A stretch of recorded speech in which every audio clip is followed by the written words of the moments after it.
Good morning, everyone. Good morning, Chauke. Thank you.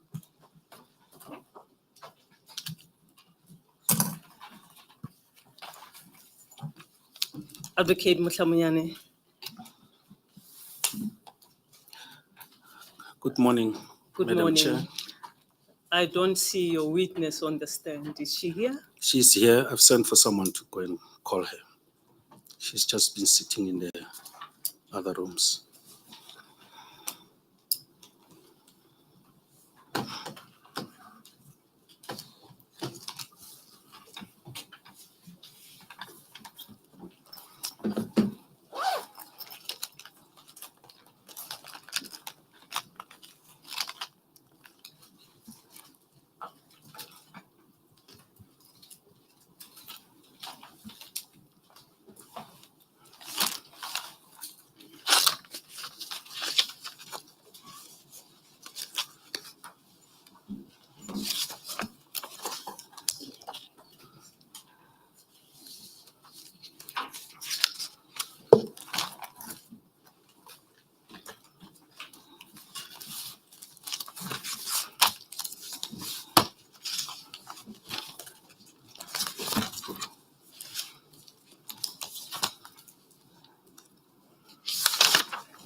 Good morning, Advocate Batoyi. Good morning, Chairperson and the panel. My apologies. I'm normally called. I didn't realize that you had come in. Good morning to Advocate Chauke and his team as well. We understand. Advocate Mutlamunyane. Thank you, Madam Chair. I take the liberty to thank you, Madam Chair, and your fellow sisters for giving me the indulgence up till today. When we adjourned last week, we had dealt with a few aspects. Among them, certain relevant sections of the NPA Act, one of them being that deals with the powers of the NDPP and the powers of a DPP, a Section 6 DPP.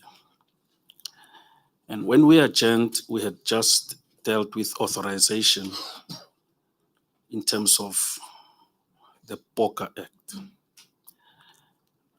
Now, Madam Chair, today we will proceed with the evidence of Advocate Batoyi in accordance with the proposal that was made to the evidence leader last week. In other words, we will indicate to the panel as and when we proceed to lead evidence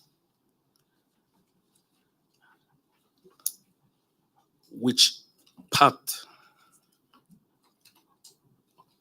or which paragraphs of the terms of reference relate to particular evidence. We will, Advocate Patohi will testify today, and most of her testimony will be based on Dr. Broughton's supplementary opinion, to which we will refer later as and when we proceed. Perhaps, Counsel, without interrupting your train of thought, I should just maybe recap and take you where we ended. You were just about to deal with the second aspect of this inquiry relating to the Mdluli matter. It was at that stage that I thought that we should reflect very carefully and understand what brought us here insofar as the Boyson's Katomena matter. I raised this aspect with a view to understand the reason why Advocate Batoi approached the president. And I'll just quickly give a bit of a context by referring to what you took us to, with hopefully to help the witness to clarify certain aspects to us. So just to clear the deck, let's go back to basically where we ended as a matter of recapping and to refocus. Paragraph 142. I raised it because that seems to take us to the crux of the matter or the issue in relation to the Boyson's matter. And perhaps the allegations there in paragraph 142 will take us to the logical conclusion of the very issue in the Boyson's matter. And I'll just quickly go through that. Paragraph 142 refers to the role of Advocate Chauke as the leader of the prosecution team. And it refers to the unlawful actions by him as the de facto DPP with regard to the Katomena matter, the Boyson's matter. Now, when you touch on that aspect of the unlawfulness of his actions, something that I'm very much interested in, because if we do not clear that aspect in relation to the terms of reference, we will lose the focus. Now, when you look at paragraph 156,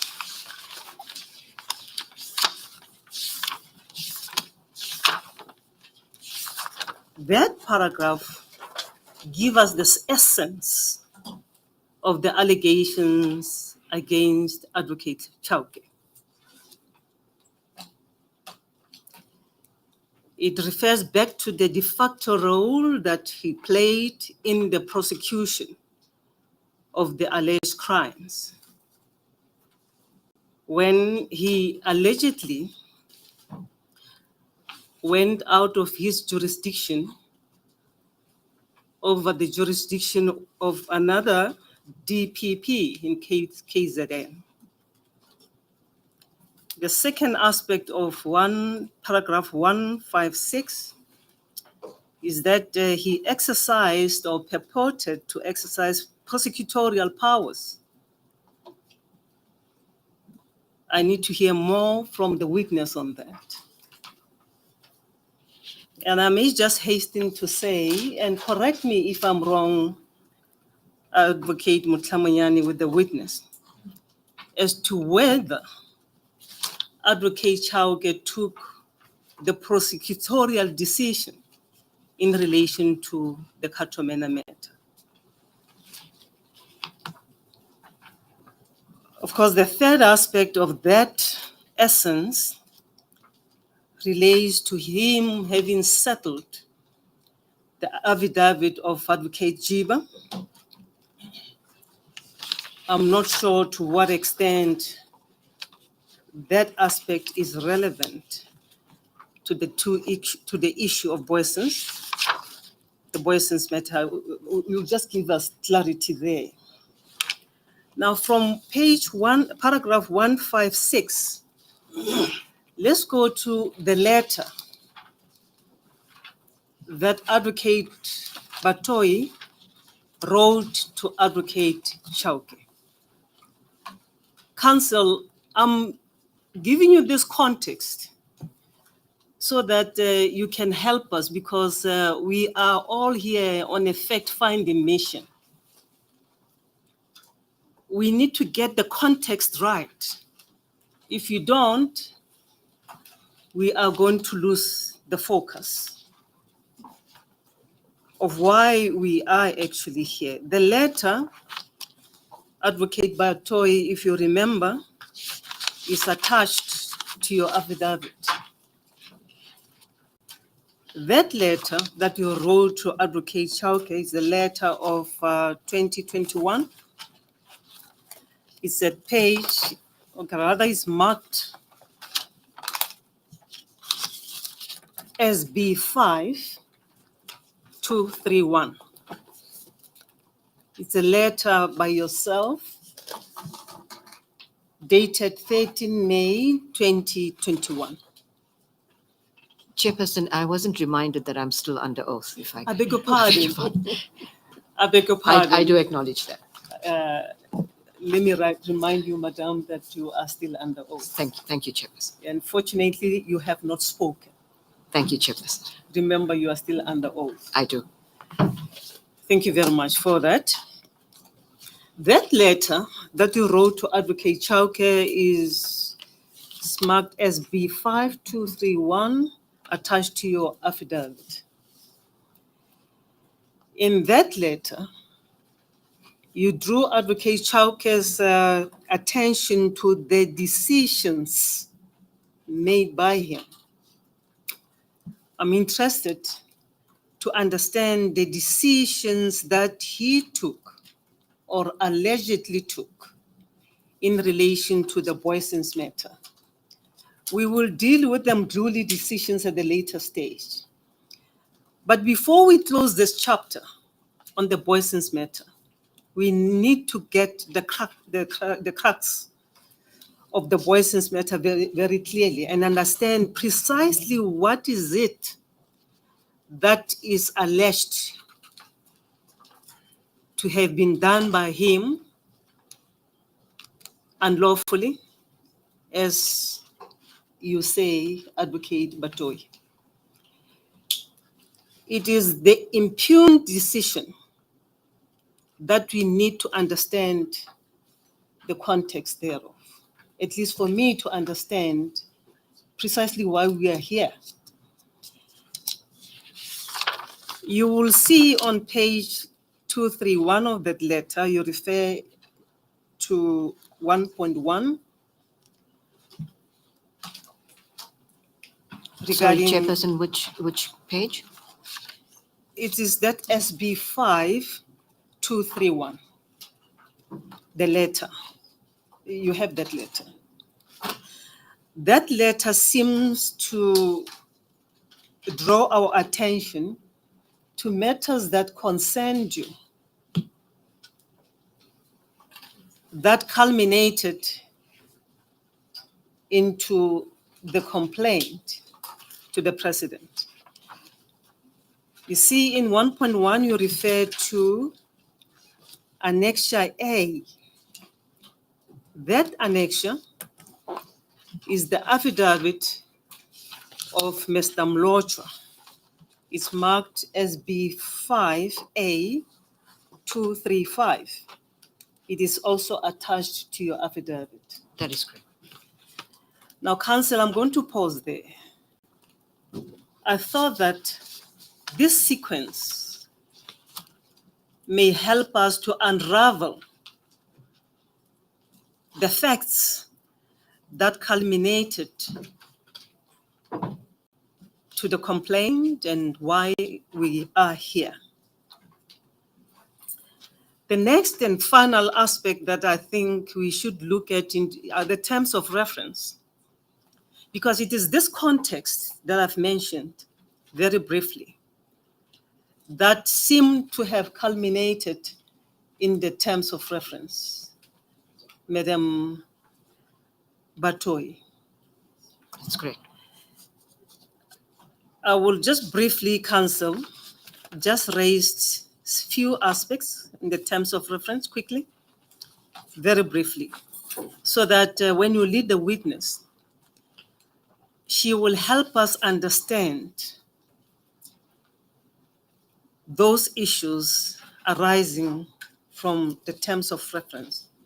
And might I say, Advocate Batoyi, although this is not a prosecutorial process, it seems to me that the terms of reference are akin to a charge or indictment in a criminal case.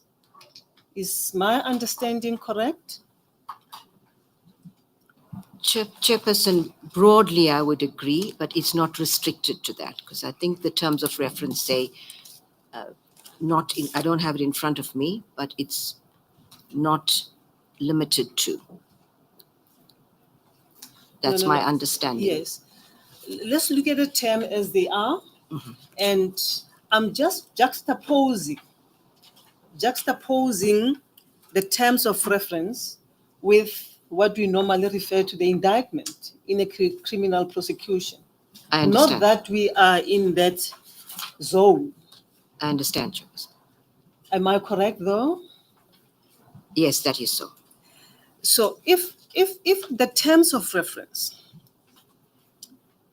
gives us the essence of the charge, for the lack of a better word, I call it a charge, we should actually zoom into the charge itself, the terms of reference, so that we can unravel all the facts that we seem to establish.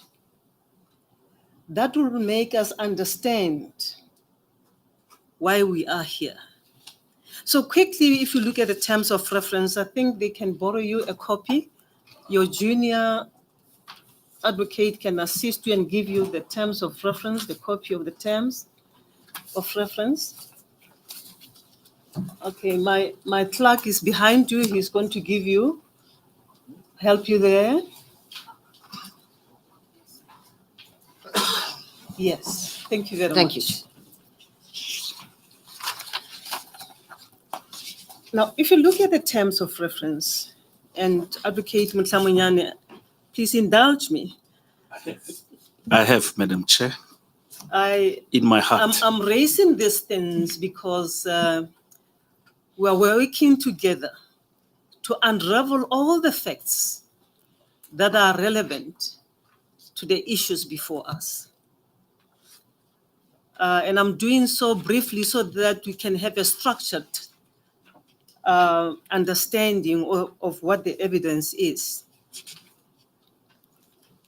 Now, if you look at paragraph 3 of the terms of reference, 3.1,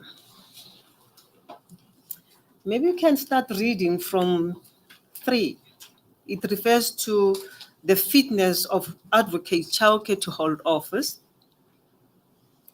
And we are expected to inquire into his conduct.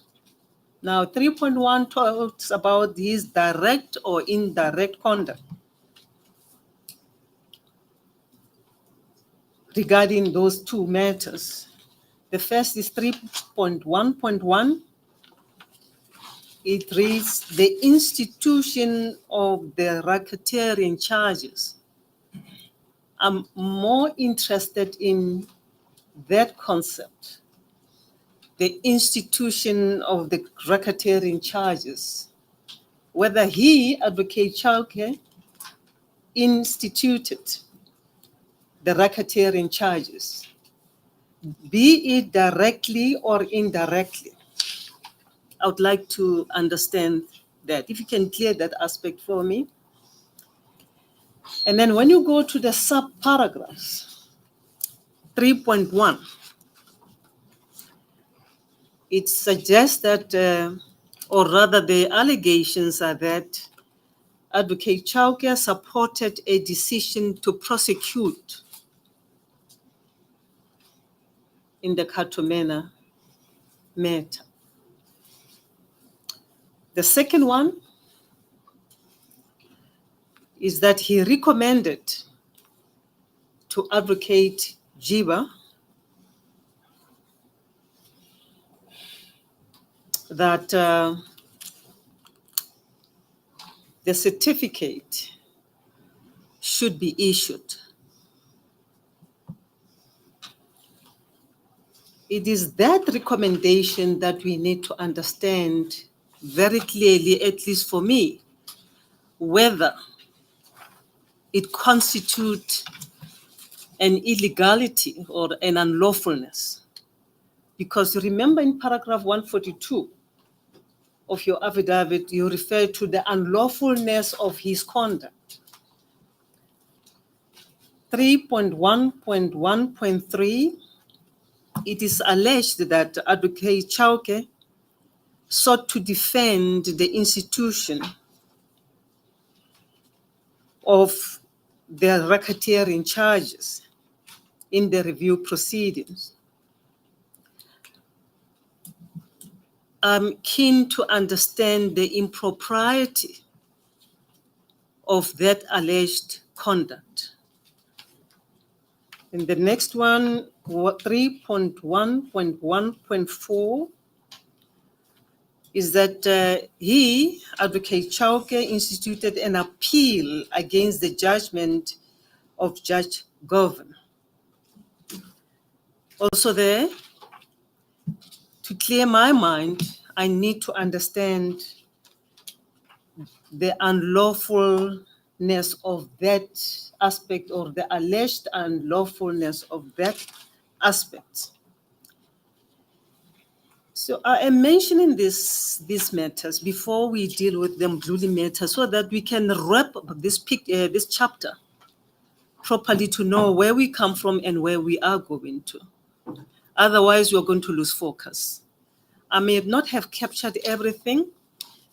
I will ask my sisters if they have any comment to add to what I've raised. If not, then you can proceed, Council, if that structure can help us, at least to understand the context of this very issue of the Booysens matter.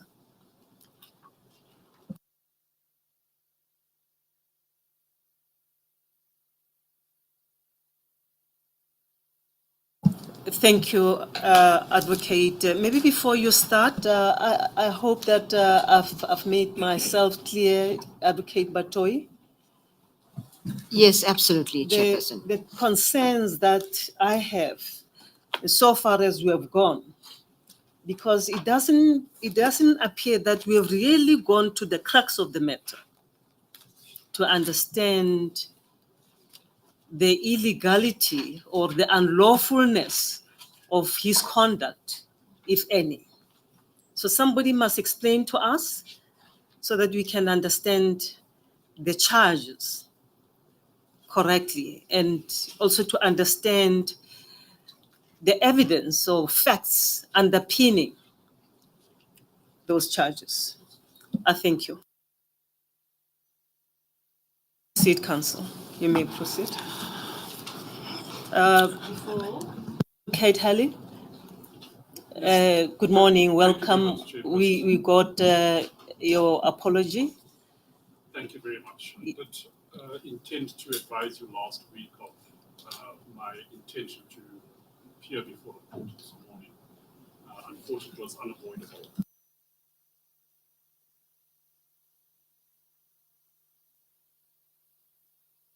Your junior did extend your apology to us, and we understand.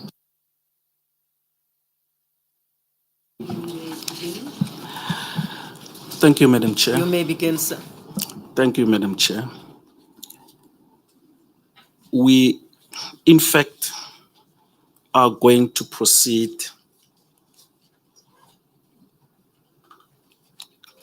to lead evidence that will deal with the terms of reference. And in so doing, Advocate Patohi will refer to Dr. Broughton's supplementary opinion and its accompanying documents. We will, in so doing, be doing cross-references to certain documents that are particularly important in order to unravel what exactly we are alleging that Advocate Chauke has done. At the beginning, Madam Chair and your fellow sisters, I will refer, before she gives testimony on particular aspects, to the terms of reference. And as and when we proceed, I will indicate yet again as to which paragraph in the terms of reference a particular aspect pertains to. In the course of her evidence, she will also, to some degree, refer back to what has already been on record without necessarily elongating on what has already been testified upon.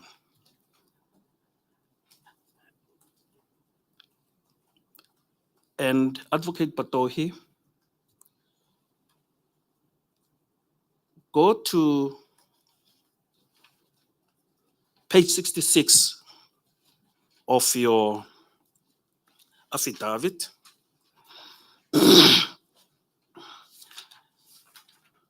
where, as Madam Chair has correctly pointed out, the essence of the allegations against Advocate Chauke are dealt with.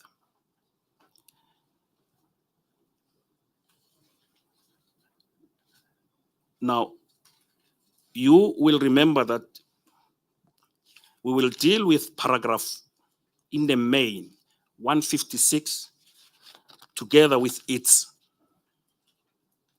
subparagraphs. It has 4 subparagraphs. And to begin, let me refer you to LO4 bundle, specifically page 1011, Madam Chair and your sisters, LO 01011.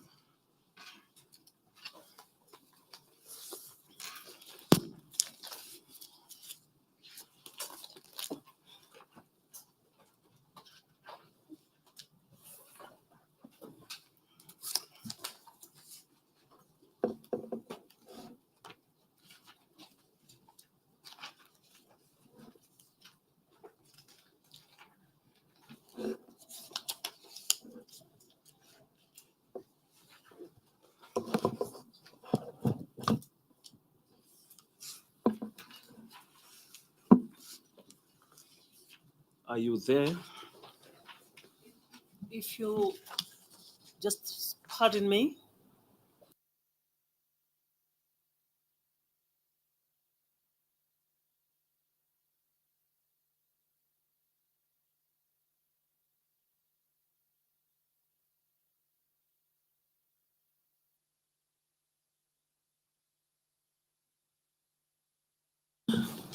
LO4 is the bundle.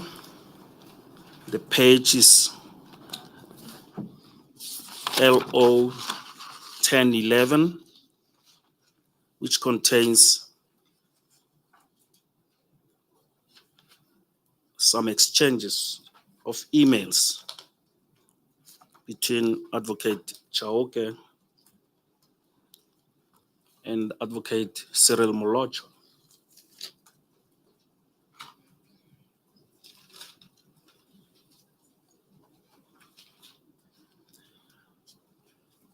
Are you there, Advocate Patohi? I am. Let us go to LO4 on page LO 01012. In other words, 1012.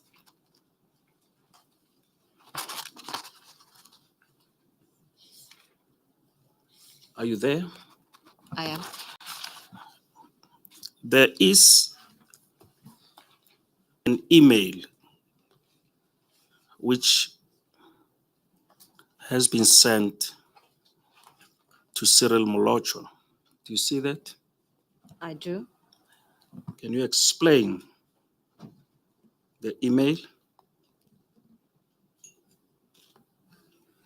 Yes, I can. So, Chairperson, perhaps to place this into context so that the panel understands how this came before me. Very briefly, I had obtained opinions of Advocate Nalane initially, and it is referred to in my affidavit under the process leading up to the referral. And then that was sent to Advocate Chauke. He obtained the opinion of Advocate Maineche.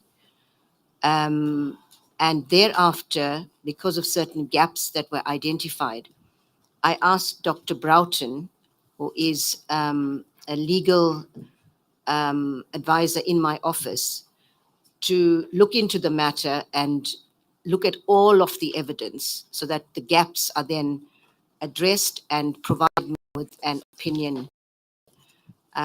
Did so, and his supplementary, he gave me two opinions. The first one, I don't have the, I thought I would be led on this so that we could get the context in, but it's the first supplementary opinion and the second one. They are referred to in my bundle. Chairperson, what I'm going to refer to now was in fact the evidence that he provided to me when he provided his supplementary opinion to me, and then attached a whole lot of annexures that support or the evidence with regard to the opinion that he provided. So I think it's important for the panel to understand the context of how this came before me so that I can explain in sequence. When you say he, you are referring to Dr. Broughton. That is correct. and perhaps the evidence leader will give you the, at some point, the reference to his opinion, which is in the bundle, together with all the annexures. And this is forms part of that bundle, Chairperson. I may then proceed to answer the question. You may proceed, ma'am. Thank you, Chair. Chair, so this, what we're referring to now, at page 112, for clarity, Chairperson, the email chain starts from page 112 and then continues backwards to 1011. So you read from 112 to 111 for clarity, Chairperson. So the first email is 12th of June 2012, sent from Mamiki Suping, who is the personal assistant of Advocate Chauke. And the evidence will show that the subject line is indictment, Cato Manor, that certain documents were sent to Cyril Molochwa. Now, Cyril Molochwa, Advocate Molochwa, at the time was the acting I DPP. think that's better. I think we can refer to him as Advocate Molochwa. Sure, thank you, I Chair. heard Advocate Mhlamunyane referring him to Cyril, and I didn't know who is the Cyril. So it has helped us. My apologies. Let's address people properly.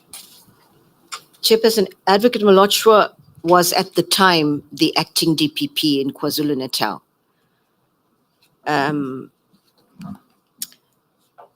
So Advocate Chauke's PA forwards to him certain documents.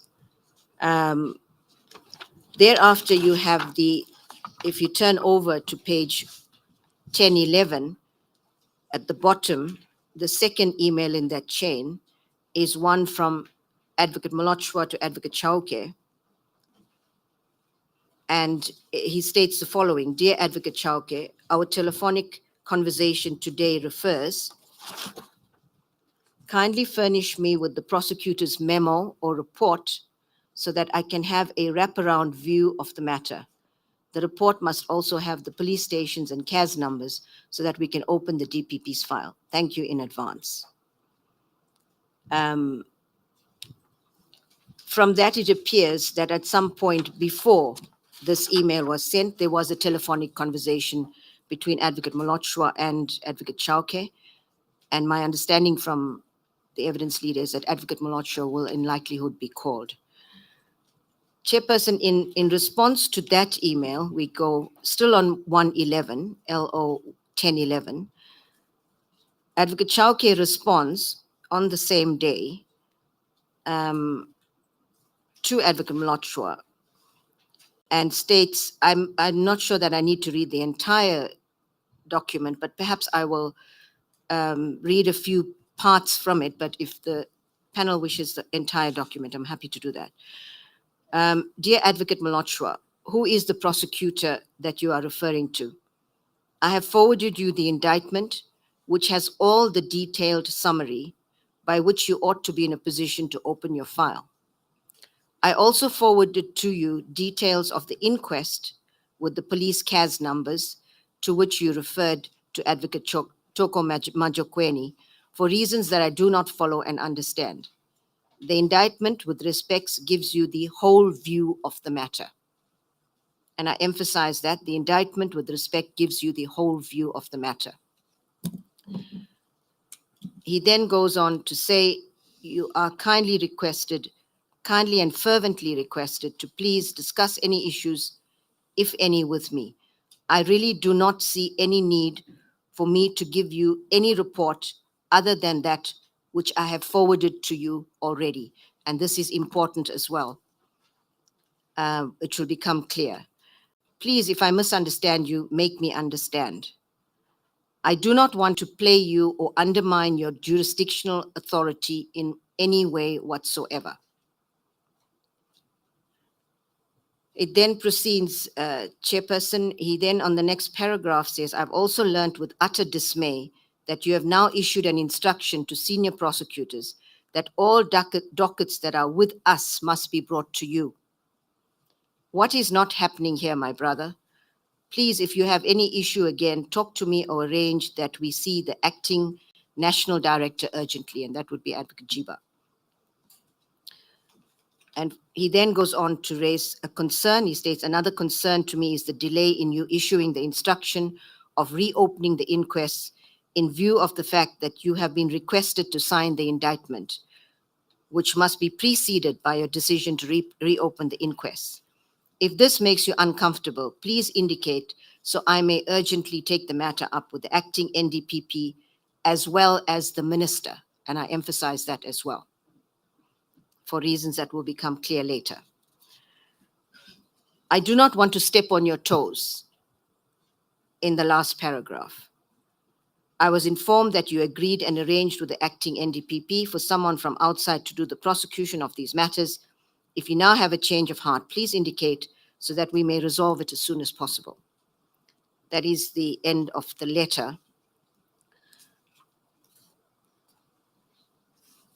Now, Advocate Batohi, we will later refer to these exchanges here.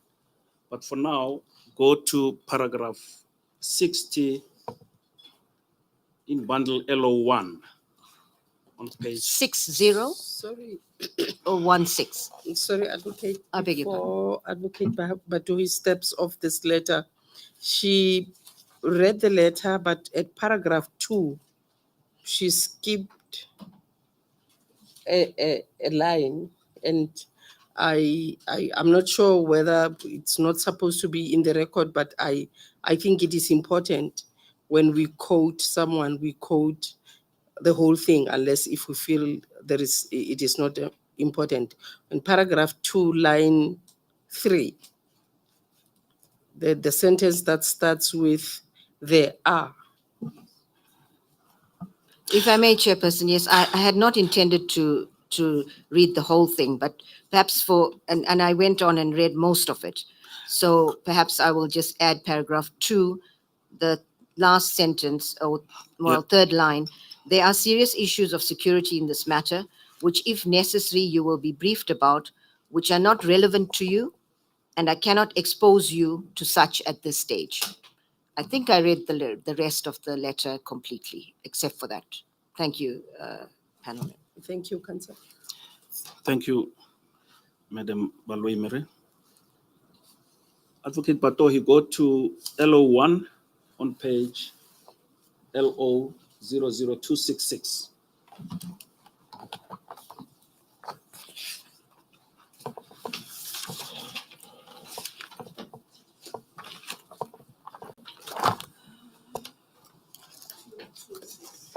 Two 00266.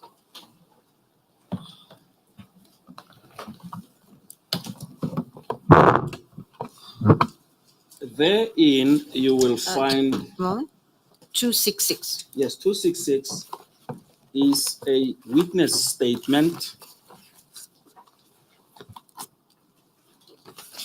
of Advocate Andrew Chauke, which was before the Judicial Commission of Inquiry into allegations of state capture, corruption and fraud in the public service, including organs of state, colloquially known as State Capture Commission. It starts on page 243. Do you see that? Yes. Go to paragraph 60 and read it into the record. 60, Madam Chair. Yes, thank you. So if I may proceed, Madam Chair. Yes, you may proceed. Proceed. Paragraph 60 states as follows.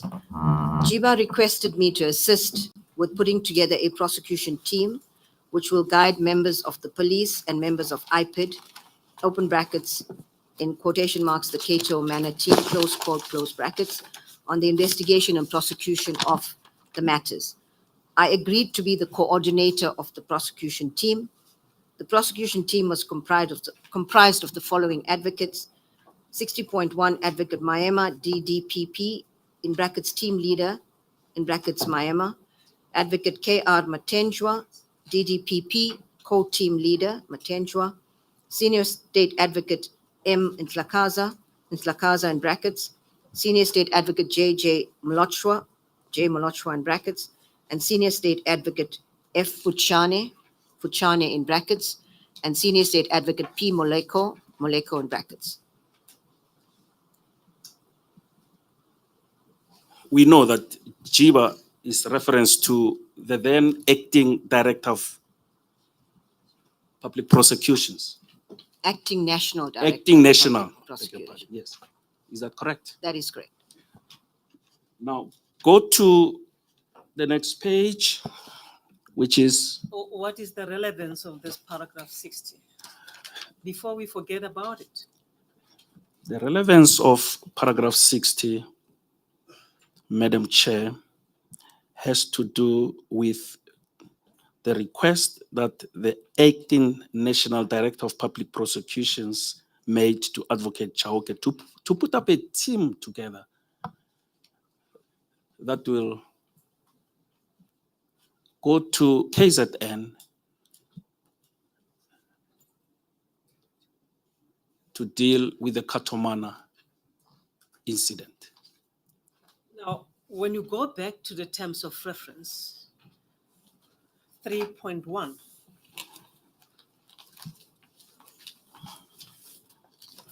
does this aspect have any relevance to, I beg your pardon, let me finish. Does it have any relevance to the opening words in 3.1 of the terms of reference that Advocate Chauke directly or indirectly by his conduct instituted the racketeering charges? I mentioned that, Council, and please allow me to keep on going back and forth on the terms of reference because we refer to the evidence without linking some of these allegations to the terms of reference. So if you can help me to understand the relevance of that paragraph in relation to the terms of reference themselves. Thank you, Madam Chair. It is my omission. Let me hasten to say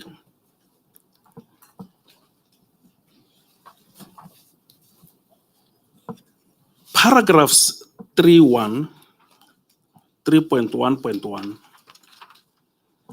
3.1.1.1, 3.1.1.2, 3.1.1.3, and 3.1.1.4 for now are relevant not only to this paragraph 60 and 62, but are relevant to the evidence that will indicate Advocate Chauke's involvement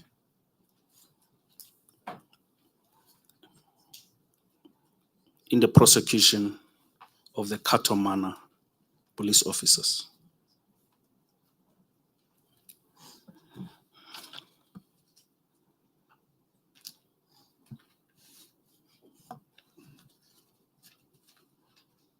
Would you like the witness to confirm what you are saying? Because it is her who must place that evidence before us. Indeed, Madam Chair. Do you confirm that Advocate Batoi, what your Advocate Mohlamayane has just placed before us? Yes, Chairperson, if I may explain as well that all the evidence has to be seen together because they explain what happened over a period of time and gives the full picture of what happened. So the evidence leaders started with the setting up of the team, and they will all speak to, I confirm, what is mentioned in paragraph 3, right, in fact, to 3.1.1.5, which is on page 7 of the terms of reference. So as Yes, Councillor, I think let's just try to take it one step at a time, because what you are now saying is the broader picture, but we are addressing the essential terms of the, or rather chapters of the terms of reference. But if you give such a broad overview, we will get lost. And if you can try to answer a pertinent question so that you don't give a long answer that takes us back and then we lose the focus. What I wanted you to confirm, so that it is not counsel who is kind of testing from the bar, then you say it yourself, because it is your affidavit that we are concerned with here. And what I wanted clarity from you is whether, in relation to the question that I posed to counsel, the very, very sub-paragraph of the terms of reference that seems to suggest that Advocate Chauke misbehaved. And I would like us to understand the context relevant to that allegation in the terms of reference. And that's what he was saying to us, that all those paragraphs in the terms of reference, 3.1.1 to 3.1.4, are relevant, and paragraph 60 supports those allegations in the terms of reference. And I wanted to ascertain with you whether you confirm that. Perhaps, Counsel, me look at whether- you can just repeat to Advocate Batoi what you were saying in a simple way, the way you want to put it to her, so that we get this part of her evidence clearly. Thank you, Madam Chair. Advocate Patohe, if I take you back to paragraph 60 on this page here, page 266, would you confirm that what is stated there is pertinent to paragraph 3.1? that is correct. It's also pertinent to paragraph 3.1.1.1.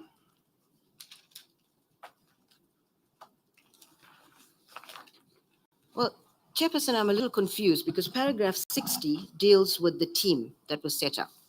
And if we look at the particular subparagraphs of 3.1, they relate to different aspects of Advocate Chauke's conduct.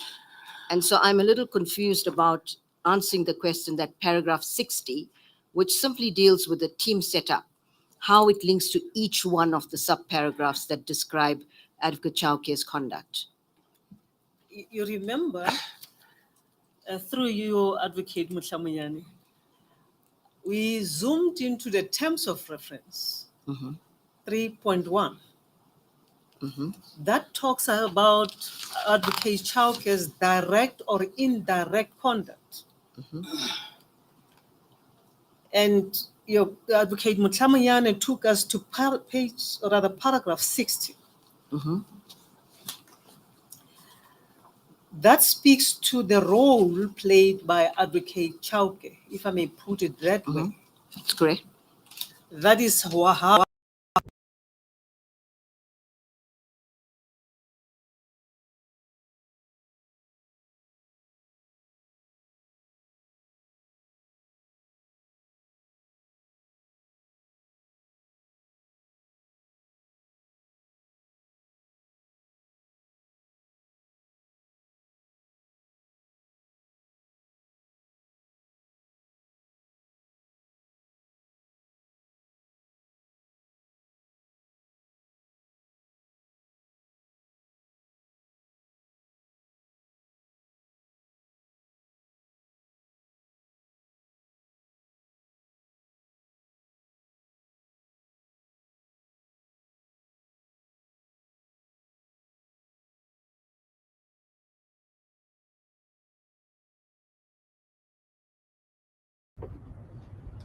that speaks of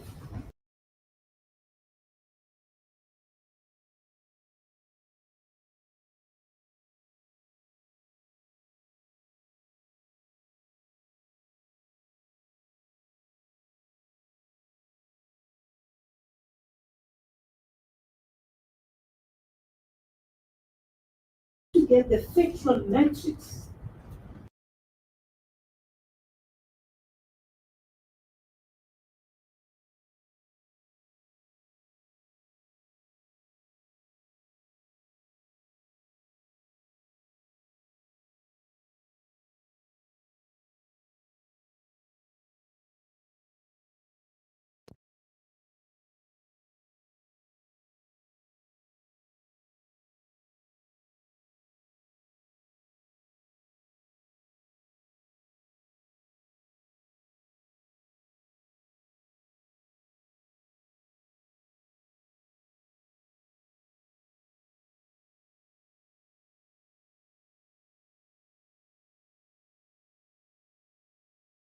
Correctly pointed out, it has to be read with a total.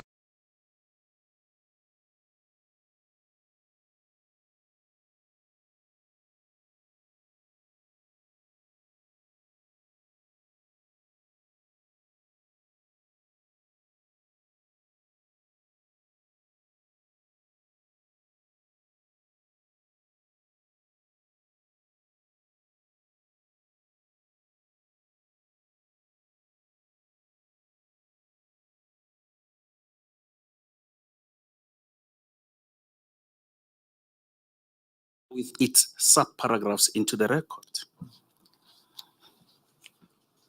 Paragraph 62 reads as follows. My role as team coordinator was 62.1, deal with the logistics and administrative matters of the prosecution team. 62.2, ensuring coordination between the various stakeholders.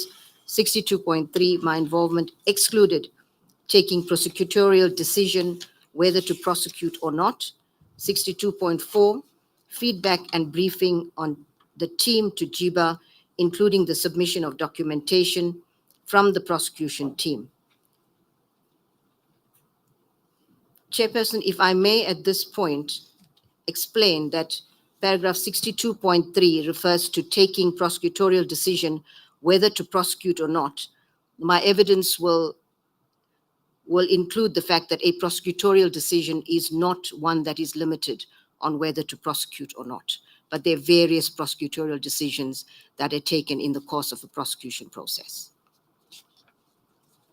Well, probably it's a matter of argument, but thank you for telling us what you are telling us. Thank you, Chair. But we do know from that paragraph 62, sub 3, Advocate Chauke is saying, I was involved, but my involvement excluded taking any prosecutorial decision. That is correct, Chairperson. That's the nub of his statement. That is correct, Chairperson. You may then proceed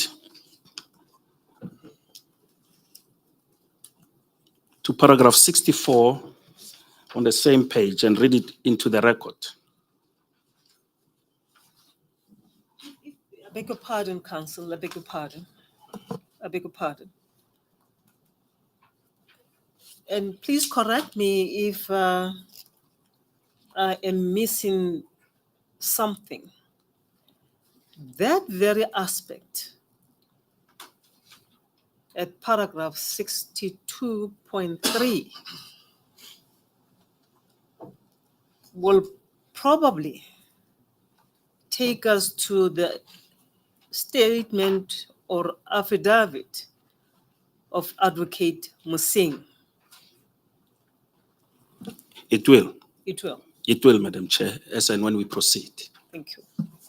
Please flag it so that you don't forget. Yes, I will do so.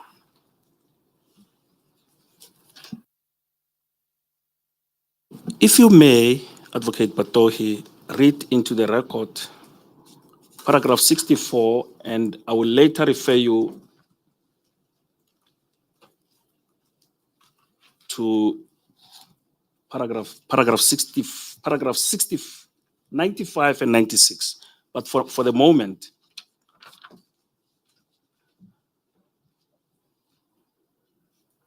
read paragraph 64 into the record.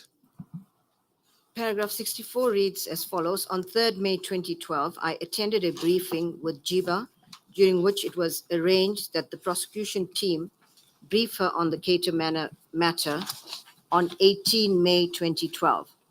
On 15 May 2012, I attended a meeting with the prosecution team to prepare for Jiba's briefing. We are still on Advocate Chauke's affidavit that's served before the State Capture Commission, and go to page 273, LO 273, in this bundle LO1.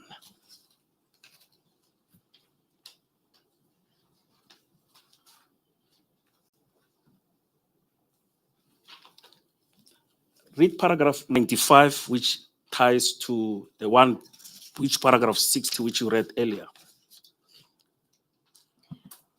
Paragraph 95. Paragraph 95, Madam Chair.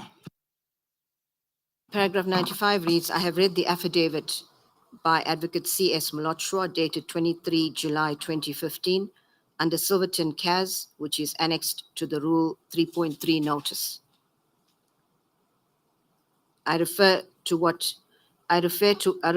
is set out above with regard to how I came about to be involved in this matter as a coordinator of the prosecution team, and that the latter was giving briefing to the Advocate C.S. Mlotshwa about the matters.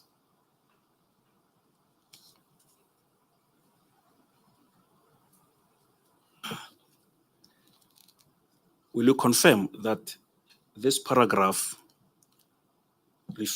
pertains to paragraph 3.1 of the TOR, terms of reference? Yes.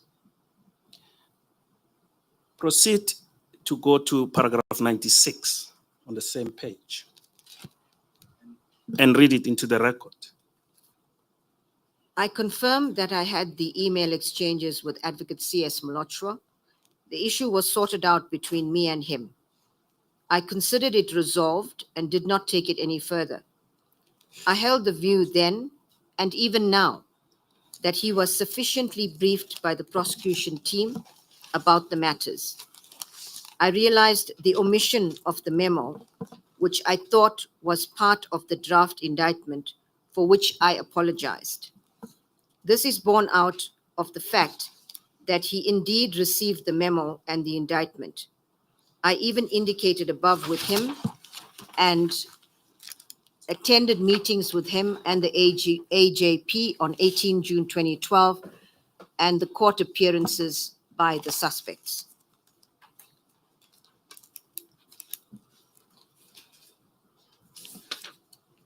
Now, Advocate Chauke mentions Advocate C.S. Mlotshwa. I want us to hasten to get to Advocate Mlotshwa's affidavit that you referred to and Madam Chair has also referred to it, which is attached to your letter to Advocate Chauke, which is marked as B6 on page 240 of your bundle, where you were making a request for further information relating to decision made by you as the DPP Gauteng, Johannesburg. Now go to. Pardon again, Council. You said SB6. Is it not SB5A? That is the sworn affidavit by Advocate Mlotshwa attached to her affidavit. Yes, I was still on SB6, Madam Chair, which is Advocate Patohi's letter. Where is the letter? It's SB6? It's SB6 240. 240. Yes. I'm sorry for that, let's just get to that. That's Advocate Chauke's Oh, no, it's a, letter to me. yeah, my mistake. It's SB5 actually. Uh, Yeah, it's SB5, Madam Chair. I made a mistake. I apologize for that. SB6. SB5. SB6 is Advocate Chauke's response. Yes, I thought that you are now addressing or asking Advocate Batoyi to deal with that affidavit of Advocate Mlochwa, Indeed, Madam Chair, which is SB5A A in 236. 236. That is so. Yes. Go to SB5A 236. Yes, I'm there. On top there, it's written Silverton, CAS. It's not clear as to what number it is there, but it's of 10. Looks like it's 2014. That's correct. Explain this CAS, Silverton CAS. What was it all about? Why did he depose to an affidavit in this matter, Advocate Mlochwa? So CAS numbers are granted when a docket is open in a police station. And so the CAS number, the police station would be reflected initially, and that is Silverton. In this case, it's Silverton Police Station. And then CAS is the CAS number. It's unclear what the number is, but the second number reflects the month, and the third number reflects the year with relation to a criminal docket that would have been open. The affidavit that Advocate Chauke refers to in paragraph 95 of his affidavit on page 273, which you earlier referred to, affidavit of CS Mlochwa. This is the same affidavit that we are now looking at, SB5A. I'm not sure. Where's the other document? I need to check to see it's the same document. Or are you telling me it's the same document? I apologize, Chairperson.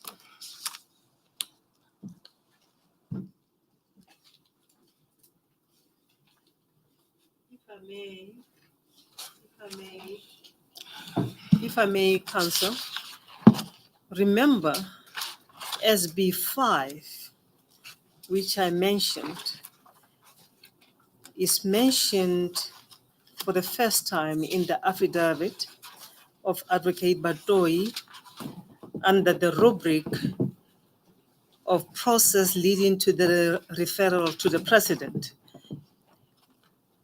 on page 69 of her affidavit. But of course, that SB5 addresses also the issues relating to the Boyson's matter. In other words, it refers to the broader issues of both the Boyson's matter and the Mdluli matter. So if you can probably look at it, it is there, Council. SB5 is mentioned for the first time at paragraph 161. That is correct, Chairperson. Now, Advocate Chauke says, Advocate CS Mlochwa's affidavit is dated 23 July 2015. And this one is dated 12 May 2015. It is not the one that he's referring to, not so. Do you see on page 237, the date when it was deposed to is 12 May 2015. Yes, I see that. Now, it is not the one that he's referring to because this one is dated 12 May 2015, not so. Sorry, I'm confused. Which is the one he's referring to? I'll take you to the one that he refers to. It's on the next page. He says it is dated 23 July 2015. Go to the next page and look at 238. Page 238. Yes, I'm There's there. another affidavit there. by Advocate Molochwa. Do you see that? Yes, that's correct. Which is dated the 23rd July 2015. That is correct. I see that. So that is the one that he's referring to.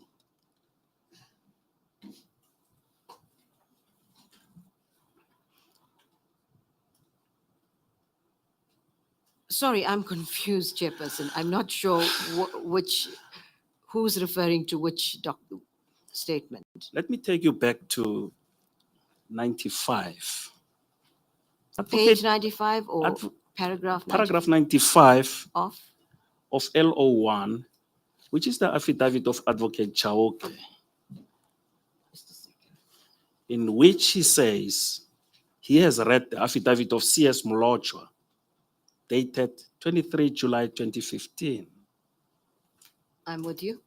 Yes. Now I'm saying to you, this one on page 238 is another affidavit deposed to by Advocate Molochwa.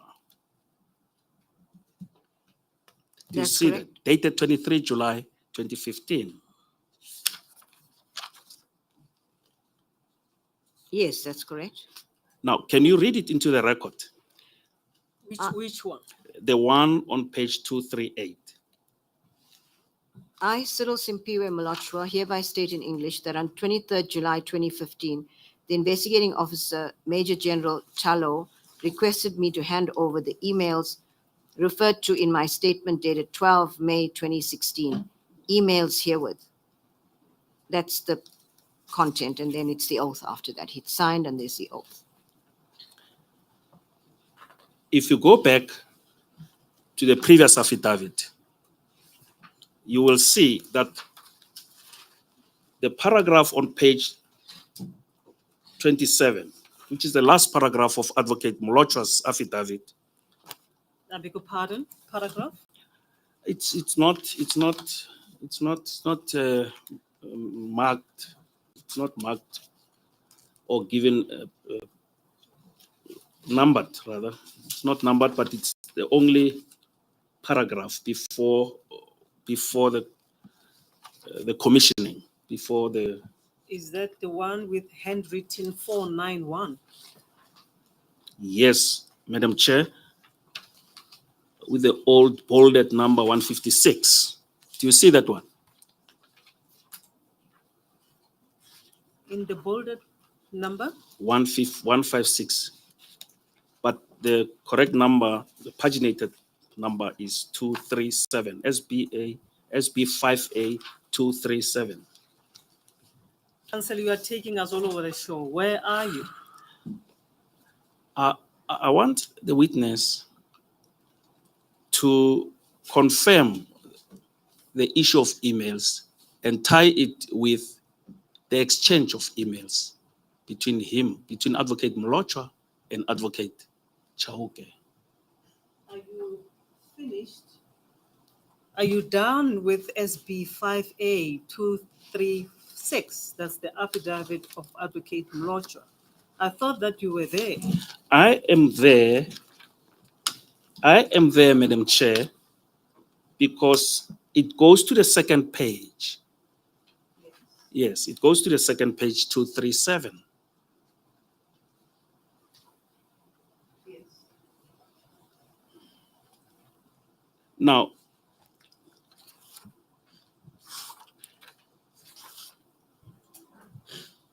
Advocate Molochwa in this paragraph says, I thereafter exchanged a number of emails with Advocate Chauke, copying in Advocate Jiva, her personal assistant, and Advocate Majokweni, requesting Advocate Chauke to give me the prosecutor's memo or report as per initial agreement.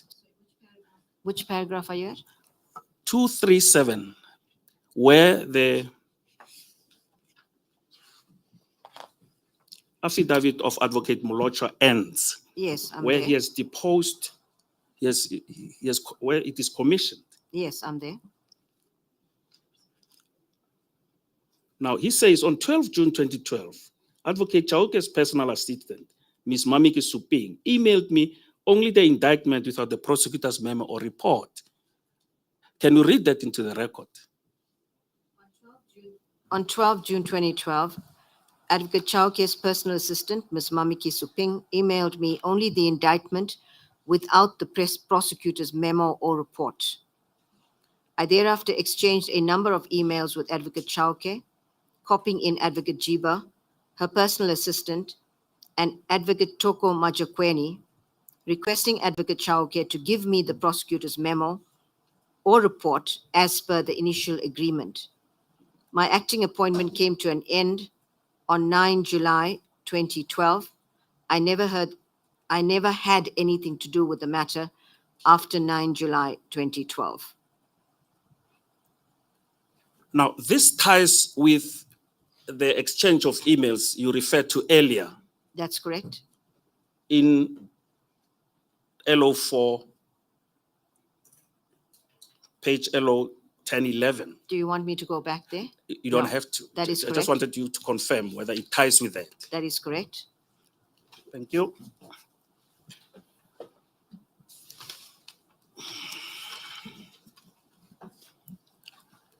Now,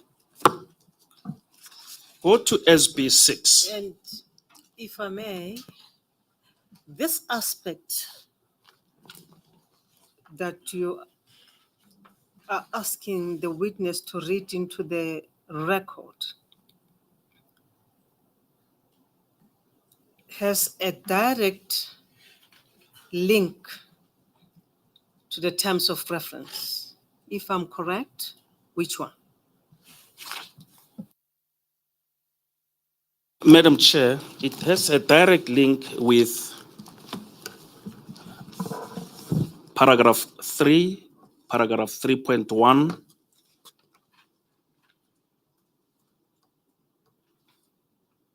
yes, paragraph 3 and 3.1.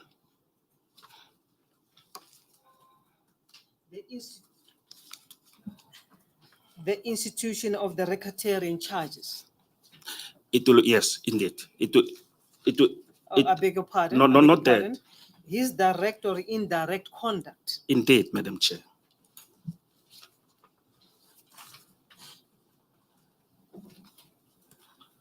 Please give me a second.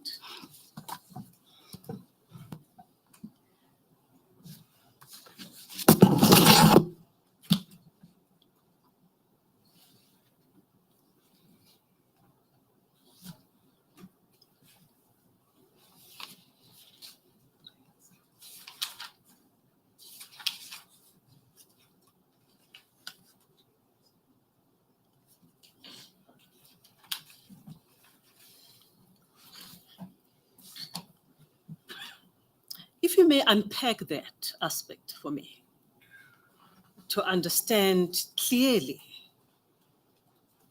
this alleged direct or indirect conduct, how and to what extent it impacts on the prosecutorial role of Mr. Mlojo, Advocate Mlojo. Mlojo or Advocate Chauke, Madam Chair? Advocate Mlojo.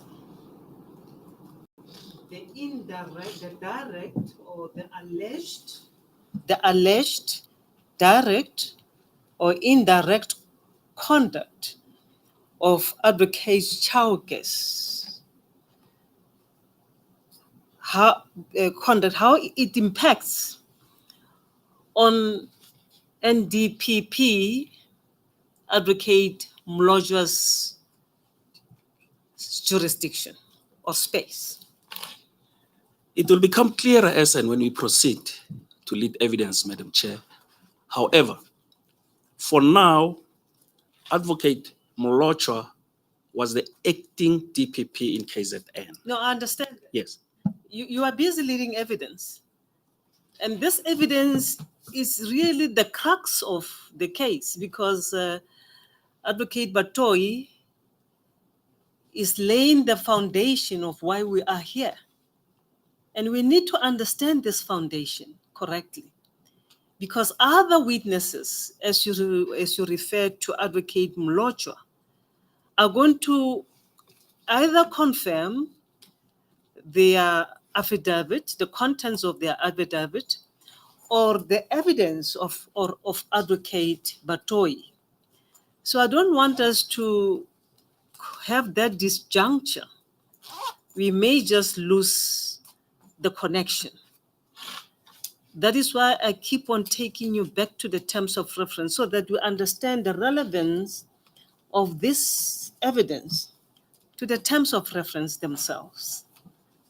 I don't know whether it helps you, Counsel, but we get confused because we keep on referring us to bundles or legal opinions, and we just need to get it right to understand how you link this evidence to the terms of reference. And I thought that as we address this evidence, as you go along, you'll keep us on telling us that this is the aspect that is relevant to the charge at paragraphs 3.1, 3.1.1, etc. It will help me to understand the evidence of Advocate Batoyi.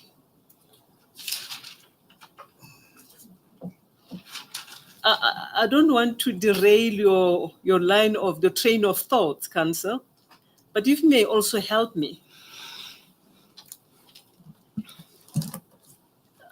I am told that this is a tea break. If you feel that I'm overbearing on you, it's fine.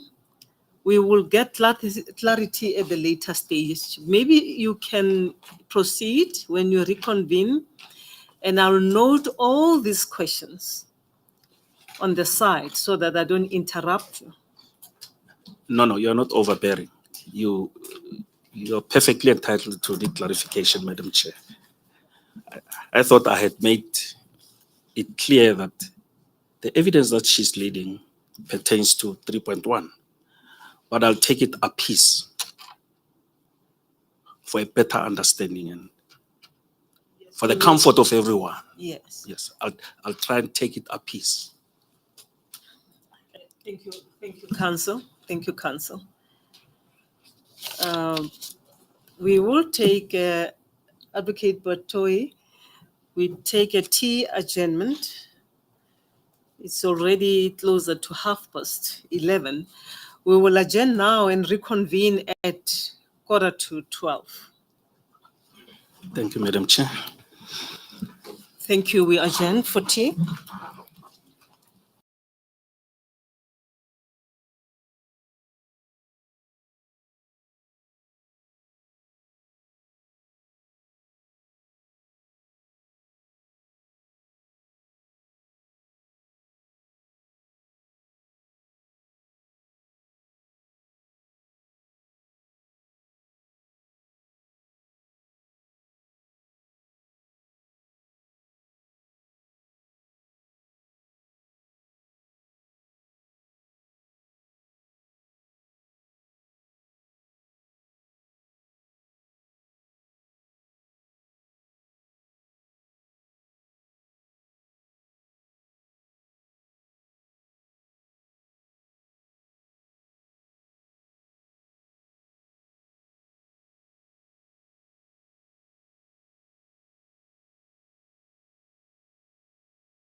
Advocate Batoy, remember you are still under oath.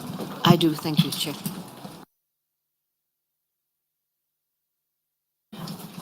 Advocate Mutlamiyane, please allow me just to cut to the chase. To go straight to the point in relation to that aspect that we're talking about so that we make progress. The evidence before us on record, and correct me if I am wrong, in relation to the affidavit of Advocate Mlocho, is that Advocate Chauke had asked him to sign the indictment. Am I correct? You're correct, Madam Chair. Let me confirm with the witness. That is correct, Chairperson. Advocate Mlocho, as I understand the affidavit or the evidence on this record, in this record, is that he did not want to sign the indictment because he had not been provided with the memo and the dockets. Precisely, Chairperson. Or a report, as he indicates. Yes. That begs the question, does that impact on the terms of reference in relation to Advocate Chauke's direct or indirect, alleged indirect conduct? Chairperson, if we go to the terms of reference, this aspect of the evidence will relate specifically to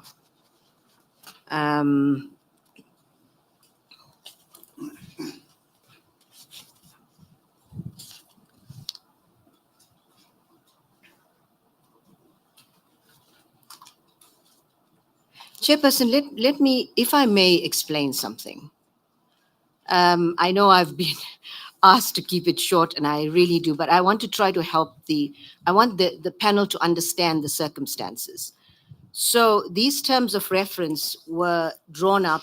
It appears that it was taken primarily from my letter that I sent to the President recommending an inquiry be held. The terms of reference were not discussed with the NPA, but it was taken from there. At that time, I must say that I didn't expect that those would become, in fact, the terms of reference. So I find it difficult sometimes to link specific aspects to it because, as I said earlier, this is events that took place over a period. And what we will demonstrate when all of the evidence is led is that Advocate Chauke's conduct related definitely addresses the 3.1, issues in 3.1 of the terms of reference. So your short answer, Chairperson, is that it will affect the supporting a decision to prosecute the accused 3.1.1, 3.1.2 in particular. And if one looks at my affidavit, it will particularly relate to, if I can be referred to the essence of the case against Advocate Chauke. If there's one aspect that's mentioned there, if one looks at paragraph 66, page 66, paragraph 156, it would relate specifically to 1563, he undermined or attempted to undermine the authority of the acting DPP KZN.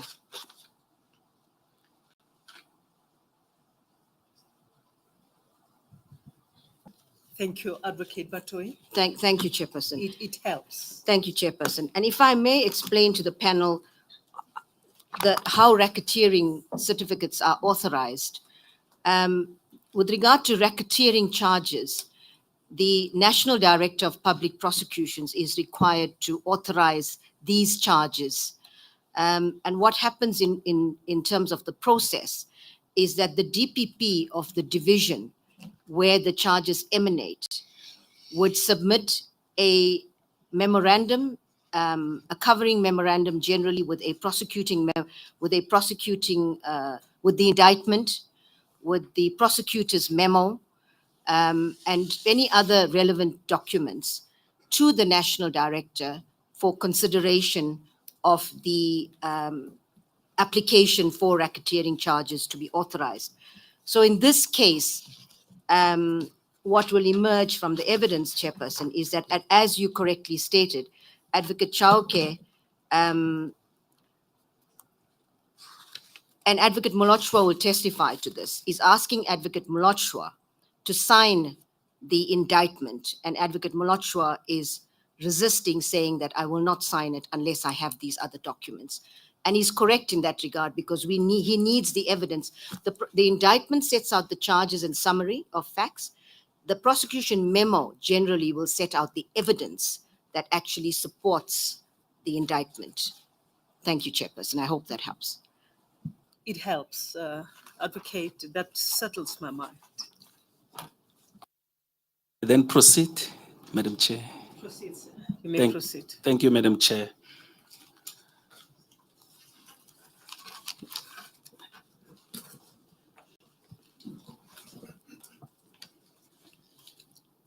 Let me refer you to, before we revert to SB6, because we'll revert to SB6 at a later stage. Let me refer you to LO1, bundle LO1, LO00178. It is Dr. Broughton's supplementary opinion. And I direct your attention to paragraph 26. Document in front of me. Is it SB3 you're referring to, 00178? Am I in a different? LO1. Oh, okay. I'm referring you to LO1, Sure. Advocate Batohi. Okay. You got it in front of Page you. number? LO00178.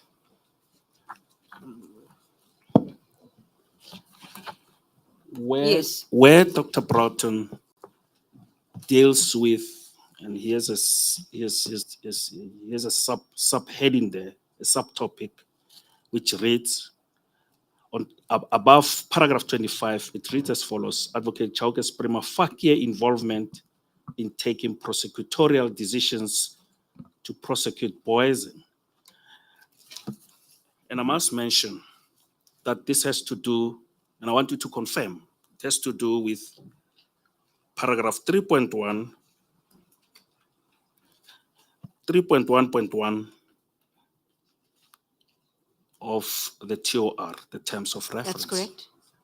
May I proceed to read into the record paragraph 25. Paragraph 25 reads, besides endeavoring to compel Advocate Molochwa to sign the Boyson indictment without furnishing him with the case dockets or prosecutor's memorandum, in brackets, or supporting documentation and evidence, which aspect are returned to below, there is evidence that prima facie shows that Advocate Chauke was involved in taking prosecutorial decisions to prosecute Boyson.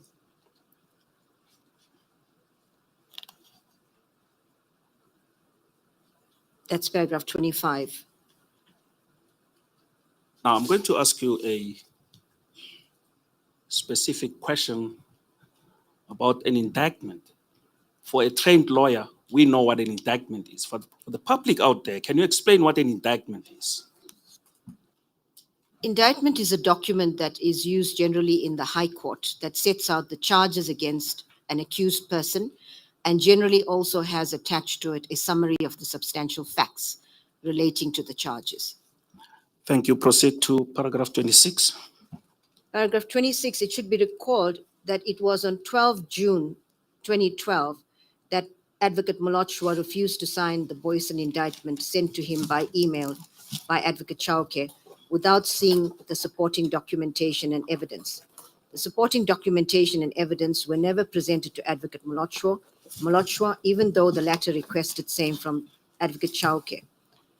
The prosecution team also did not report to Advocate Molochwa, but to Advocate Chauke, and did not furnish Advocate Molochwa with supporting documentation and evidence for the signing of the indictment, which he, as the acting DPP of KZN, or a Deputy Director of Public Prosecutions, DDPP, in his office, or a DDPP acting under his control or supervision and direction of the KZN DPP, contemplated in Section 24(9), read with Section 21(3) and 4 of the NPA, was lawfully required to sign.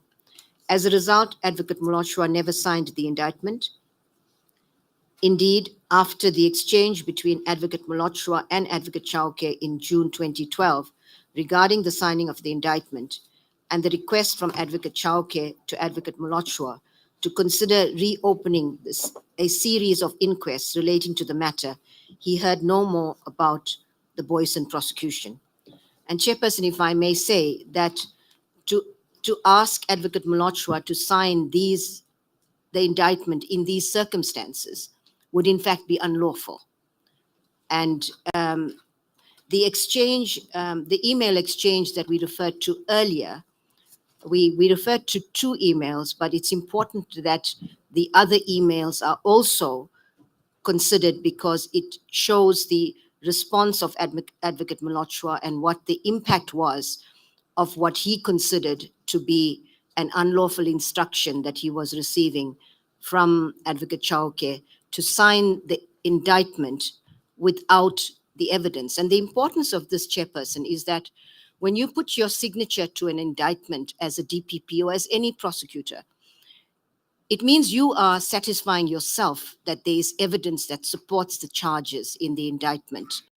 And to require someone to do it without the evidence is in fact asking that person to do something unlawful.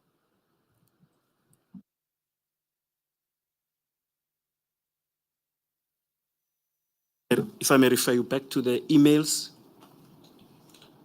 exchange of emails between Advocate Chauke and Advocate Molochwa.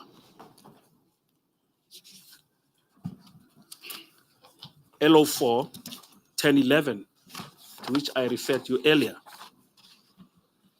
You don't necessarily have to read them into the record because you have already done so.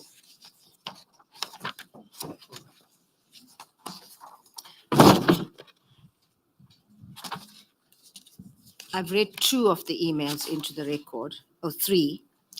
The one on page 1011 at the bottom there, from Advocate Molochwa to Advocate Chauke, is the one in which Advocate Molochwa was requesting that he be sent the prosecutor's memo. That is correct. That's on the top of page 1012. Was it ever sent? Well, I think Advocate Molochwa can testify to that, whether he received it or not. I do not know myself whether it was sent or not. I do want to state that after Advocate Chauke's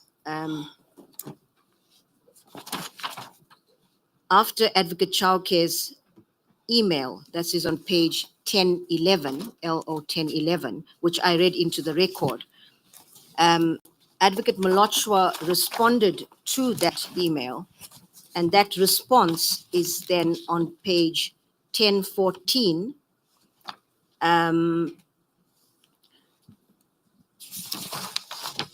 It's a rather long response from Cyril Molochwa, as it is, but it's Advocate Molochwa, to Advocate Chauke, dated 13 June 2012 at 9:12 a.m.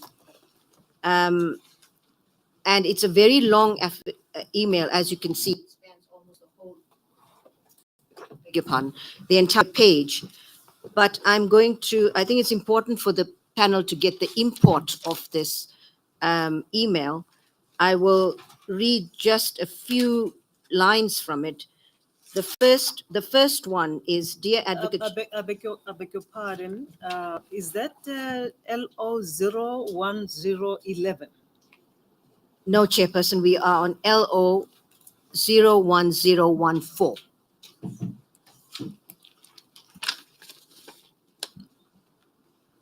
And the email continues on 01015.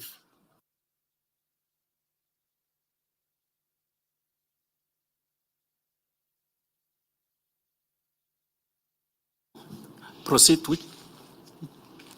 Thank you. And Chairperson, we should remember the context. It's Mlotshwa asking for the indictment and the prosecutor's memo and reports. It's Advocate Chauke responding saying, who's the prosecutor you are referring to?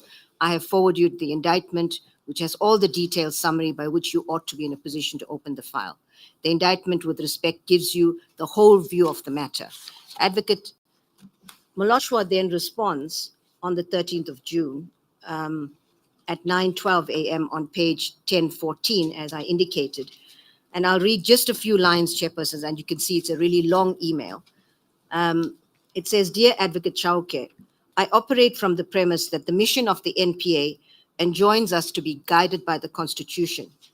The last time I cast a glance on the Constitution, I gleaned that its preamble encapsulates that all the rights enshrined in the Constitution have to be respected, protected, and promoted. This includes the right to human dignity, which is affirmed in Section 10 of the same Constitution. He then goes on to, he gets quite philosophical in his email, in paragraph 2 and 3. In paragraph 2, he states, perhaps I can read from paragraph 2. You leveled serious allegations against me. You did not repeat the same allegations from your behavior. You did not repeat the same allegations when we met the ANDPP in her office. I maintain my cool through and through. The impression I derive from your behavior is that you nourish a slavish mentality. I suppose I don't need to read the rest of it into the record, Chairperson. But then he goes on to become quite philosophical. And then in paragraph 4, it is a practice within the NPA that when we send the request to the NDPP's office, which is what I explained earlier on, Chairperson, it is the practice within the NPA's office that when we send the request to the NDPP's office for the signing of the Section 2 certificate, which is the racketeering authorization of the NDPP, Chairperson, we also attach the memo to the request so that the NDPP can have an idea of what is happening in the matter before appending a signature. I explained to you when we had a short meeting in the office of the Acting National Director on 29 May 2012. I explained it when we met at the SOCA in Daba, and I explained it again when you contacted me yesterday, that the procedure in the KZN DPP office is that in order to enroll a matter in the High Court, we need two things, DPP's file and the judge's file. And then he goes on to explain what is needed for the DPP's file. He continues, you did not raise even your eyebrows during the rendition of this explanation to you.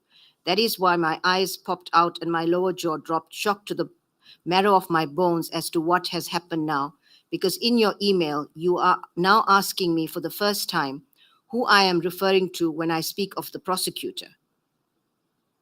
If you don't have issues with me, one would not expect you to resort to forensic ambush, but would expect you to ask me as a colleague and a brother, because with the respect I always give you, I would have explained to you again. And then he continues, Chairperson,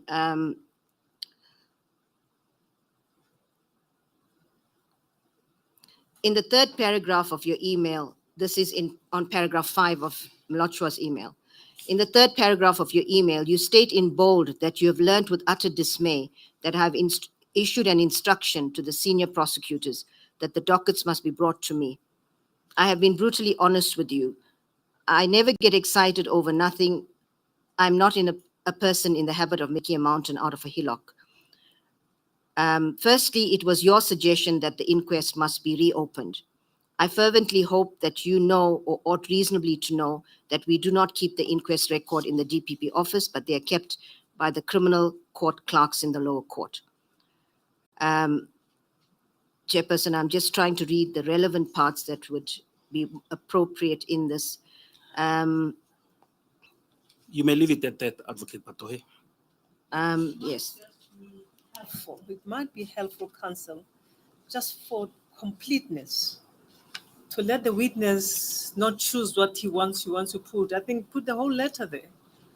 Chairperson, if I may, Because, sorry. it may well be that we will refer to this letter in its entirety when we write. So let the witness speak. May I clarify, Chairperson? My understanding is that the letter will be part of the record, but I was highlighting for the purpose of time, the relevant parts. But my understanding is that all of the documents that we've submitted, that is my understanding, Chairperson, is part of the record. I'm happy to be guided by the chair in this regard. Thank you, I Chair. understand what you say. Chairperson, I should say that it was after this response to complete the email chain from Advocate Molochwa. If one goes to page 1014, the top is then a response to Advocate Molochwa from Advocate Chauke saying, "Dear Advocate Molochwa, I have noted your concerns below. I apologize to you to the extent that you feel I'm not respecting you and my communication with you was not what you expected. I also apologize for not having told you that I could not travel to KZN due to unforeseen circumstances. I hope this meets with your approval. I have learned my lesson in this regard. Thank you for your assistance so far." Chairperson, the one other aspect before we move off the emails is on page 1011, which is Advocate Chauke's response to Advocate Molochwa when he asked for the prosecution memo or report. I want to draw the panel's attention to paragraph 1, 2, 3, 4, the fourth paragraph, second one from second last one. Advocate Chauke says to Advocate Molochwa, "If this makes you uncomfortable, please indicate so that I may urgently take the matter up with the acting NDPP as well as the minister." Chairperson, for a DPP to say this to an acting DPP, to threaten, I'm not sure if that's the right word, but to report to the NDPP as well as the minister, I'm not sure what the purpose was, because the minister should not have any role in this matter, in the prosecution of this matter. So it begs the question why Advocate Chauke mentioned that if Advocate Molochwa was uncomfortable, that he must say so that he can take the matter up with the acting national director and the minister. Advocate Molochwa will testify to what he thought about that, Chairperson.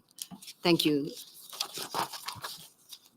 Advocate, before you proceed, Advocate Batohi, you were asked a question whether the prosecutor's memo was ever made available or was ever sent to Advocate Molochwa, and your answer is, I do not know. Well, as the head of the NPA, one would assume, and please correct me if I'm wrong, one would assume that before you took a decision to write the letter to Advocate Chauke and to the president, you would have familiarized yourself with all the facts of the issues that you want to bring to the attention of the president. And the question that would crop into one's mind would be, how did then the racketeering charges were preferred against the Katomana group, and what happened subsequently to the exchange between Chauke and Molochwa? And I just assume that you should know the answer to this question, whether the memo was eventually made available to him or not, and bearing in mind that his acting stint came to an end shortly thereafter, whether it was then given to his successor or what happened to it, because I don't know, leaves it hanging. Thank you. Chairperson, this matter will be dealt with in evidence, but maybe for present purposes, I can explain that. And now, Chairperson, to understand that I'm referring to evidence, I'm referring to documents, and it's not my documents, but it's evidence before the panel. According to Advocate Molochwa, I think he says in one of his statements that he didn't hear anything further about this. But Advocate Chauke, in one of his documents, states that he did send the memo. I could be mistaken, but the process thereafter, we will explain how the racketeering authorizations came to be signed by Advocate Jiba. That is part of the evidence we intend to lead now. So that is why my answer to your question directly is whether it went to Advocate Molochwa, I'm not sure, because of what he says and what Advocate Chauke says. They need to explain that. But I know what happened in the process after that, and I will testify about that. We need to go through documents to explain that process. Advocate Batohi, I also need to understand, because my question is along these lines. Did you investigate this matter further before you wrote the letter? Did you take it further than Molochwa saying, I did not have any further interactions, or I did not hear anything further from Chauke from this date going forward, before you made the decision? Because in your letter, you are clear. You say, I have made the decision. I have come to a conclusion that there needs to be an inquiry, or there needs to be further investigation on your conduct. So can you just clarify whether you still do not know, or what happened? At this point, as I sit here, I do not know if Advocate Molochwa received the prosecution memo. What I do know is what happened subsequently, and my decision to refer the matter to the president was not taken at this stage. It was taken after. There's a lot of evidence in this bundle, and as we proceed now, I will explain the next step insofar as how it came about that Advocate Jiba in fact signed the racketeering authorization. I don't want to try to explain it now because we've got lots of documents to go through, and I might get caught up in that process, but I do not know if Advocate Molochwa received it or not. Should I take it that you are treating us, you're giving us information on a need-to-know basis? So we will know this information when the time comes, but for now, we should just put it on hold. No, absolutely not. I want to give the panel all the facts as far as I'm aware of. So I can run through what happened after that without referring to documents. I didn't mean that you should not be led. Thank you. Thank you very much.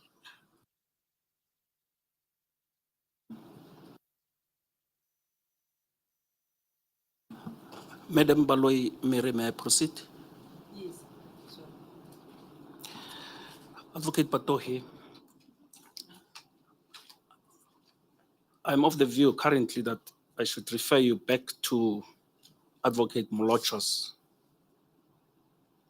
email, which you earlier referred to. I'm fortified, in my view, by what Madam Chair has indicated, that perhaps it is prudent to read the whole document. But for the moment, do not read the whole document for the moment. Just go to paragraph 8 on page 1015. 1015. LO01015. Perhaps we should clarify to the panel, lest they get confused, that there's some duplication of documents. We were referring to 1010 and 1015, but they appear to be the same email. Just, I beg your pardon, I think council is referring you to something else. I apologize, If you Chairperson. can go to what council is taking you to. 1015, Chairperson. L0 LO01015. Correct, 01. council? That's correct. That is Madam where I Chair. am, Chairperson. It is a duplication. That's all I wish to say. Of 011010. Pardon me, it's the one that is embedded in my mind, Thank you. apart from the previous one. Sure. But then go to paragraph 8 and read the whole thereof. Paragraph 8 states, I have not changed my mind. I still need help from you because I want perpetrators of crimes to answer for their atrocious deeds. Only if we can respect each other and acknowledge that we all enjoy the right to human dignity. The AJP stated that he will meet us on Monday in Pietermaritzburg. I am still requesting you to give me a brief report so that I can also assure myself of what I am signing on. Again, humility and modesty will help us in this regard. Thank you.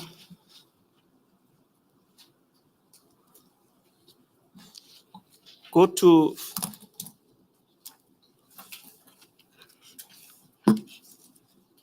LO1, which was LO? page 178.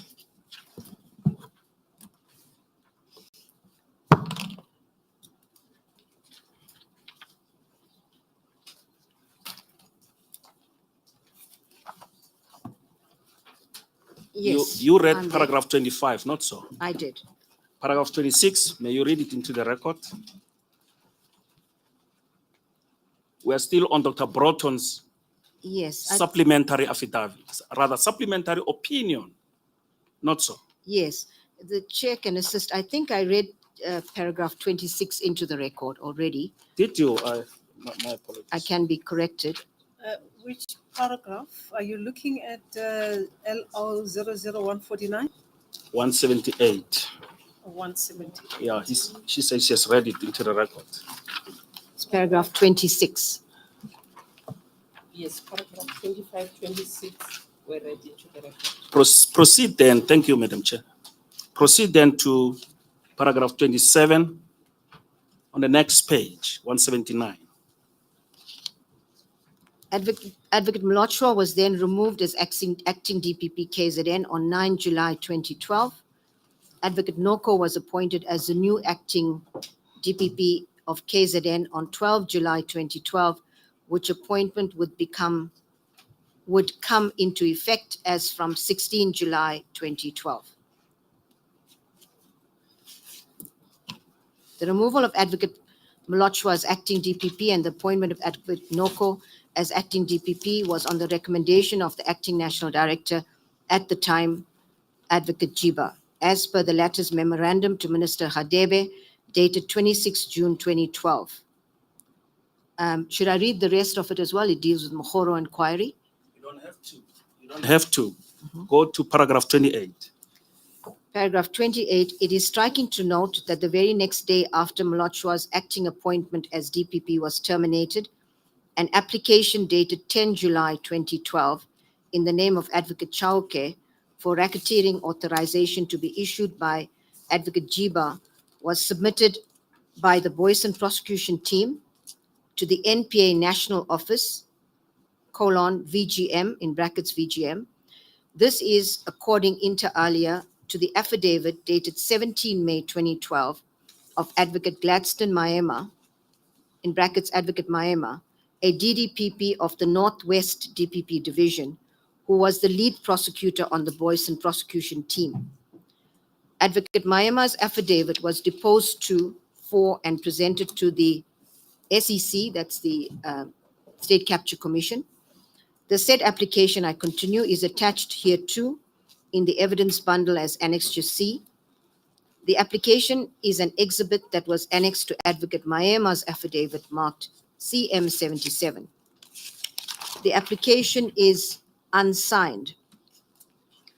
It should be emphasized that I conducted a diligent, I meaning Dr. Broughton, who's writing this. It should be emphasized that I conducted a diligent search at VGM for the 2012 racketeering file pertaining to the Boyson prosecution, but to no avail.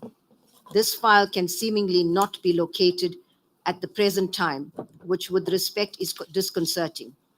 So while it is so that Advocate Maema appended an unsigned version of the application to his SCC affidavit, it may be that a signed version was submitted at the time to the VGM.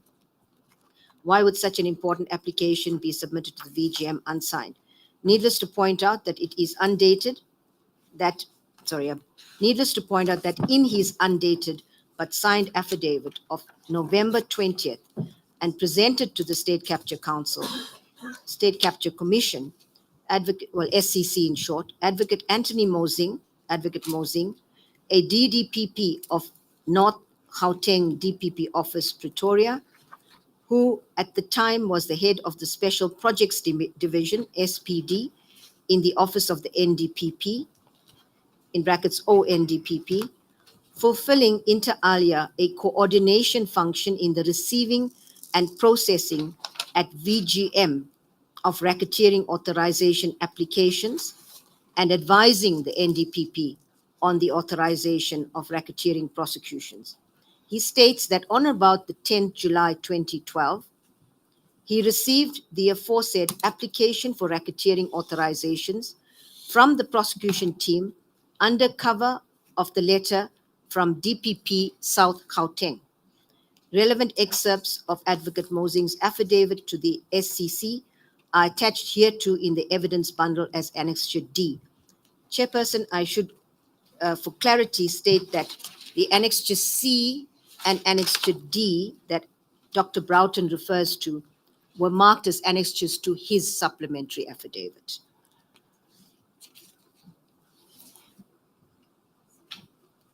Now, I want to take you to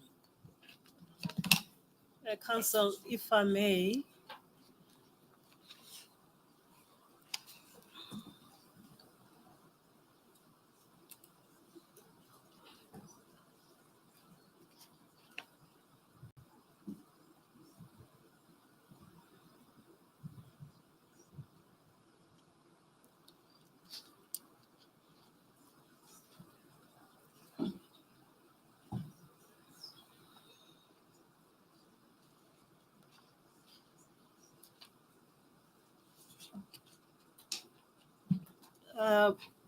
I'm sorry, Advocate Batoy, to interpose.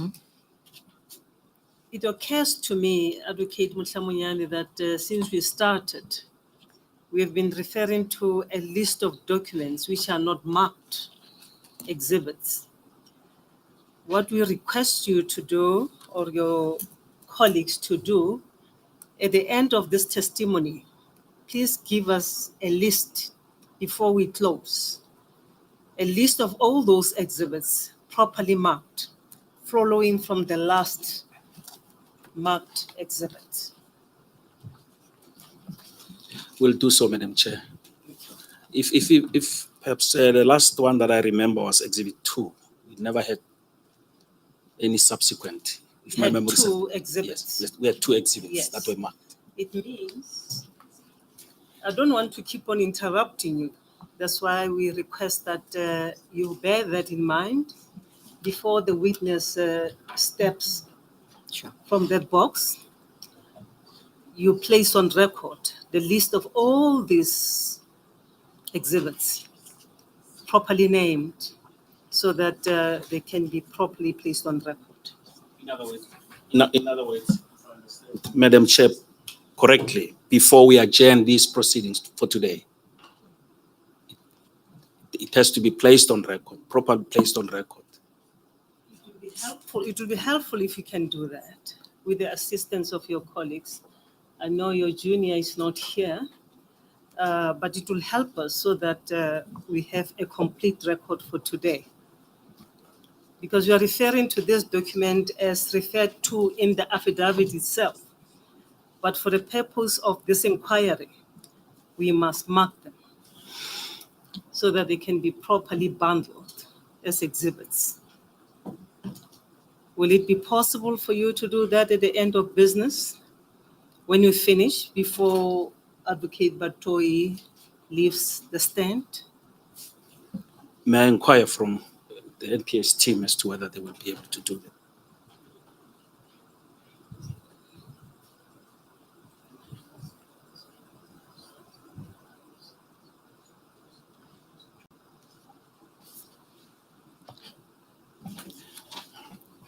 I'm informed by the NPA team that they will attend to that, Madam Chair. Yes, thank you. Thank you, Madam Chair.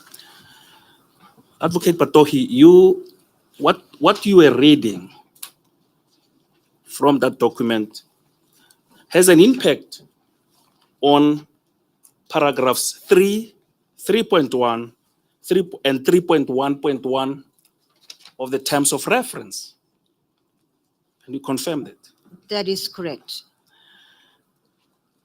You referred to a date of 10 July 2012 where an authorization certificate was applied for. We'll revert later to that. For the moment, I refer you to LO2 00376, which contains an affidavit deposed to by Advocate Anthony Musing. It starts on page LO2 LO 00340. Are you there? Please take us to that bundle, Bundle LO2, Madam Chair, LO2. LO 00340. That's the page. That's where it starts. 340. Yes, 340. That's Anthony Musing's affidavit that served before the State Capture Commission. Now, go to page 376. Yes, Advocate I am. Batohi, are you there? I'm there. We have to look for the bundle. Council. You are referring us to LO2. Bundle LO2, Madam Chair. Please give us a second. I'll do that.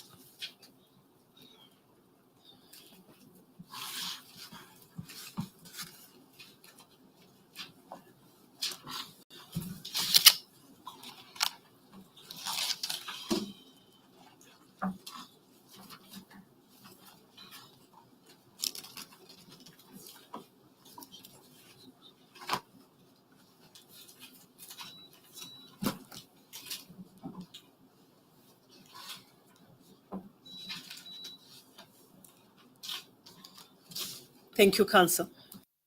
Thank you, Madam Chair. Advocate Batohi, for completeness' sake, who is Advocate Anthony Musing? Advocate Mosing, if my memory serves me right, held the position of a Deputy Director of Public Prosecutions. Where was he stationed? He would have been stationed at the time of these events at the NPA head office, at the VGM office, as it is referred to. And it appears he was in charge of special projects section, and that I've gleaned from the other document. But perhaps to clarify what it appears his role was at the time regarding racketeering, and I stand to be corrected, it's my understanding is that he would have then received racketeering applications. He was in the office of the NDPP. He would have received applications from various parts from prosecutors across the country. And then he would process the documentation and prepare it for submission to the National Director for her consideration, the acting NDPP at the time. That's my understanding of his role. And at the time, the acting NDPP was Advocate Jiba, That is correct. as at 2012. That is so. Go to page LO 00376 of bundle LO2. Mhm.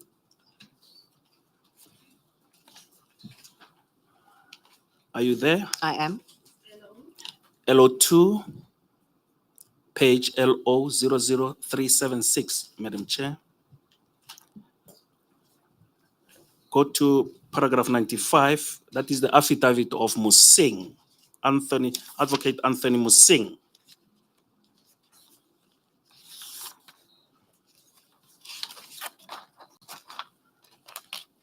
Please read paragraph 95 into the record. So Advocate Mosing states at paragraph 95 of his affidavit, on or about 10 July 2012, I received an application for racketeering authorizations from the prosecuting team under cover of the letter from DPP South Gauteng. After considering the application, it was concluded that the application must be made by the DPP KZN, as the DPP South Gauteng had no jurisdiction. Subsequently, on paragraph 96, Counsel, should I stop there or continue? Just read it, and then we'll go back to paragraph 95. Sure. Subsequently, on or about, this is paragraph 96. Subsequently, on or about 15 August 2012, I received the application for racketeering authorizations from the prosecuting team under cover of the letter from DPP KZN. On or about the same time, I also received an application for centralization under cover of a letter from DPP South Gauteng. Now, go to the same bundle, LO2, to page 297, LO00297. Therein, you will find an application for authorization.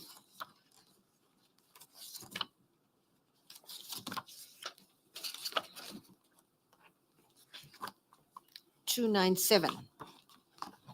Indeed.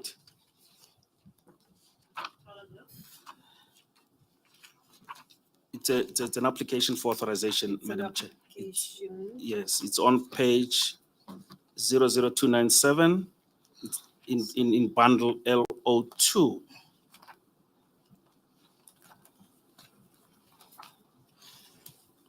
Are you there, Madam? I am. Thank you. Now, this application on this page is dated 10 July 2012. Do you see that? That is so. If you go back to paragraph 95, which you earlier read into the record, Yes. is it the same It appears that application that Advocate Musing was referring to? it appears to be the same. When in paragraph 95, he says he received an application for racketeering authorizations under cover of letter from DPP South Gauteng. And this is, that is LO 00297. The document there is a memo from Advocate Chauke to Advocate Jiba dated 10 July 2012. And the subject is application for authorization in terms of Section 2.4 of the POCA Act, 121 of 1998, in the matter of the State versus Boyson, Johan Vessel and others. And an application, Chairperson, in terms of Section 2.4 of the Act is a racketeering application.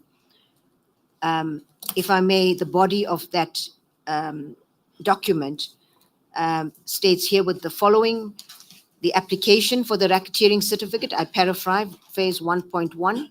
1.2 is the draft indictment. 1.3 is the draft authorizations for Section 21E and 21F respectively. And that would be in terms of the Prevention of Organized Crime Act, which relates to racketeering offenses.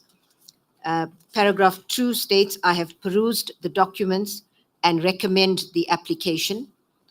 And paragraph 3 states the accused have appeared in the Regional Court Durban.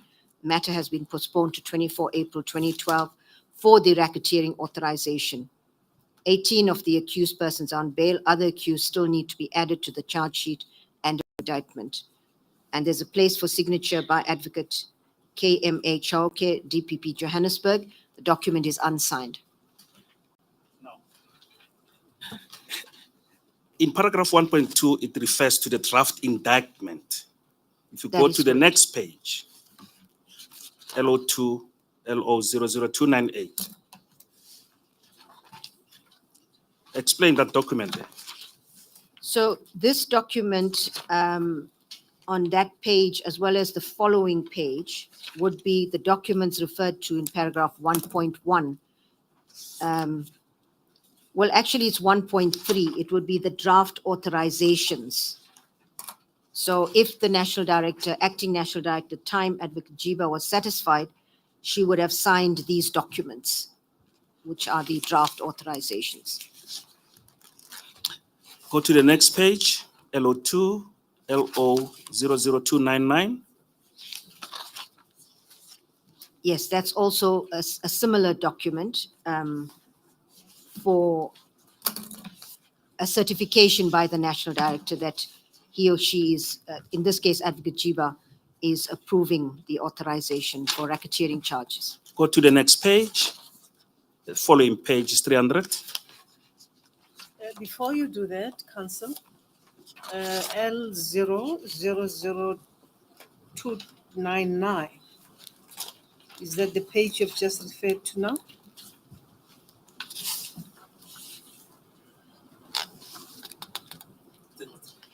It's a draft according to the It witness. is a draft. It's a draft. Let me find out from the witnesses who prepares these drafts. No. I just want you to tell me because I see LO 00299 supposed to be an authorization under the hand of Advocate Jiba, but it is not signed. Indeed, Madam Chair, it's unsigned. Go to the next page where you find a prosecution memorandum. Explain what a prosecution memorandum is.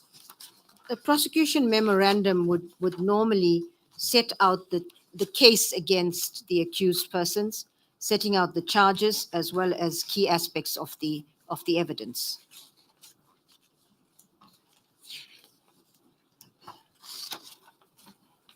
In a normal course of events, Advocate Batohi, it is imperative that such a memorandum, referred to as a prosecution memorandum, should be annexed to authorization applications in terms of section 2.4 of POGA. That is correct. And this is what this bundle appears to be. It appears to be the first document being the memo, which is always signed by the DPP of the jurisdiction where the case is taking place. And to that will be a bundle which would be attached, the draft authorizations, as well as the prosecution memo and the indictment.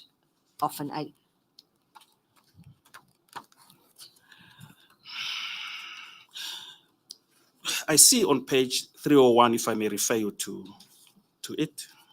301. 301, under paragraph D, subparagraph D, there's identification of the accused there. Is that what you refer to as an indictment?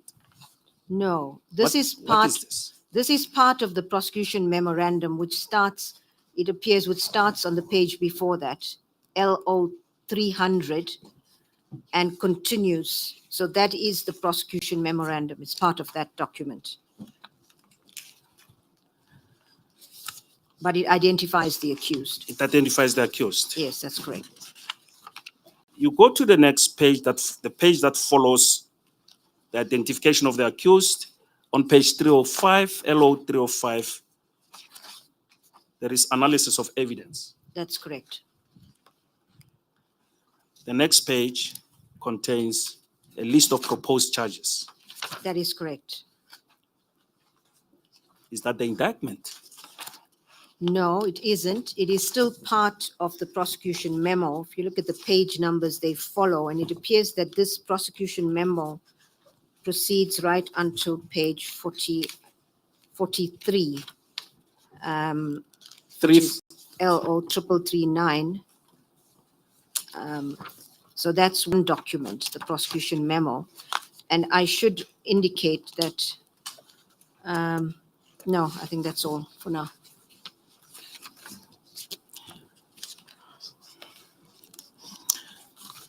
now, what is contained in this letter, in this application for authorization that you referred to earlier, dated 10 July 2012, together with the prosecution memorandum? Sorry, just a moment. If you take me there again. I'm taking you back to LO2, LO 00297. Yes, I'm there. I'm saying what appears there, together with all the attachments,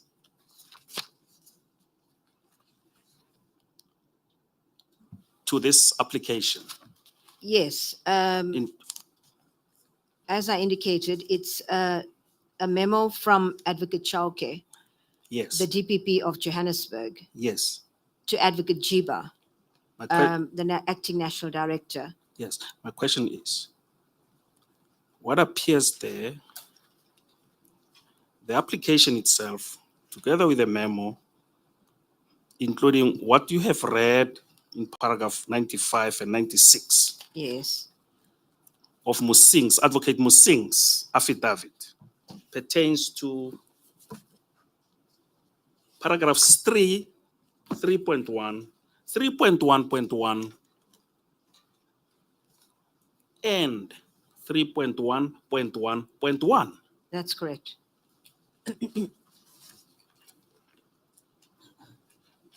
Advocate Motlamunyane, the memorandum is signed, or rather is drafted by Advocate G.S. Maema. Indeed, Madam Chair, and that appears on page 339.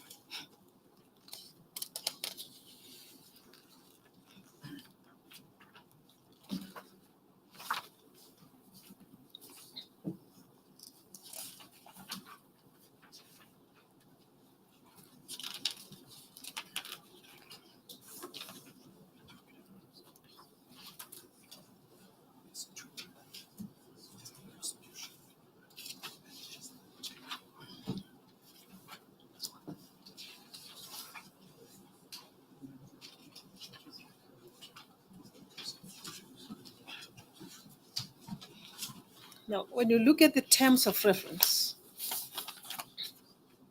paragraphs 3.1.1.4 and 3.1.1.5,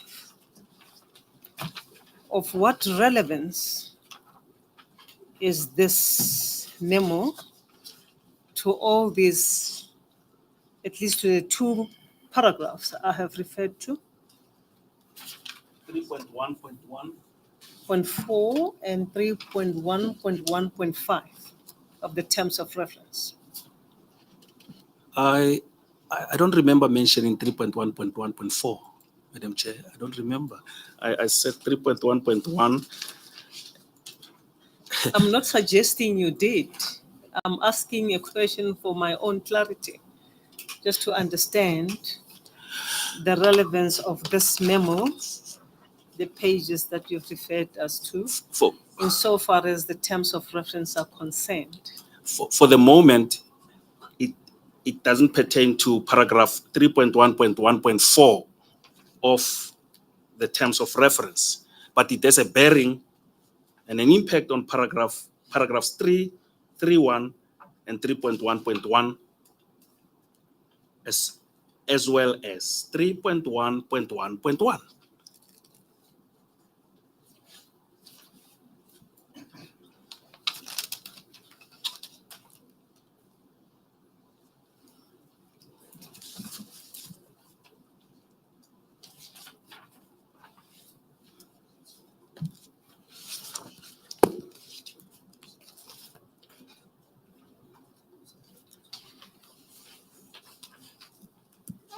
Thank you. Thank you, Madam Chair. We now know that this application was prepared by, it would appear it was prepared by Advocate G.S. Maema. Am I correct? That is correct. Now, what was the role of Advocate G.S. Maema? According to the information, he was the team leader of the prosecution. He was the leader of the prosecution team. Was the leader of the prosecution team not Mr. Maema? Sorry, what name did you, I apologize, Chairperson. What name did? Advocate G.S. Maema. Yes. Advocate Maema. In terms of the team that is, so you have a DPP, and then you have the prosecutors that are actually the ones that are going to prosecute the matter in court and that deal with the management of the case itself in terms of the evidence and managing the case. So you have, it appears from, I think the paragraph 60 that you referred me to earlier on, evidence leader, chairperson, that he was the team leader. Advocate Maema. That's correct. Yes. Yes, that's Not correct. Advocate Chauke. Not the leader of the team. He was the DPP in charge of the team, and Advocate Maema was the prosecution team leader. Yes, leader. Thank you, Chairperson. Thank you, Council. Thank you, Madam Chair. Go to page 00777 in the same bundle, in which you will find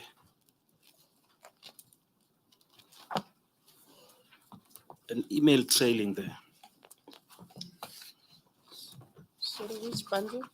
The same bundle, LO2, page, 777. yes, 00777.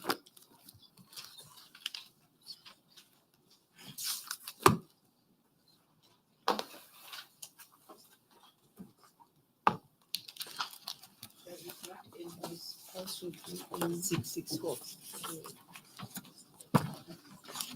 should be in LO3. The last page of LO2 seems to be page 664. Yeah, I'm lost. Which document are you referring to? Where I could assist. In the My- index, Yeah, may I take instructions? 777 will be your annexure H of Musing. My Emma email 2012-08-15 Musing affidavit, parenthesis, capital A, 12 close. Is that a document? That's the document, Madam Chair.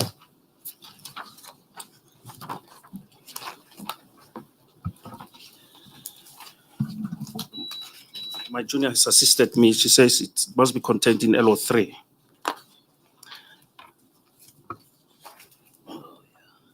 M3.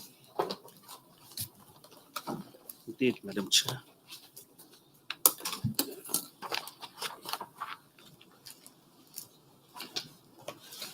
That is correct. It's LO3.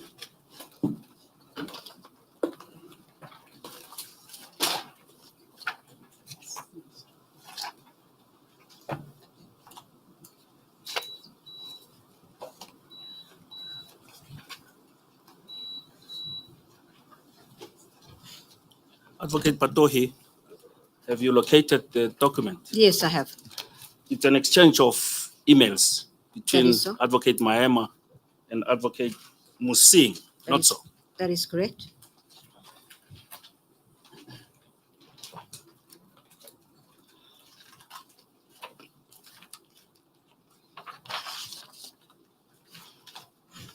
Can you read into the record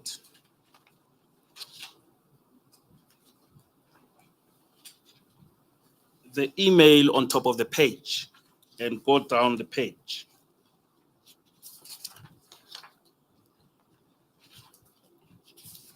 email from Advocate Sello Maema, to Advocate Musing. Indeed, Madam Chair, but emails trail seems to confuse us. They start at the From the back. back. I should have started at the back, Madam Chair. You're confused, I'm more Eh, confused. Email trailings. It starts, Advocate Batohi, on page 779. Yes. And then it means that the first one, the first email trailing was from Anthony Musing at the bottom of page 778. Do you see that? Yes, I do. Dated 14 August 2012 at 4:21 p.m. And it was directed to Mahlubi Ntlakaza and Sello Maema. That's correct. Are you able to explain what is contained there? What was the message? So this email, what I gather from what's here is that it is, as you said, from Anthony Mosing to Advocate Ntlakaza and Maema. And if one notes the team earlier on, Advocate Maema is the prosecution team leader and Advocate Ntlakaza is one of the members. The subject is final Cato Manor indictment as modified by Advocate K.R. Matenjwa. And Advocate Mosing says, colleagues, herewith more corrections to the summary of facts and the memorandum. Regards. So one can infer from that that he had made corrections to the documents that he had received earlier on, under cover, as he said, of, I think it's letter dated, the memo dated 10th August that we were referring to earlier on. Go to the one following that one on the same day, the 15th of August, The next day. the next day at 8:34 a.m. So Advocate Ntlakaza responds to well, he doesn't, it's a letter from, it's an email from Advocate Ntlakaza to Advocate Matenjwa, Molochwa, Moleko, Fuchane, Maputa, and copied to Advocate Maema. These are minor changes to the enterprise only. I think we can get our certificates. I'm not sure whether Advocate Maema has printed the hard copies. I'll be at the Constitutional Court today. So the subject there was the final Cato Manor indictment. Yes, it's from this email. It's clear that they were preparing to get this racketeering certificate from the acting national director. Go to the next one. That follows, it's up the page, in the middle of the page, It's an at 12:02. It's an email from Advocate Maema to Advocate Mosing, Matenjwa, and copied to other colleagues in the team. Can you read it into the record? It states, dear colleagues, Anthony, and that would mean Anthony Mosing because his first name is Anthony, it would be Advocate Mosing. Anthony, I had a look at the proposed changes. It is more to complete the participants of the enterprise to include the Port Shepstone organized crime accused. I have worked it into the indictment at the whereases, at the summary of substantial facts, and into the prosecution memo. You asked whether we are not repeating the same paragraph at the summary of the case in the prosecution memorandum. I think it completes the introduction well and is not necessarily repetition, although it has been mentioned at the introductory part. He then goes on to say in paragraph 2, we have also added Lockham and Fantonder as managers of the enterprise. I will make contact with you today or tomorrow to bring the hard copies. And this is important. I have also done the prosecution memo on the KZN letterhead, although our DPP, which I assume is Advocate Chauke, will sign as arranged with the acting DPP KZN. Thank you for your valuable contribution. We await your facilitation for the approval of the racketeering certificates. Remember, we require them next week. We apologize for putting you under pressure. So it was clear from that that there was a lot of pressure in terms of getting these certificates authorized. With that assumption in mind, it strikes me, Council, that Advocate Chauke does not appear in the list of the people who are CC'd that email. That is correct, Chairperson. This is the team, the prosecution team at the technical level.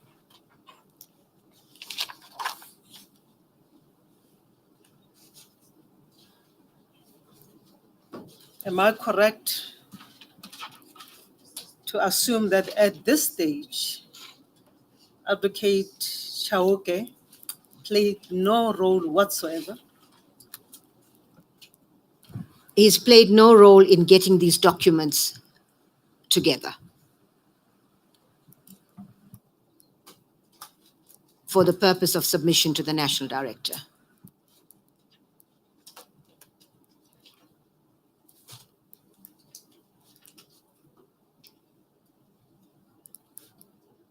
That's also an inference that I make, Chairperson.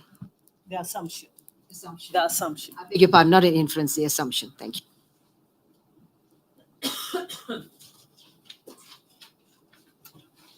Thank you, Council. Thank you, Madam Chair.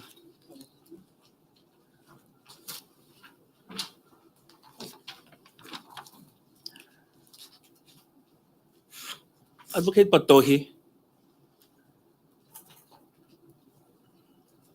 you remember you were reading in LO1 that Advocate Molocho's tenure ended. You remember that? Yes, It ended on the 9th of July, if my memory serves me well. Yes, 9 July 2012, not so. yes, that appears to be the case. Thereafter, Advocate Noko was appointed as the acting DPP KZN, not so. That is correct. From memory, can you remember when she took office? I know she was, I think it was mid-July. From memory, I think it was the 16th of July, but I stand to be corrected. Beg yours? I said, I think it's the 16th of July, but I stand to be corrected. It is in one of the documents. Yes, let me refer you to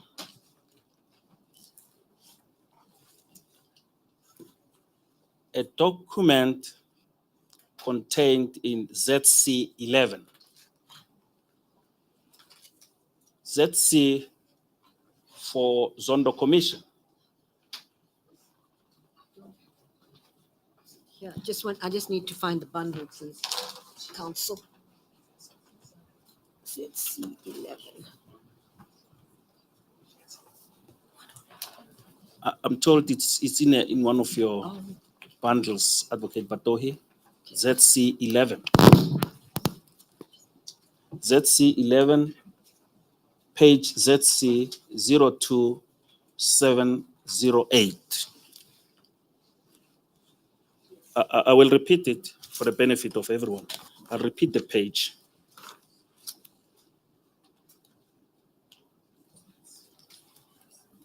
Have you located it? I have, yes, thank you. It is a letter. Please give me a second, Council.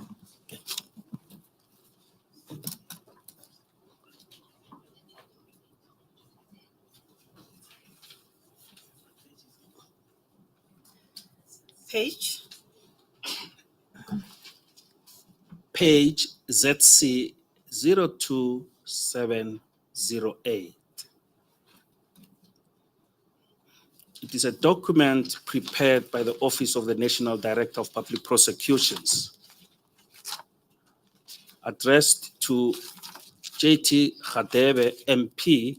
Please give us a second to locate this document. It's ZC 02. 08. Indeed, Madam Chair.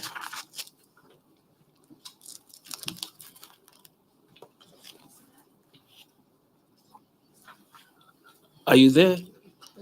I am. Perhaps you must read the introductory part of that letter because the marking here is obscured by something else.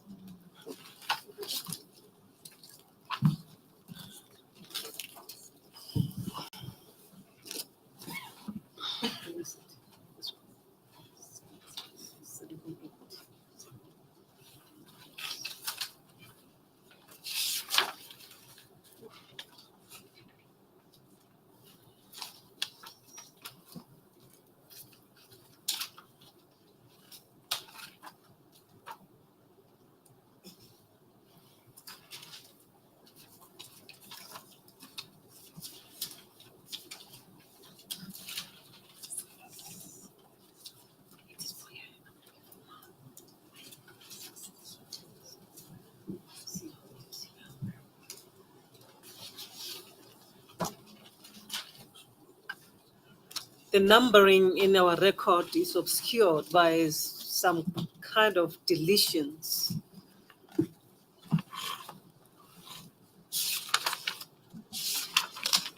But you got the page? Yes, If thank you you, if you Councillor. may read it, if you may write it by hand, maybe. It is a document from Advocate Jiba to MP, to the Minister, I suppose, Hadebe. Is that the document? That's the document, Madam Chair. Thank you. May I proceed? Yes, sir. Please, Advocate Patohi, read the document into the record. The entire document. Okay, I'll go ahead. Yes, the entire document, it's important. Sure. It's a memorandum that is from Advocate Jiba as acting NDPP to Minister Hadebe, the Minister of Justice and Constitutional Development. It is signed by Advocate Jiba on the third page of 26 June 2012. That's ZC 2710. The subject line is request for appointment of an acting Director of Public Prosecutions, jurisdictional I beg your area. pardon, Council. I'm sorry, Advocate Batoi. You said son to. Did you say son to or signed? Signed, I beg your pardon, signed on the 26th of June 2012. Yes, it's not an affidavit. No, it's a It's memorandum. just a memo. That is correct. Yes. A memorandum from Advocate Jiba to Minister Hadebe. The subject line is a request for appointment of an acting Director of Public Prosecutions, jurisdictional area of KwaZulu-Natal High Court Division, Section 13.3 of the National Prosecuting Authority Act 1998, 32 of 1998. The purpose, one purpose of the memorandum is to request the appointment of Advocate Mopone Noko Mashilo as the acting Director of Public Prosecutions for the KwaZulu-Natal High Court Division. Paragraph 2, Section 13.3 of the National Prosecuting Authority Act provides as follows. Appointment of directors and acting directors. Subsection 3, the minister may from time to time, but subject to the laws governing the public service and after consultation with the national director, from the ranks of deputy directors or persons who qualify to be appointed as deputy director as contemplated in Section 115.2, appoint an acting director to discharge the duties of a director whenever the director concerned is for any reason unable to perform the duties of his or her office, or while the appointment of a person to the office of director is pending.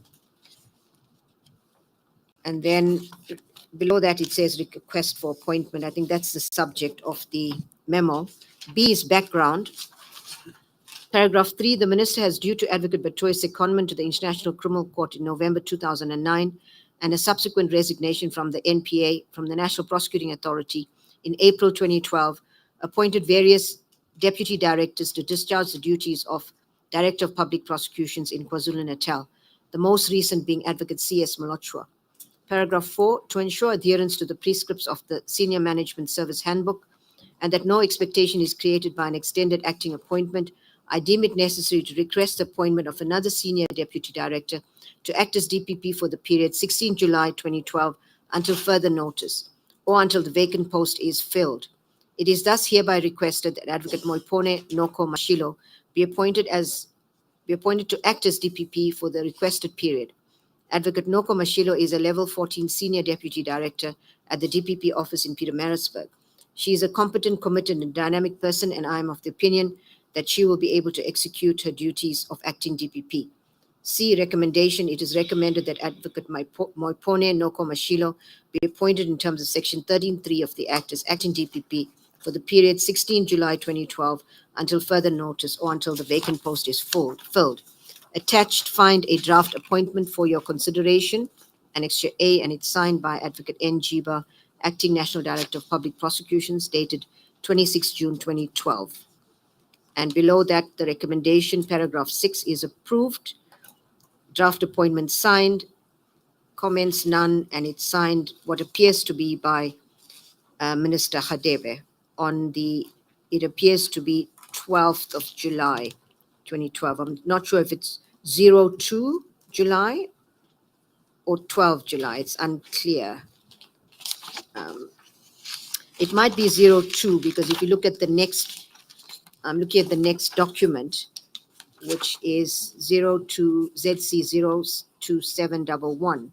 It's the appointment letter that's signed by Minister Hadebe, appointing Moipone Noko Mashilo as Acting Director of Public Prosecutions for the jurisdictional area of Natal Provincial High Court Division, or the High Court, for the period of 16 July until 2012, until further notice or until the vacant position is filled. And this is signed clearly at Pretoria on the 2nd day of July, 2012, by the Minister of Justice. Yeah, whilst you're still there, let us go back to the Act, the NPA Act, National Prosecuting Authority Act. Okay.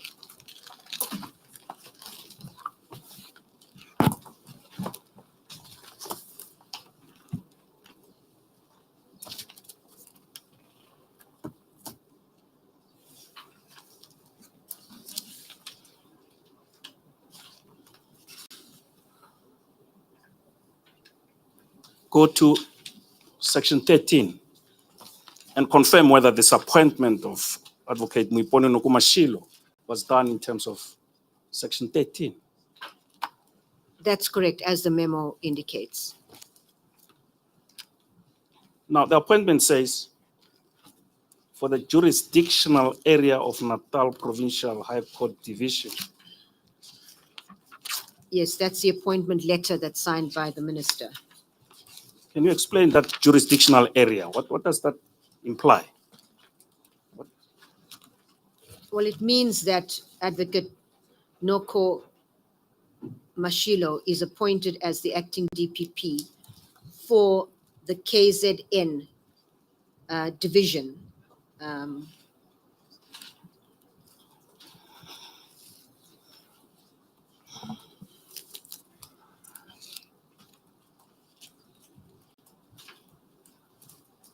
Go to LO3, page LO 00665.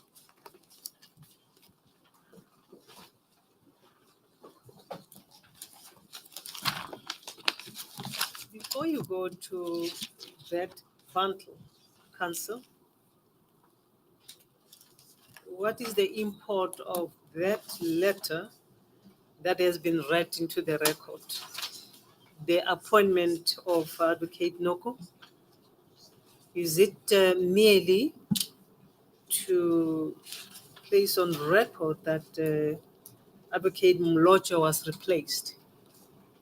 Not only that, but it will also show subsequently that what the role of Advocate Noko Mashilo was in the Katomana episode.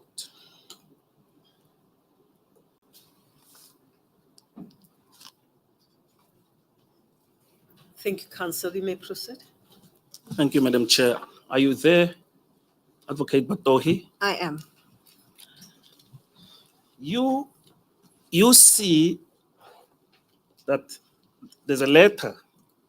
In fact, it's an application for authorization in terms of Section 2 in brackets 4 of POCA. That's correct.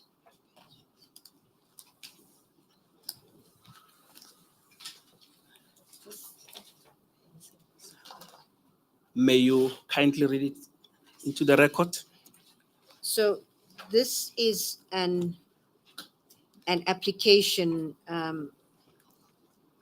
it's a memorandum from, on the letterhead of the Director of Public Prosecutions, KwaZulu-Natal. Please take us to that page. 00665, Chairperson. Yes, bundle LO3, page LO 00665, Madam Chair.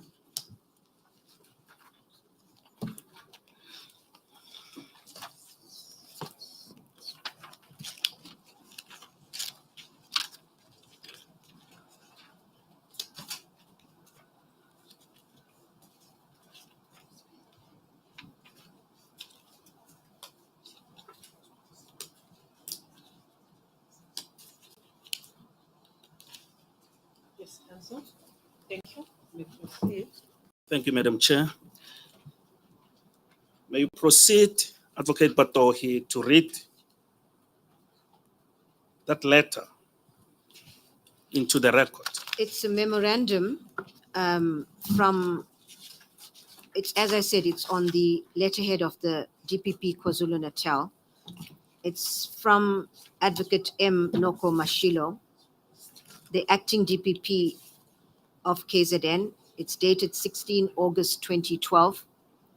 The subject is application for authorization in terms of Section 2.4 of the POCA Act of 1998, State versus Boyson, Johan Wessel, and others. Then goes on to say the following, herewith the following.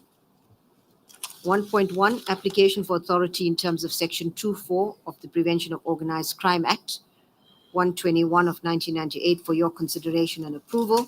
1.2, the proposed indictment. 1.3, the draft authorizations for Section 21E and 21F, respectively. Paragraph 2 is important. It states, I have perused the documents and recommend the application. 3, accused have appeared in the Regional Court Durban, and the matter has been postponed to 24 August 2012 for the racketeering authorization. 18 of the accused persons are on bail, and 12 other accused persons will be added to the charge sheet. The name of Advocate Noko Mashilo as the acting DPP KwaZulu-Natal appears at the bottom, but the document is signed by Advocate Chauke. Chairperson, perhaps to state that this document is identical to the unsigned memorandum that was referred to earlier, which is on LO200297. And it appears from the evidence I've already tendered that after that communication between Maema and Mozing indicated that there must be a memo prepared by the, I don't have the language in front of me now, but prepared by the DPP KZN, but the email goes on to say, but it will be signed by our DPP. I assume referring to Advocate Chauke, and this document is indeed signed by Advocate Chauke. Thank you, Chair. Advocate Batohi, are you identifying the signature appended on this page 00665 as that of Advocate Chauke? Yes, that's correct. I know his signature, he submitted documents. On that basis, I say it's his signature. You're referring to LO00665. That is correct, Chairperson. And above the name Advocate M. Nokomashilo, there's a signature there. That is correct, Chairperson. Are you saying it is Advocate Chauke who signed this? That is correct, Chairperson. It is common cause that you took office in 2019. The current office, yes. Yes. That is so. As NDPP. That is so. For how long have If you? you may remind me, why would Advocate Chauke sign and not Advocate Nokomashilo? Because Chairperson, he does not seem to sign PP there. Chairperson, the evidence that we tendered earlier, and the evidence leader will help me perhaps go to those documents, but I can paraphrase, Chairperson. What transpired from the documents we referred to is that if one looks at in bundle LO2 00297, there was originally a memorandum identical to this one, prepared, but in the name of Advocate Chauke for signature. The communication then between Maema and Mozing, it was Mozing, in fact, I think, who raised in one of the documents that Advocate Chauke cannot sign this memorandum because he doesn't have jurisdiction. I'm paraphrasing, Chairperson. What then happens is that there is an email which we've already led evidence on and referred to the emails that Advocate Maema, I think, writes to Advocate Mozing saying that they will prepare the document in the letterhead of KZN, but it will be signed by our DPP. So in effect, what's happening is the impression, this is my deduction, Chairperson, is created that this matter is in fact being dealt with by KZN, but is signed by Advocate Chauke as the DPP in this matter. That's when you made an assumption that reference to DPP in that document referred to Advocate Chauke. You remember I asked you that question. When you said you are drawing an inference, and I said you are making an assumption. Is that the document?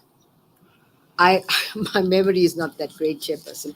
I'm just trying to make sure I respond. I'm responding to the correct document. Yes. I do remember your question. Yes. But I'm just want to make sure it's linked to this and I answer properly. In that letter, if I'm correct, Counsel, it is Advocate Maema who was writing and saying they will refer those documents to our DPP.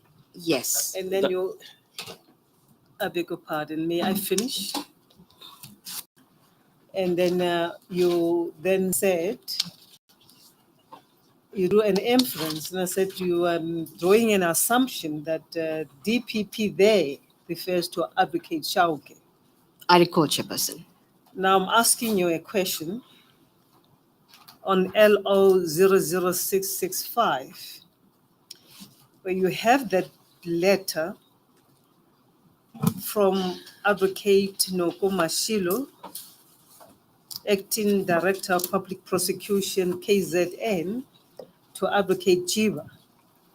Now, the document, that letter by Advocate Musing is under his name or her name. I'm not sure whether it's a lady or it's a lady, I suppose. It's a gentleman, Chairperson. It's a gentleman.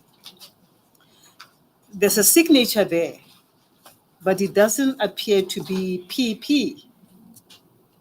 I would have imagined that Advocate Nokomashilo would sign this document. It's not her signature, Chairperson. It's Advocate Chauke's signature. Yes. It's not PP. It's not done PP. I can't tell, Chairperson. That's his signature.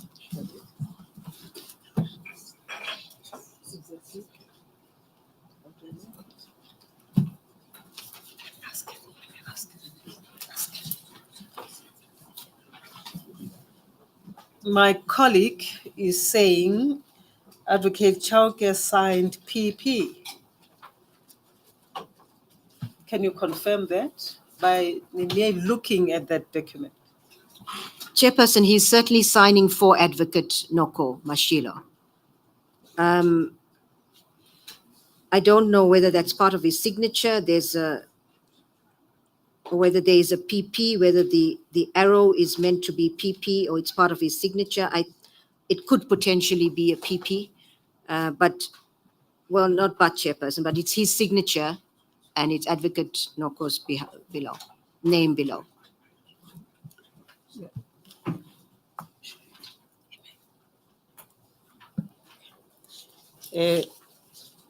Advocate Batoi, you have indicated to the panel that you know the signature of Advocate Chauke. Now, according to your knowledge, does the signature of Advocate Chauke ordinarily entail that arrow that you say you do not know? That seems to be also confusing you. Let me put it that way. Does it ordinarily entail that too? I don't know, Chairperson. I'll have to look at another signature of his to compare. But I know that looks like his signature, and I don't think it's disputed that it's his signature, Chairperson. Yeah, just focus on what I'm asking. I'm asking about the arrow. And your answer is that you do not know. You are going to ascertain and look at other signatures. Is that correct? I can do that, Chairperson. Right, thank you. Can I piggyback from that, just for my own clarity? Why would Advocate Nokomo Singh write a letter, put his names there, and his position as the Director of Public Prosecution, KZN, and he doesn't sign the letter, and he causes someone else who is a DPP, Gauteng South, to sign? That is an important question, Chairperson. And perhaps if we can refer back to the email, if Council will help me, this might help us understand this. The email of Maema to Mosing. May we refer to him as Advocate Maema, please? Sure, Chairperson. Advocate Maema to Advocate Mosing. If I may assist, Muipone, Madam Chair, is a lady. I beg your pardon. I just wanted to assist in that regard as far as her. I can't hear you, Council. I wanted to assist in regard to Muipone, Advocate Muipone Noko Mashilo. She's a lady. She's a lady. Yes. Thank you. Thank you, Council. If we could go to that, the email, which will help me explain, answer the Chairperson question about why would Advocate Chauke sign. If you could just direct us to that. Yes, it's in 778, LO3. 778.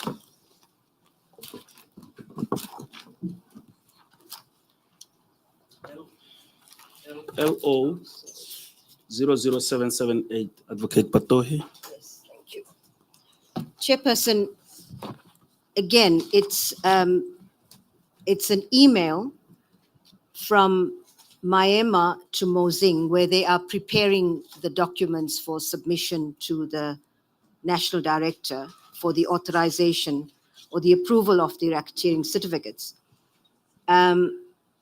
If you look at the middle paragraph, I have also done the prosecution memo on the KZN letterhead. Although our DPP will sign as arranged with the acting DPP KZN.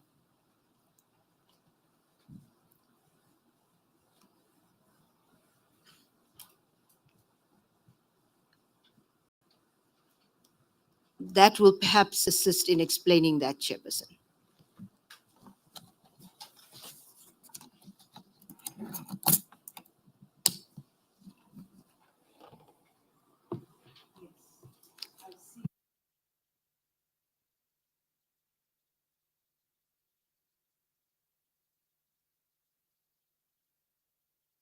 That's correct, Chairperson. That is correct, Chairperson. Pardon?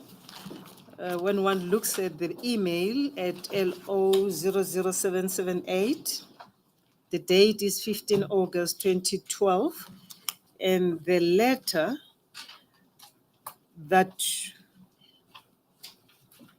is written by Advocate Nokumasilu is also dated 15 August 2012. It is on that basis that we made the assumption. That is correct, Chairperson. And if you look at the email that you referred to, it is from Selo Maema. Yes. And if we go to LO00703, which is attached to the memo at LO00665, it is signed by Advocate Maema.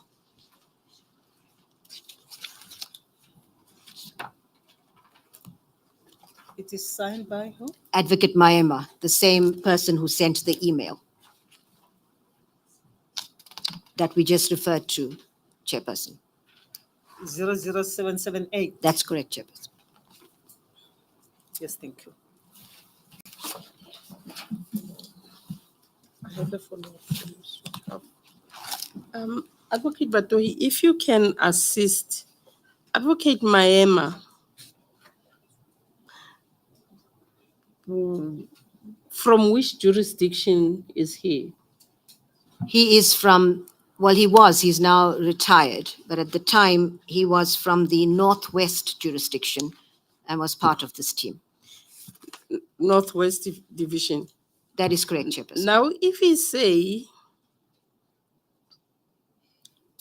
I have also done the prosecution memo on the KZN letterheads, although our DPP will sign as arranged with the acting DPP KZN. How do we place the DPP South Gauteng in this sentence when Advocate Maema is from Northwest? Chairperson, at the time, the evidence will show this team was put together and they were working from the VGM in the head office in Pretoria.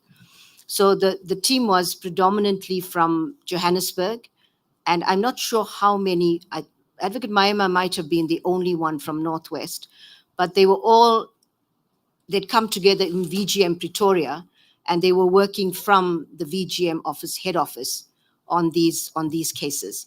So he was not physically at the time working in Northwest province. So he was part of the team that at the time was activities of this team was being coordinated by Advocate Chauke. So the DPP Northwest didn't have anything to do with this matter. The VGM offices, I take it they're in Silverton, That is correct, Chairperson. It's a head office of the NPA. and they would fall under the jurisdiction of Pretoria. That is correct, Chairperson. The office is in Pretoria. So the DPP there would be DPP Pretoria. The VGM is in the jurisdiction of DPP Pretoria. That's correct. Okay, but I'm trying to make sense of the use of our DPP and marry it to Advocate Chauke. If you can assist me with that link. Sure. Chairperson, the understanding is that there was a team that was put together. And if we look at paragraph 60 that we referred to earlier on, that sets out the team. Yes, Is that 60 of no, in Advocate Chauke's witness statement. if we could just be directed to that part, I will be helped to answer the question better. Because what practically happened is that prosecutors from Johannesburg, and this is my understanding, and I'm sure there'll be others that will be better placed because, as I said, I was not here at the time. I'm gathering from other bits of evidence, so it's not my direct evidence. But my understanding is that this team was put together. If we can be directed to that paragraph and the page number, it will help. But my understanding is that this team of prosecutors working on this case were working from the Pretoria of the VGM office under the under the DPP Gauteng, that South Gauteng, that is Advocate Chauke, and dealing with these cases that actually emanated, this particular case emanated from KZN. That is my understanding of how this worked. May I refer you, therefore, for purposes of understanding and for purpose of answering Madam Baloyi Mary's question to paragraph 60 of LO1 on page LO 00266. Just to recap, you have already dealt with it, but for purposes of answering the question, it is appropriate that you should go back to it. It's in LO1, Madam Chair, and the page is LO 00266. And if I may point out, my colleague informs me that it's almost lunch break. Yes, I've noted that. I just want us to wrap this aspect so that we don't forget where we ended. Is at LO 00266, That's correct, Madam Chair. paragraph 60. Paragraph 60 thereof. This is a witness statement of Advocate Chauke that served before the State Capture Commission. Yes, that he was asked by Advocate Jiba to put together the team. Indeed, Madam Chair. He says, according to that paragraph 60, Advocate Chauke states, Jiba requested me to assist with putting together a prosecution team which will guide members of the police and members of IPID, the Cato Manor team, on the investigation and prosecution of the matters. I agreed to be the coordinator of the prosecution team. The prosecution team was comprised of the following advocates: Advocate S. Maema, DDPP, team leader.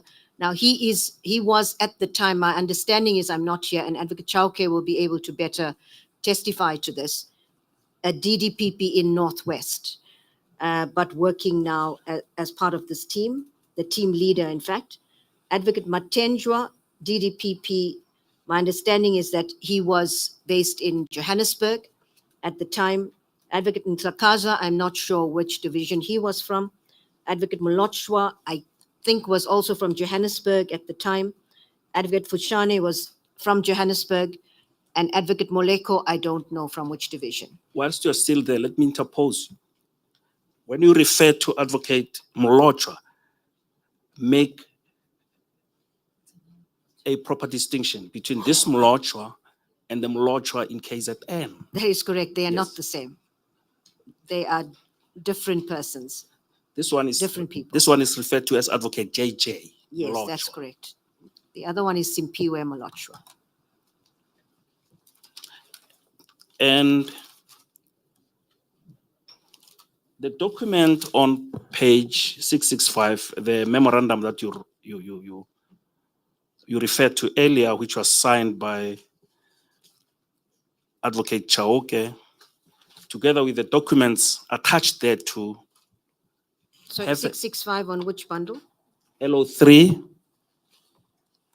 the Yes. memorandum of 15 August Yes. signed by Advocate Chauke, Mhm.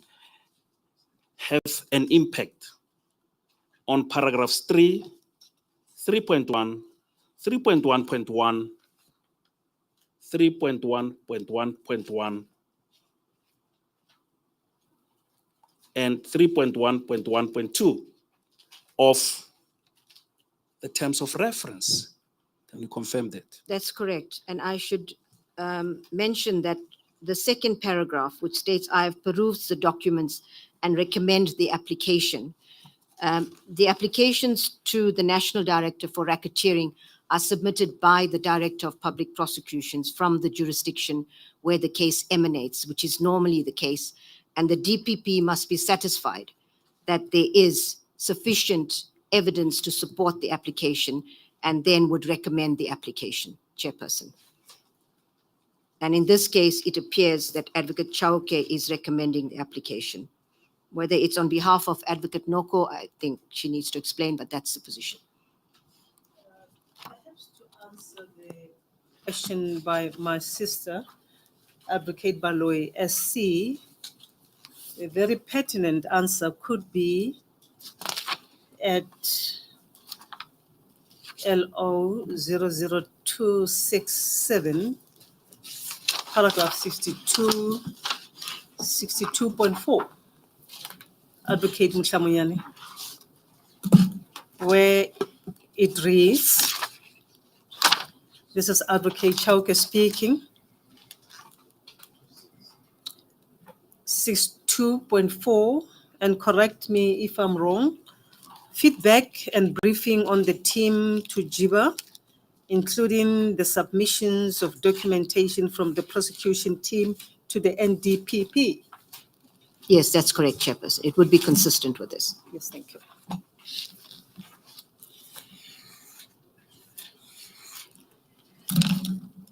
So it makes sense why then on this issue that we have been wondering about as to why Advocate Chauke signed, he tells us in his affidavit in the volume 1, LO 00267, that it was his role to make sure that those documents were then forwarded to the NDPP, Advocate Jiba. That is correct. It's in line with that. But the important part being that he recommends the application, which a DPP would normally do, in whose jurisdiction the matter resides. Yes. Thank you, Chairperson. Thank you.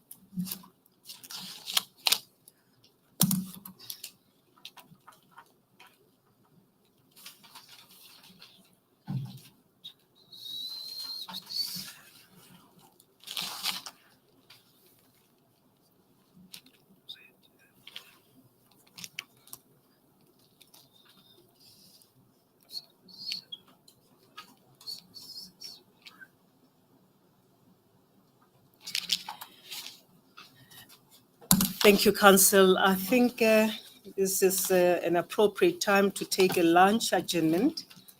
It's 1:45. We will adjourn now and reconvene at 2:30. Thanks, Madam Chair. We'll do that. Yes, thank you. We'll adjourn for lunch until 2:30.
Good afternoon, Council. You may proceed where you ended. Good afternoon, Chairperson and your sisters and everybody else.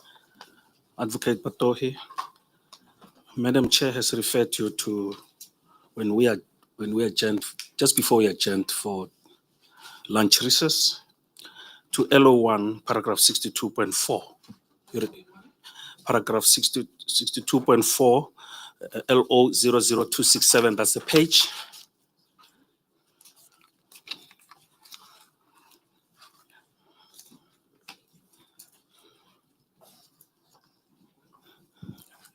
We remember? Yes, 267.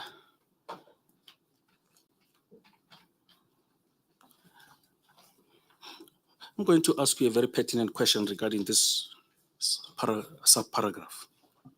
And my question is, what Advocate Chauke is stating in this paragraph, has it to do with a prosecutorial decision or a prosecutorial? Has it to do with a prosecutorial decision? Sorry, can you, What, I'm not clear about the question. what Advocate Chauke states in this paragraph, has it to do with him taking a prosecutorial decision? Is that Is- paragraph 62.4? 62.4.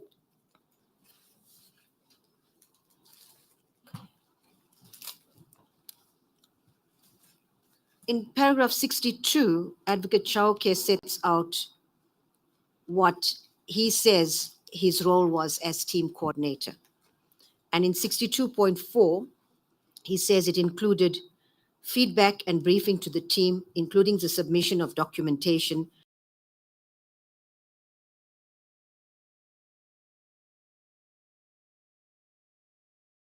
not on the face of it, it's just submission of documentation. But if you submit documentation where you recommend prosecution or recommend the authorization of racketeering charges, that is taking a prosecutorial decision. And when Advocate Chauke signed the document we are referring to earlier, I don't have the reference now, LO3 on page 665. he was in fact taking a prosecutorial decision to recommend charges on racketeering to the National Director. Which goes to the root of paragraph 3.1.1 That's correct. of the terms of reference. That is correct. And there will be various other prosecutorial decisions that we will identify in the course of my testimony. Chairperson, if I may, we did check the signature of Advocate Chauke. It does not have an arrow in the ones we've checked.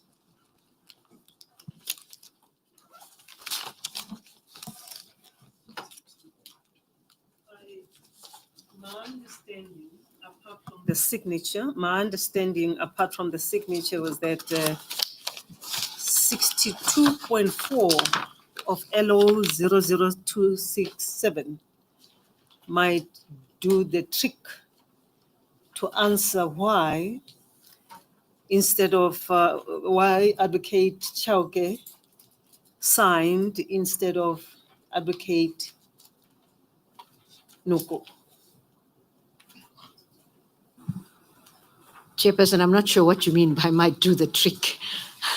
My Well, apologies. The point was that what we asked you was why is it that the letter is signed by Advocate Noko?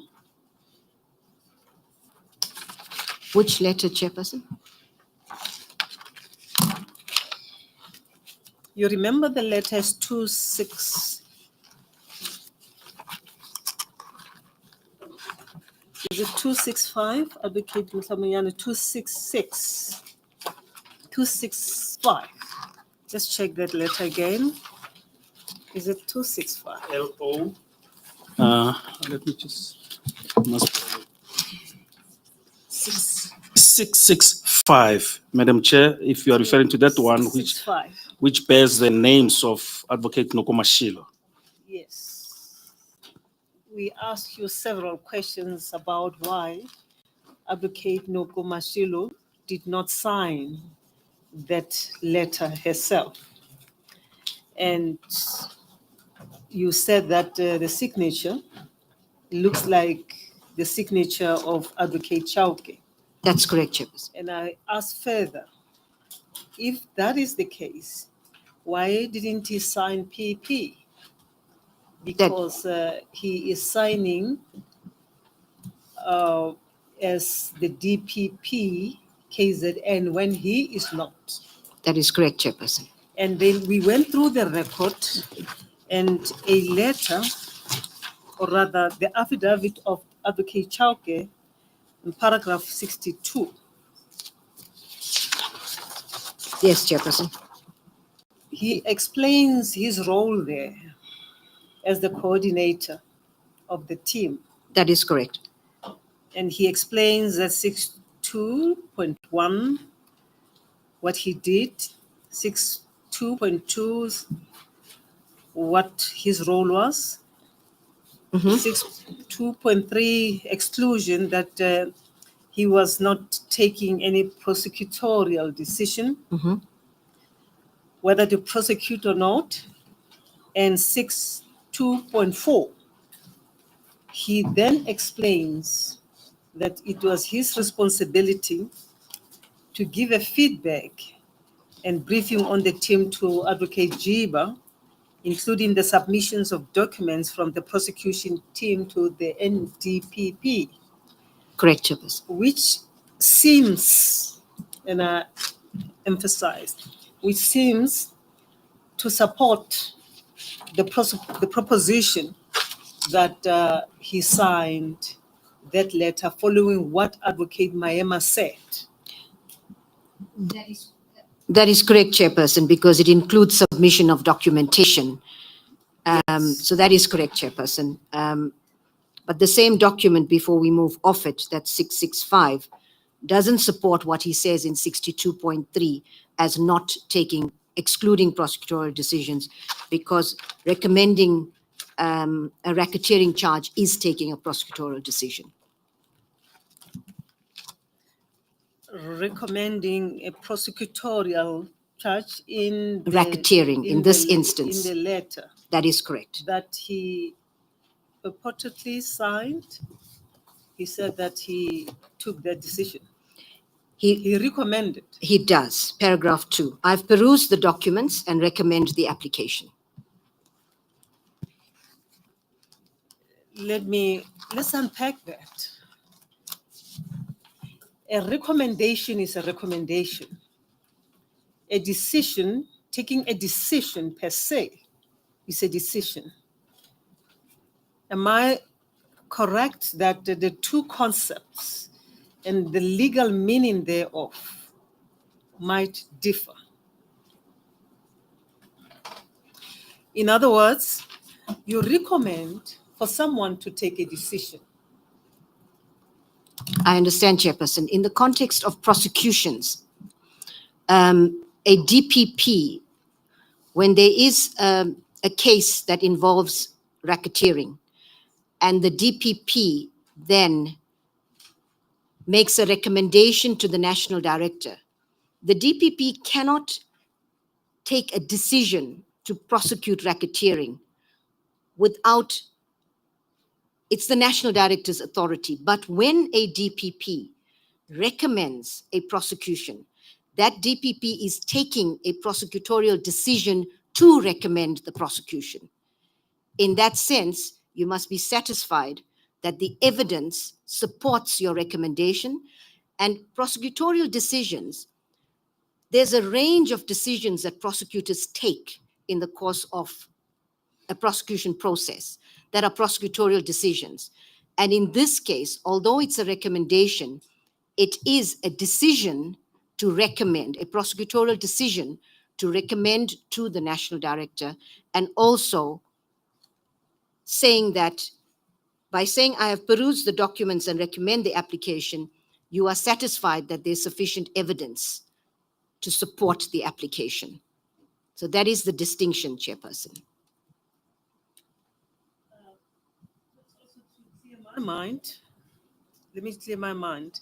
My understanding is that following the request by Advocate Jiba to him, Advocate Chauke, to coordinate the team, his involvement was to that extent as a coordinator of the team.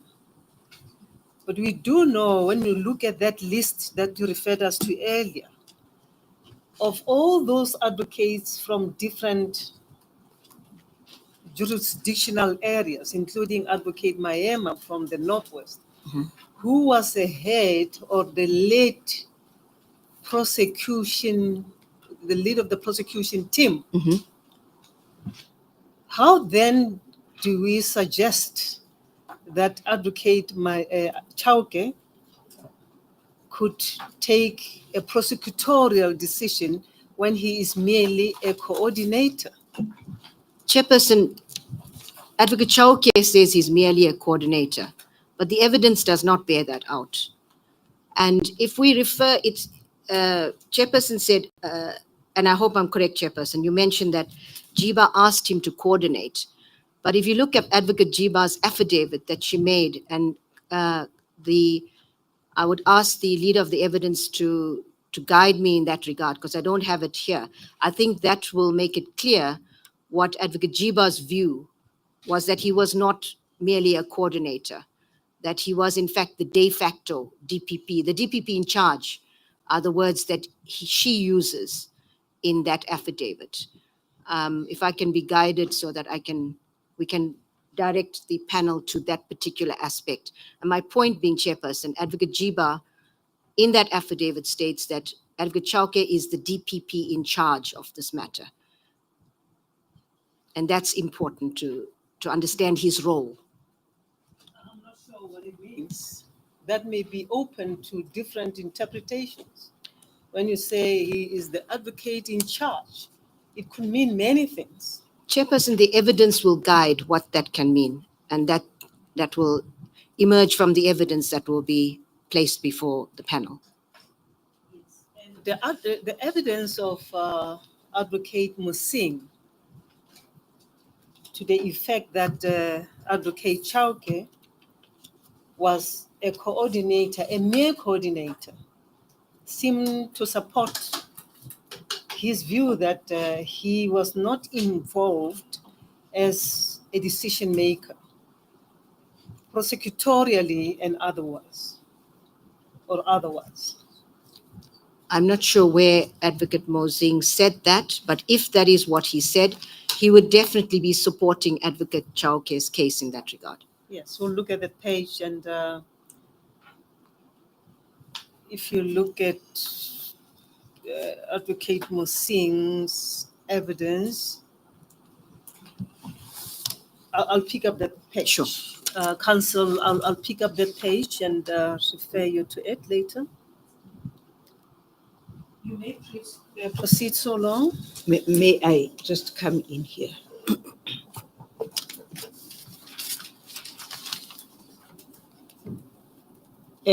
From your evidence, and maybe also from the law, the Director of Public Prosecution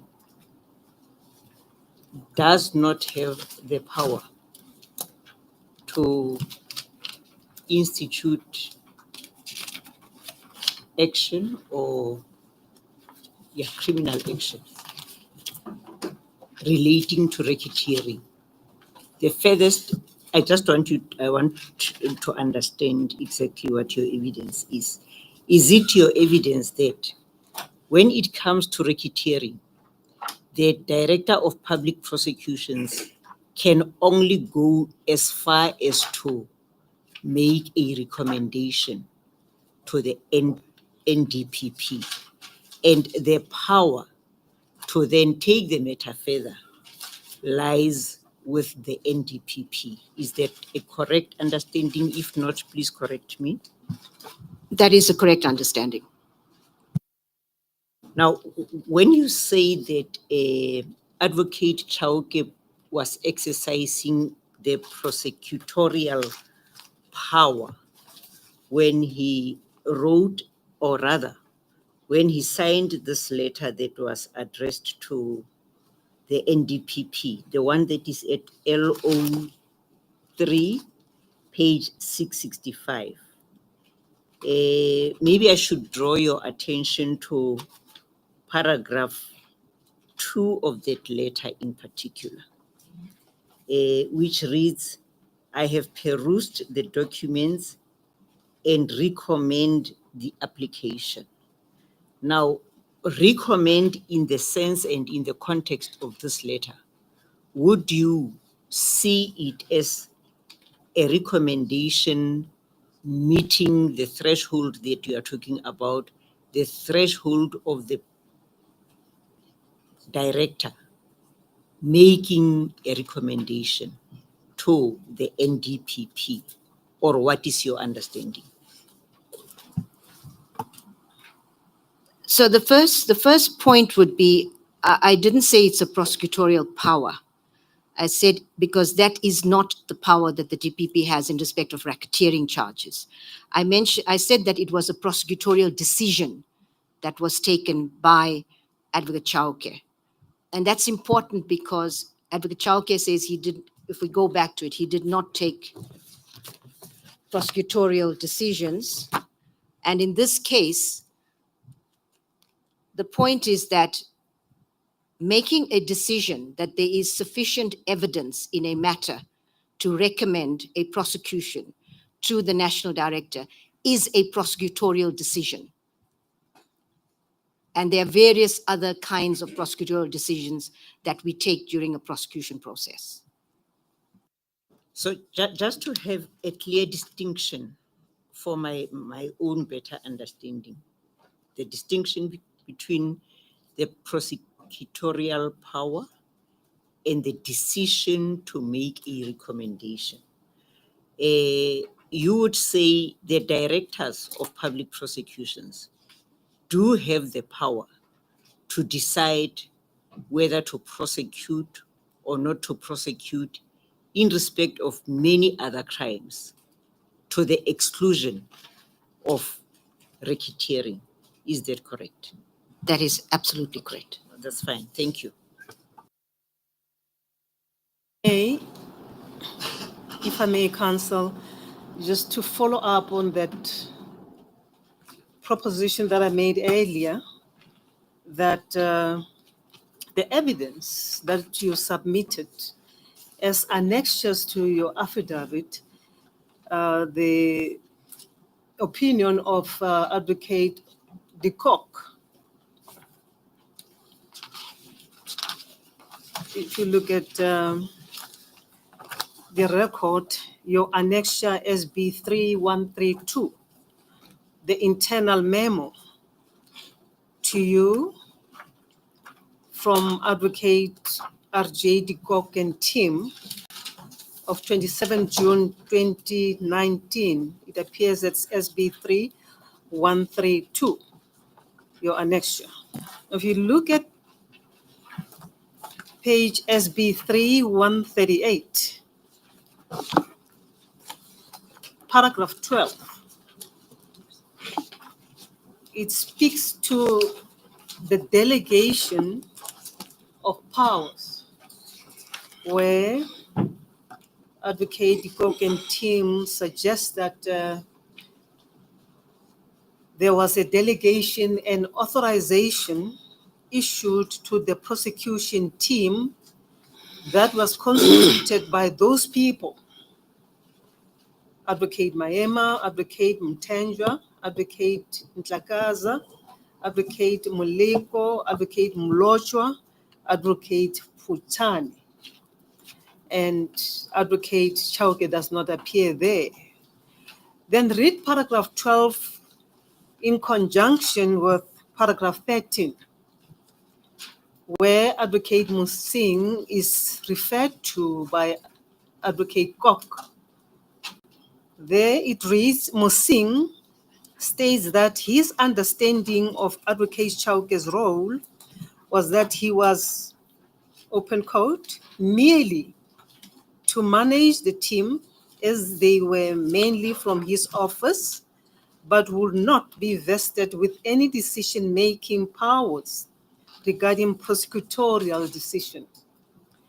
Now, if you read this part with the delegation paragraph, because I assume for Advocate Chauke to assume that role, the prosecutorial role in KZN, powers should have been delegated to him, as they did with the team of Advocate Maema. Am I correct? Chairperson, that is correct. And the way that could have been done is if he was appointed acting DPP for KZN. So I'll bring your attention to those amendments. Mhm. That actually, I beg your pardon, I was drawing your attention to those amendments and the pages referring to what Advocate Kok says in the opinion, referring to Advocate Musing and the delegation of the powers to the team, excluding Advocate Chauke.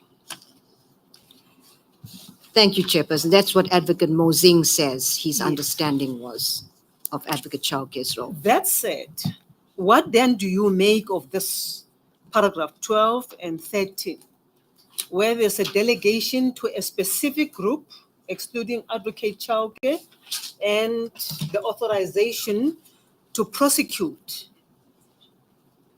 to this team, excluding Advocate Chauke, and then Advocate Musing, according to Advocate Kok and his team, state very clearly that Advocate Chauke merely managed the team, but was not vested with any decision to make a prosecutorial decision. What should we make of that? Chairperson, paragraph 12 is clear that, and I don't have the evidence before me about, but clearly if we accept Advocate de Kock's report, and we have no reason not to, and his team, this team mentioned were issued with delegations and the necessary authority to prosecute a case because all of them were from outside KZN. So my understanding is that there is a provision in the Act that allows the National Director to issue delegations to prosecutors to prosecute in a jurisdiction outside where they are stationed. My understanding is, and I stand to be corrected, is that normally, well, I understand this. This is not what, well, let me be clear. Normally, if a prosecutor from one jurisdiction is and I speak about a prosecutor, not a DPP, a prosecutor from one jurisdiction prosecuting a matter in another jurisdiction is not uncommon. I wouldn't say it happens, but when that happens, the prosecutor that goes to the receiving DPP, let's call it that DPP must issue the prosecutor delegation to prosecute in his or her jurisdiction. My understanding is that the NDPP has a similar power to issue delegations to prosecutors. So in this case, whether it was the DPP, but there's no evidence to suggest that, or the National Director, but that's understandable. They were issued with the delegation. So they were properly delegated, although the case is something else, but they were properly delegated to prosecute outside of the areas that they were stationed. With regard to paragraph 13, Advocate Mosing states his understanding was that this was Chauke's role to merely manage the team. But the evidence will suggest that that was not his role and that he was in fact the de facto DPP leading this team and in fact taking prosecutorial decisions. If that were to be the case, it means you are presenting to us contradictory evidence. In what sense, Chairperson? In the sense that Musing says one thing and you say there's another evidence that presupposes that Advocate Chauke was vested with the prosecutorial decision-making. Chairperson, I am not presenting that evidence. The evidence is there in the docket. I'm leading the panel to evidence that demonstrates this in documents. I may be wrong. Are you probably drawing an inference, making an inferential reasoning from the entire evidence, or there is a specific evidence to that effect? Chairperson, I'd say there's specific evidence as well as an inference from all of the evidence when presented. Inferential reasoning. But there is specific evidence, and that's the evidence that I referred to is Advocate Jiba's statement, where she says that Advocate Chauke is the DPP in charge of this matter. And that shows he was the DPP in charge of this matter. We can try to find out what in charge means, Yes. but I think the common understanding is in charge is you are the one responsible for this prosecution. That's my understanding, Chair. But that is direct evidence from Advocate Jiba. Yes. With regard to paragraph 12, I would imagine that if the delegation was supposed to have included Advocate Chauke, it would have been easy for Advocate Jiba to include his name, purely on the basis of the principle inclusio unius exclusio alterius. I'm trying to figure out the right English interpretation. The inclusion of one is the exclusion of the other. The inclusion of one is the exclusion of the other. Right? Chairperson, I'm not sure that I follow your question. I want to answer it correctly.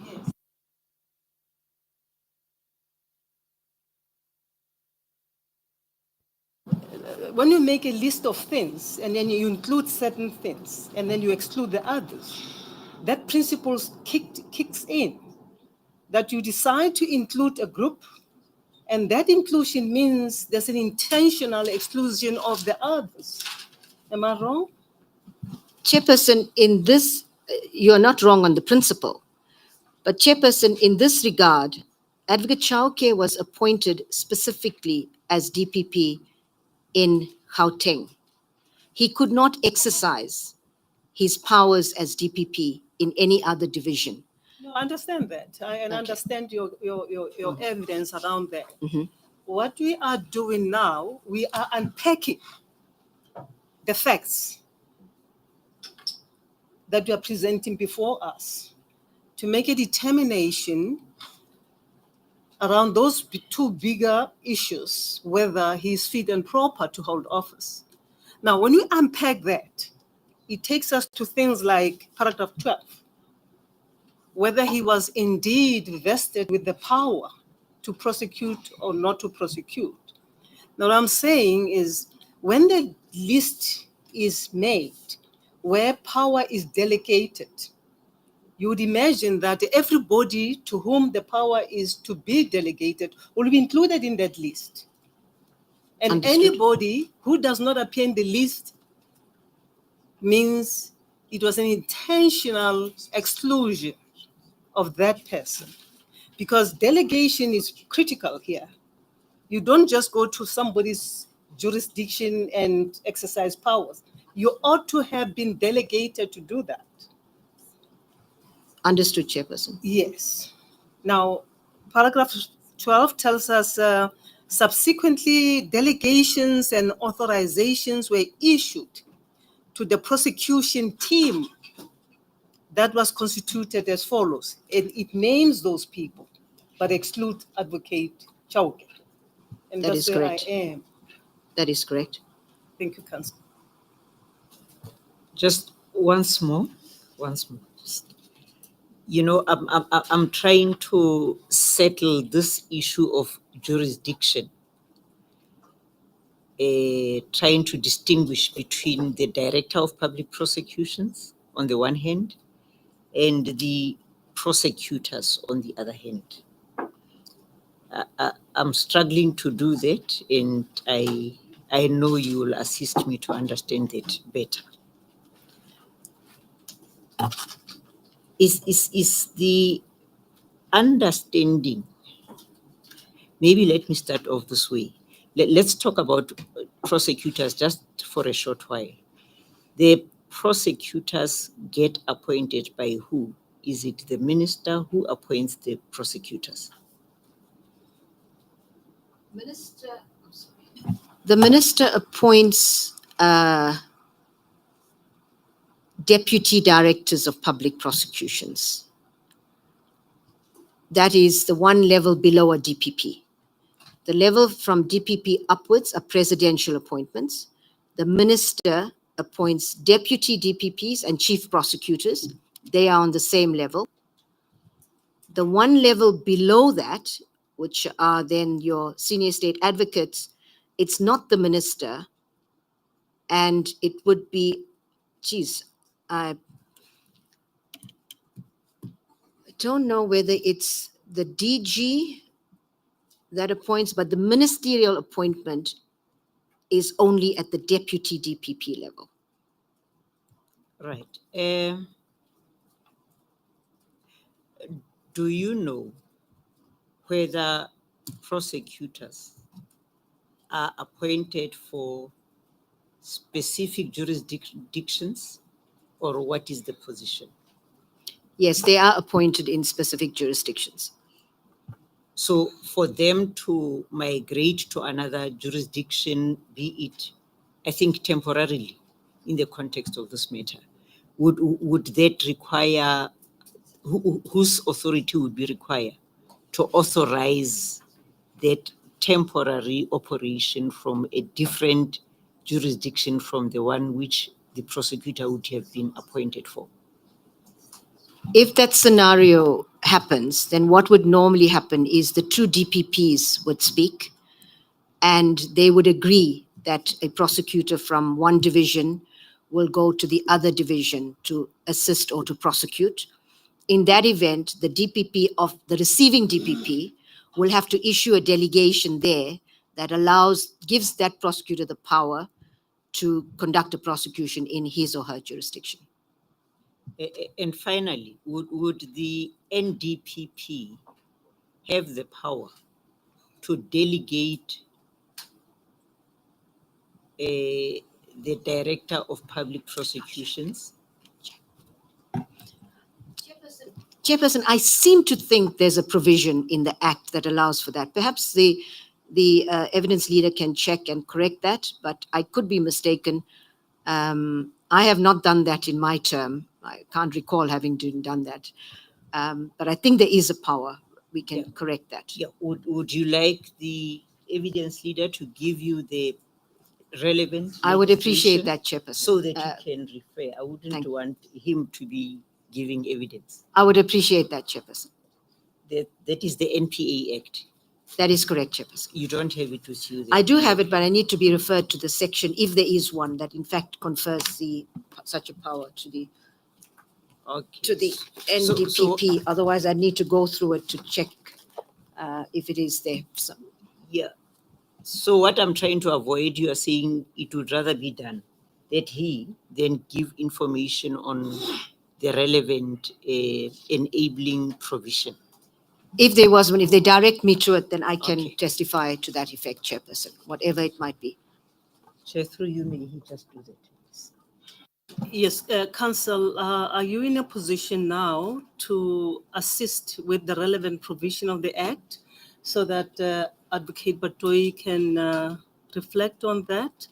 If not, your colleagues can flag that aspect, and then later, when they are ready, including Advocate Haile Adebeg there, then we can then revisit this aspect. Is it possible to do that? It's not Unless possible. if you are ready now. No, I'm not ready now to refer her to the specific section in the Act. In that event, I But- think, I beg your pardon. Thanks, Madam Chair. The questions that have been posed to you, Advocate Batohi, brings into sharp focus in our quest to unpack the issues here. brings into sharp focus as to what exactly is a prosecutor. And that's where I want us to start. A prosecutor is defined in the Act. Let's go to the Act and get a definition of a prosecutor before we get to your concern. In the definition section. Definition section, yes. Just may I just come in here? Please? Are you on your way to enabling the witness to settle this issue that I have about the jurisdictional point, the distinction between directors of public prosecutions and the prosecutions? Is it Indeed, en route there? I'm on my route to there, Madam Ramachaka, Okay, thank you. Then you can proceed. with the help of my colleagues about the section, specific section. But I'm on my route to that because it is important, Advocate Patohi, that we should understand what is a prosecutor. Is a DPP a prosecutor? How Not does in it? terms, How in does terms it? of the definition in the Act. Just a minute. Just a minute. Hang on. I'm sorry to interpose. The unpacking of these issues, as I indicated, brings into focus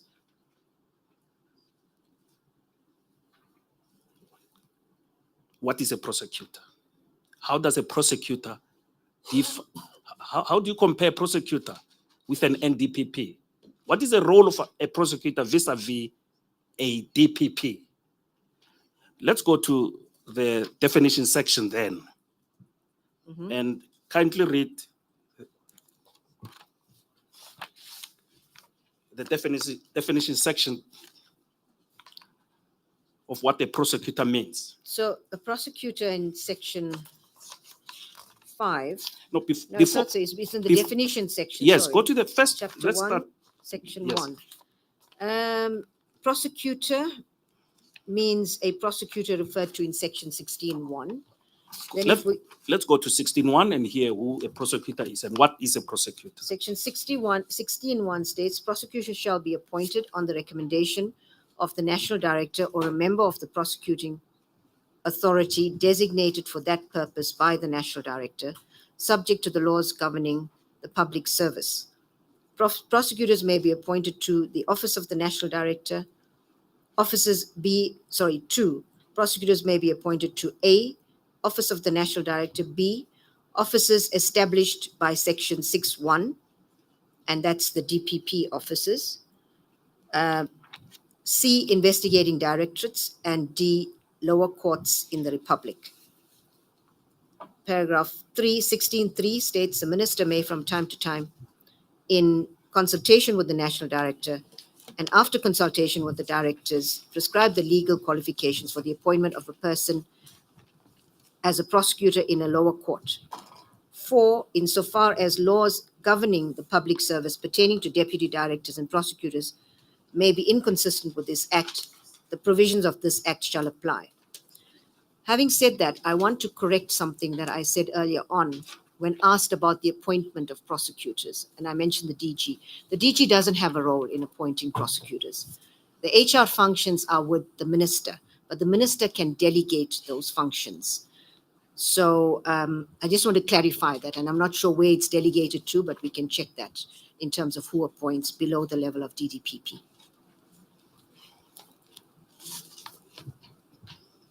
Go to section 20 of the NPA Act.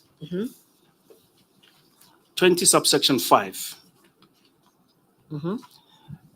Read it because it deals with the competencies of a prosecutor. It reads, any prosecutor shall be competent to exercise any of the powers referred to in subsection 1 to the extent that he or she has been authorized thereto in writing by the national director or by a person designated by the national director.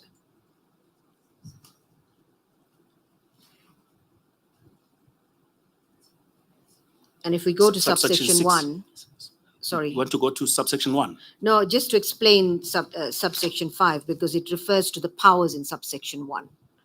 And those are the powers that are listed there: to institute or conduct criminal proceedings on behalf of the state, to carry out the necessary functions incidental thereto. I'm not quoting verbatim, and to discontinue criminal proceedings. Thank you. To answer Madam Ramahaka's concern and question, I'm informed by my colleagues that there is no provision in the Act, in the NPA Act, where a National Director of Public Prosecutions can delegate a DPP to another jurisdiction. It's not provided for.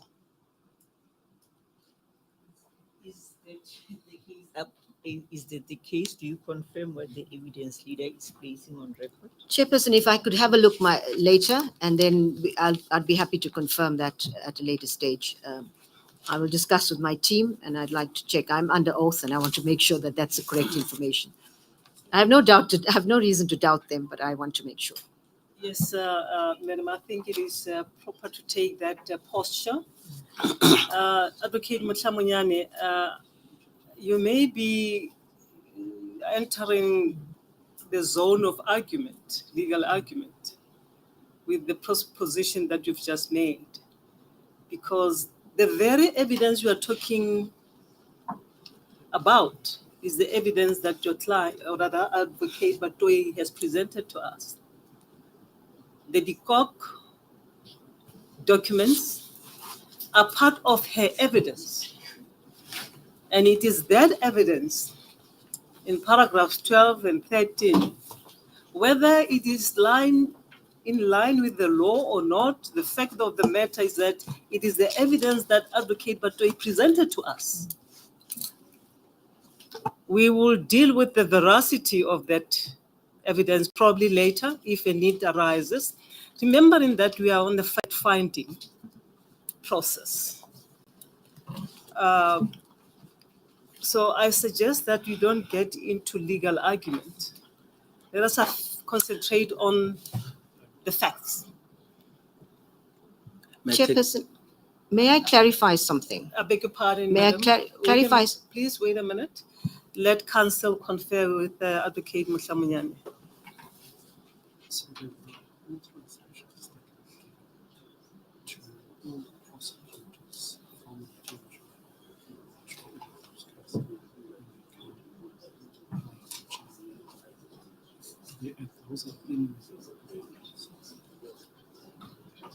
This question is raised with some delegation to Chauke. So the only delegation, in which we give delegations to all the other cases from part of the prosecution to all the from the but yeah, I'm not sure. But talk about the social problem, all the other cases, all the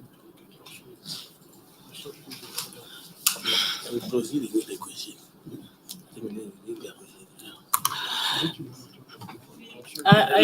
We are having different conferences in this space.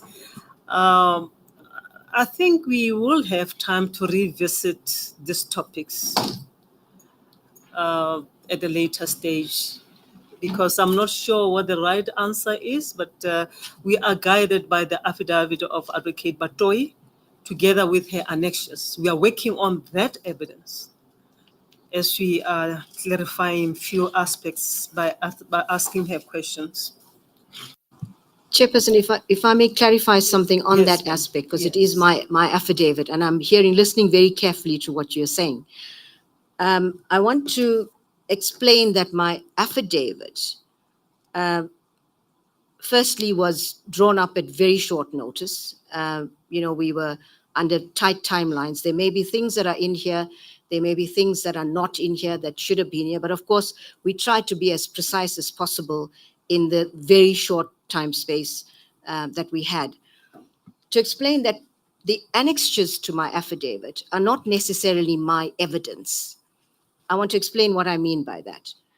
I explain the process that in my affidavit, I explain the process leading up to the referral. And in that process, if you bear with me for a moment, Chairperson. I'm just trying to find my affidavit. This is, I have it right in front of me. Yeah.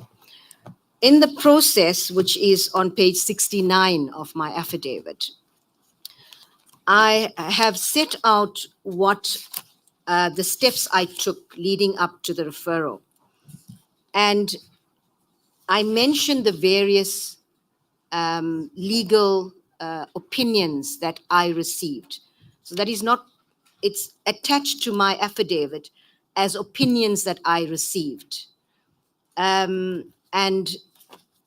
Advocate de Kock's memorandum is one of the is a report that I received from the team. And because I refer to it in my affidavit, I have attached all these documents for ease of reference for the panel.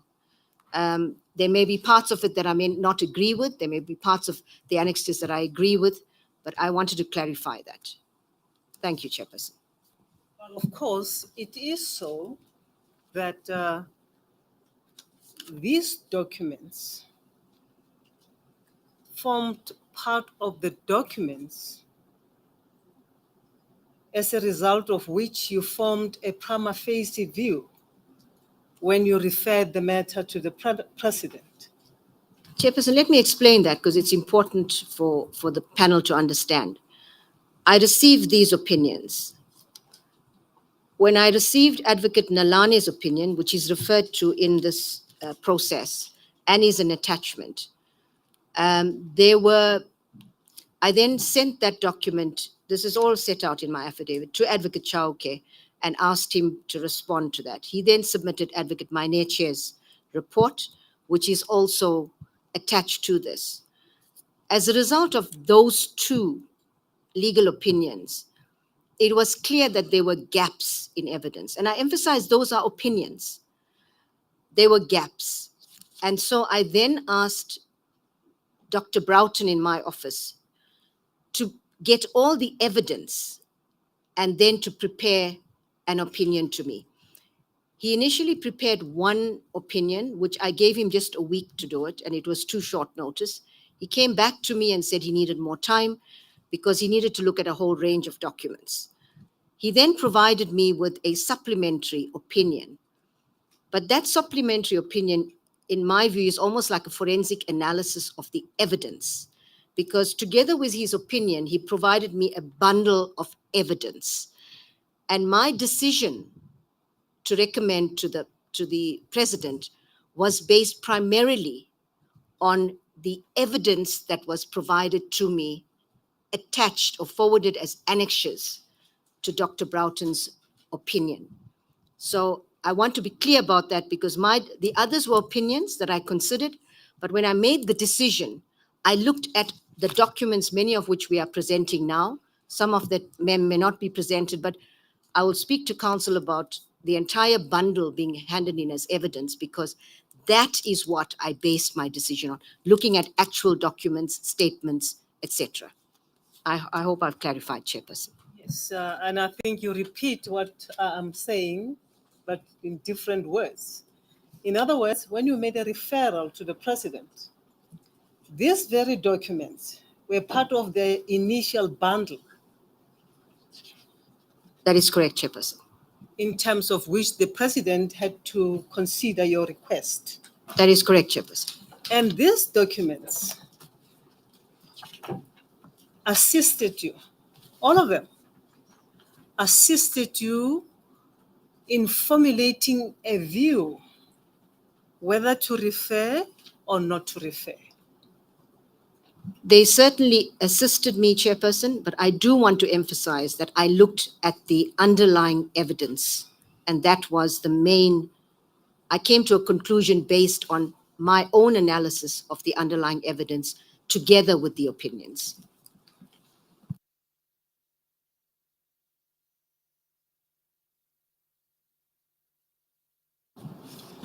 You may proceed, Council.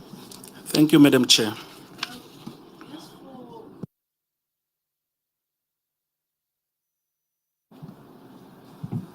My apologies. I heard you earlier saying VGM, and My apologies, Chairperson. I Maybe don't know what is VGM. it stands for the Victoria and Griffiths Mtenge Building, which is the name of the NPA head office in Pretoria. VGM is Victoria and Griffiths Mtenge. That's the short form acronym for the name of the building, Chairperson. Thank you.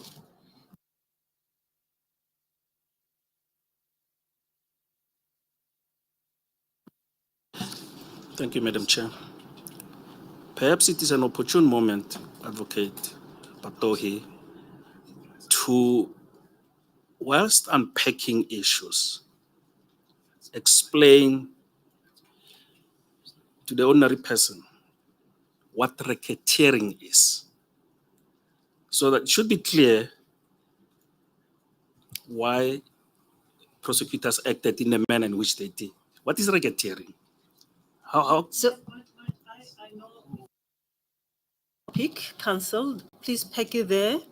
I just want to finalize a niggling issue concerning the role or the alleged role of Advocate Chauke in KZN. Assuming for now that Advocate Chauke did participate in the prosecutorial decision-making, in terms of which he would have then entered the jurisdictional area of another DPP, something that the law prevents, unless certain prerequisites are adhered to. Am I right?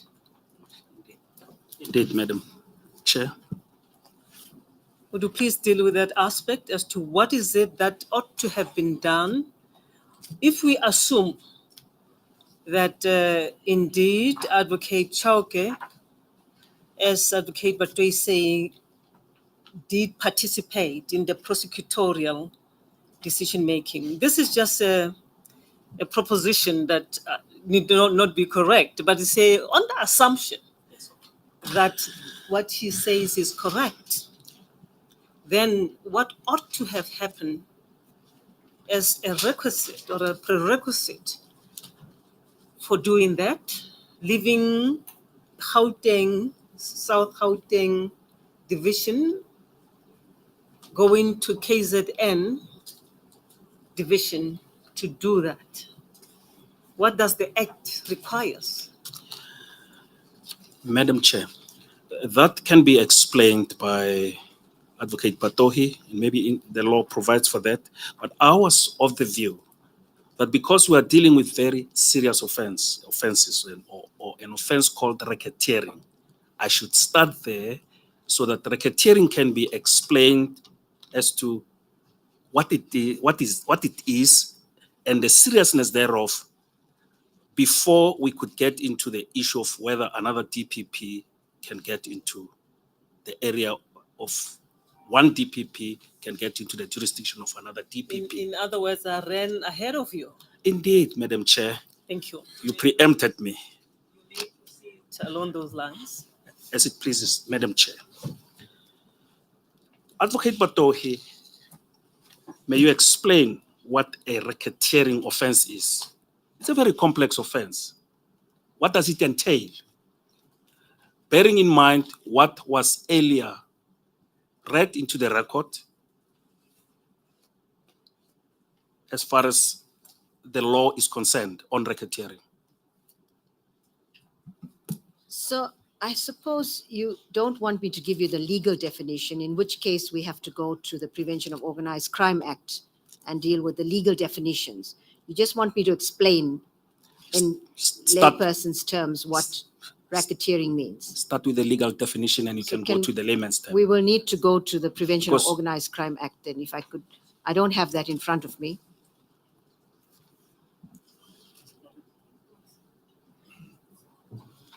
It's If if I can be directed to the Prevention of Organized Crime Act, if we want the actual provisions of the law.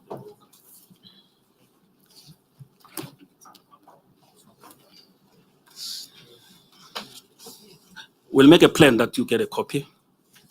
We can deal with that later. Yeah. Thank you, Chair. For now, explain it in layman's terms. What is it? Thank you.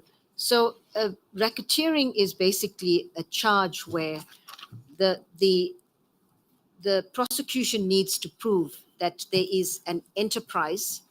That means there's a group of people that are associated, in fact, or it's a particular entity that can be identified, and that they are engaged in a pattern of racketeering activity.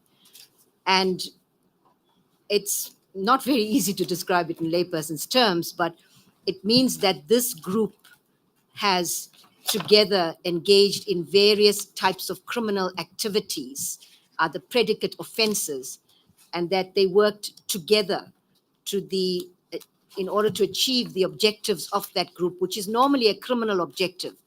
But various people in this group have various roles. For example, you could be a manager, you could participate in the enterprise. And so there are various parts of the act that criminalize various activities. And so in a nutshell, it's a group of people working together to achieve a criminal outcome, and engaging in various types of criminal activities. I think, Counsel, I see Advocate Haley's junior counsel. You can come closer, madam, and assist Advocate Batoy with documentation that she might need. Thank you. I have the Prevention of Organized Crime, but is it okay if I went without, I don't know if the panel has the act in front of them. Should I proceed, Chairperson? I'm guided by We you. do have our act somewhere in our bundles, but we may proceed and subject to what counsel says.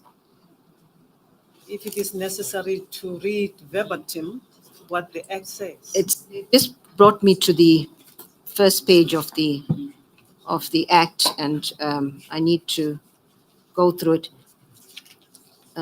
so that I can get to, I think it's section 2 that deals with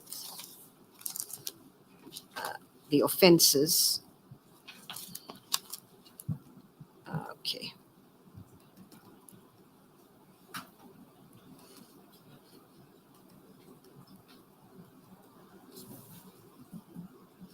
Counsel, is it what you want the witness to do? To go through section 2 of the POCA? I'm going. Chairperson, sorry. Maybe for current purposes, we may revisit it at a later stage if the need arises. Just read section 2 in brackets 4 into the record. Sure.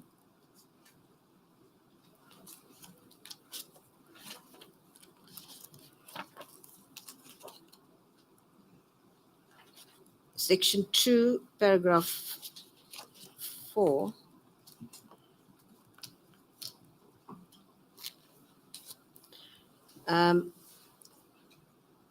Well, it's chapter 2. Section 2 deals with the offenses. 2.1, I'm trying to get to 2.4. It's 2.4. 2.4 deals with the authority of the national director. Says a person shall only be charged with committing an offense contemplated in subsection 1 if a prosecution is authorized in writing by the national director. That's section 2.4. Leave it at that for now. We can come back to it. But in your bundle, Advocate Batohi, Advocate Dikog and his team deal with racketeering offenses. They explain it at great length as to what they entail. That's correct. Let's park it for now. Let's leave it at that for now and continue with your evidence. But they deal with it on page 215 of SB3 under subparagraph E. they deal in extenso with what racketeering is all about.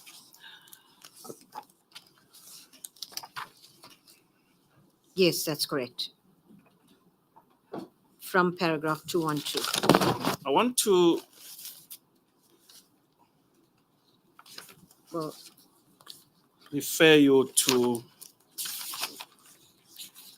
I think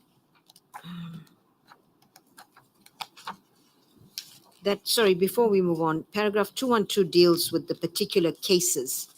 I'm not sure whether it deals broadly with what racketeering is about, but I'm sure. yeah, let's park it for now. It's all right. It's okay.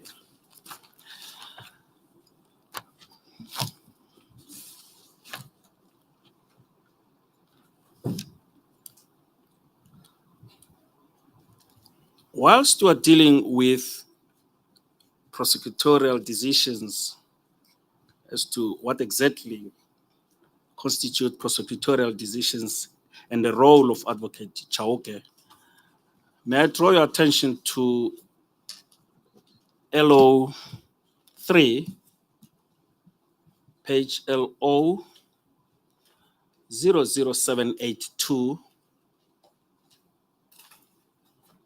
And may I mention, Madam Chair and your sisters,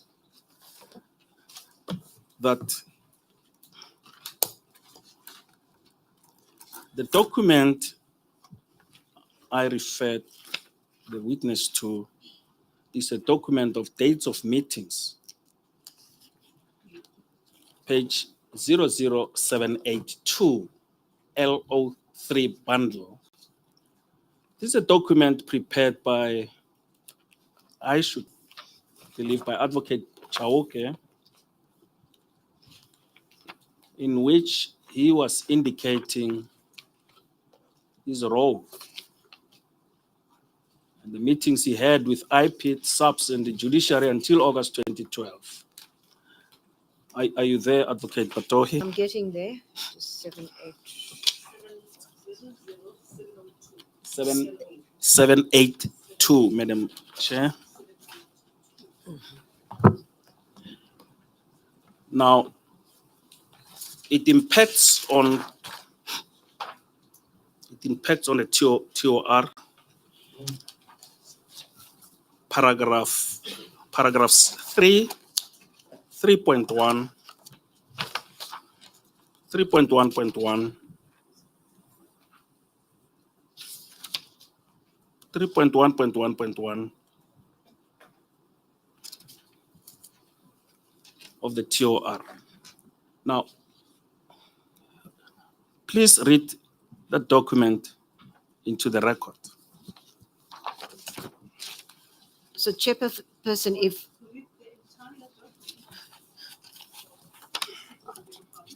So read the entire document, which is quite a long, from 782, date of meetings with the prosecuting team of Katumena and briefing with acting NDDP, as well as meetings with IPID, SAPS, and judiciary until August 2012.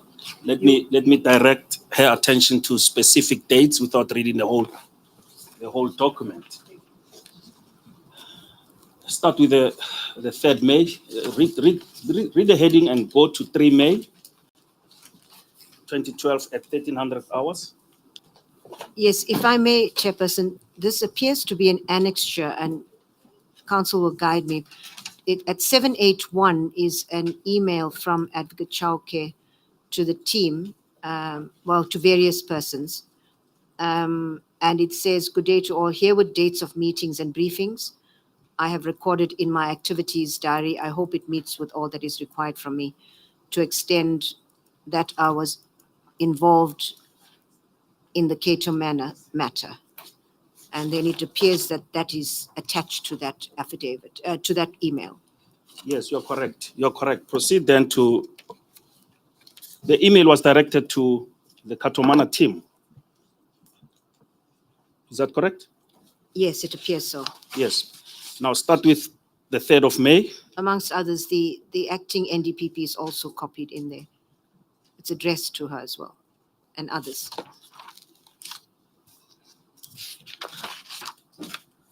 I should say it also appears that the DPP of KZN is also CC'd at it's Moipone Noko. I see her name there as well. And this is the date of this email is 30 September 2015.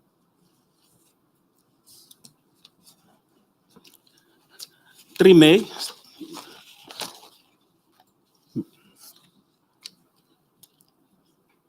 Should I read that? Start with the heading. The heading is dates of meetings with the prosecution team of Cato Manor and briefings with acting NDPP, as well as meetings with IPID, SAPS, and the judiciary until August 2012.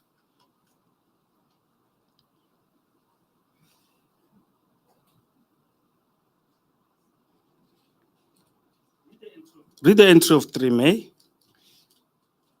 3rd May 2012, it's the first entry at 1300 hours. Meeting with Advocate Jiba, re Cato Manor matter, arranged for briefing for 18 May 2012 at 800 hours. Read the second one, 22 May. 22 May at 2020, meeting with Brigadier Mokwena, in brackets Hawks, Mr. Angus, IPID, Maema, Nhlakaza, Moleko, Mlochwa, and Fuchane, Matenjwa in court. Go to the 24th. At 8 a.m., briefing with acting NDPP at Pretoria with the whole prosecution team, Cato Manor, Advocate Matenjwa doing the briefing, category of dockets, sub 1, conspiracy to kill members of Kwa Maputo Taxi Association, 2, conspiracy to kill ATM bombings syndicate, 3, conspiracy to kill criminal gangs, security for the prosecution team, SAPS National Office, delegations, protection, Part 8 of Prosecution Manual and Section 17 of Inquest Act 58 of 1959 also discussed. Go to the next one, the 4th, 29 May 2012. At 1500, Cape Town, briefing with Minister of Justice and acting NDPP, need to prepare the draft indictment and finalize the allocation of a judge to preside over the matter. Need to speak to South Gauteng DJP or JP of Gauteng. Go to the 11th, At 13, June. 11 June at 1300 hours, meeting with Mr. Björkman of IPID and Matenjwa. Go to the 18th June.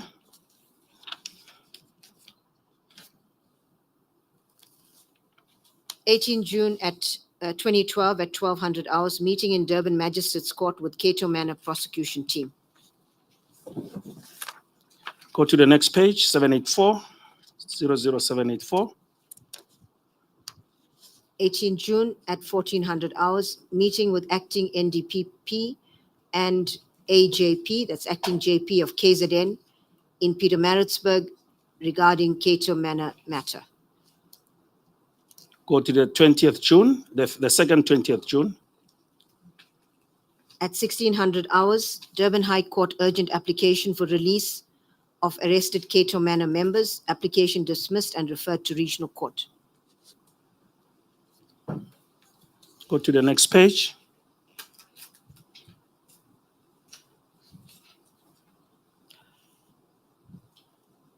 Go to the entry of the 6th. 6th of August 2012, meeting with Cato Manor team, editing the indictment and memo to acting NDPP.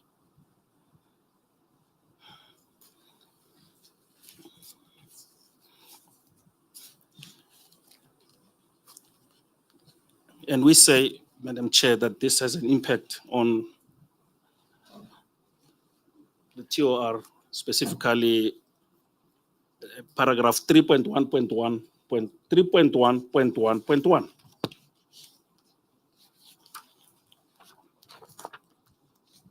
Chairperson, this, in addition to other evidence, will show that Advocate Chauke was not just a coordinator. He was deeply immersed in this particular prosecution.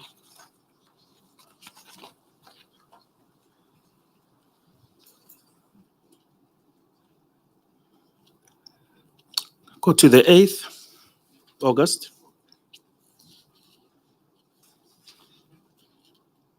8th of August 2012, 1800, Cato Manor indictment preparation and arranged to brief acting NDPP. Proceed the second 8 August. At 1100 hours, VGM, that's the NPA head office, briefing session with the acting NDPP Jiba, re Cato Manor and certificate of centralization. Go to the 9th. We will explain that in due course, the certificate of centralization. The 9th, Durban at 1500, 9th of August 2012, Durban KZN briefing with Moipone Noko, acting DPP KZN at 1800 hours. Go to the 10 August. There is no time specified there. Meeting with KZN JP and acting DPP and handed draft indictment to him, memo to be sent by acting DPP on Monday, 13 August 2012.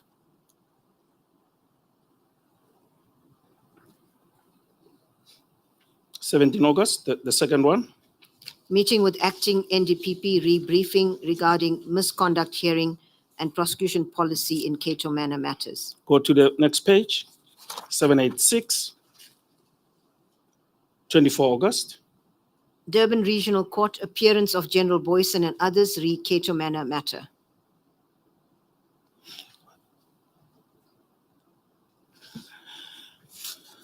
That is all, Madam Chair, as far as that is concerned. Just a minute. And these to which term are they relevant? I indicated You read the first batch and now, or is it just one continuous list? Okay. it's one continuous list, Madam Ramakaha. Okay. Thank you.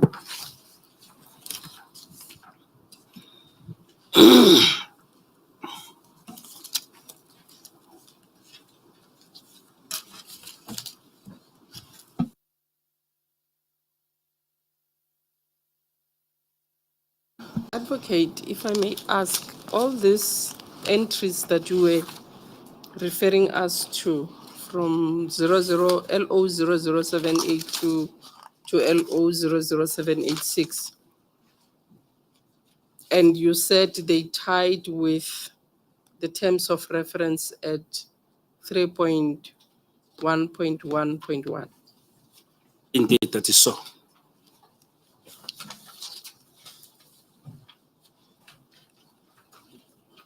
We've had evidence, well, at least corroborated by Advocate,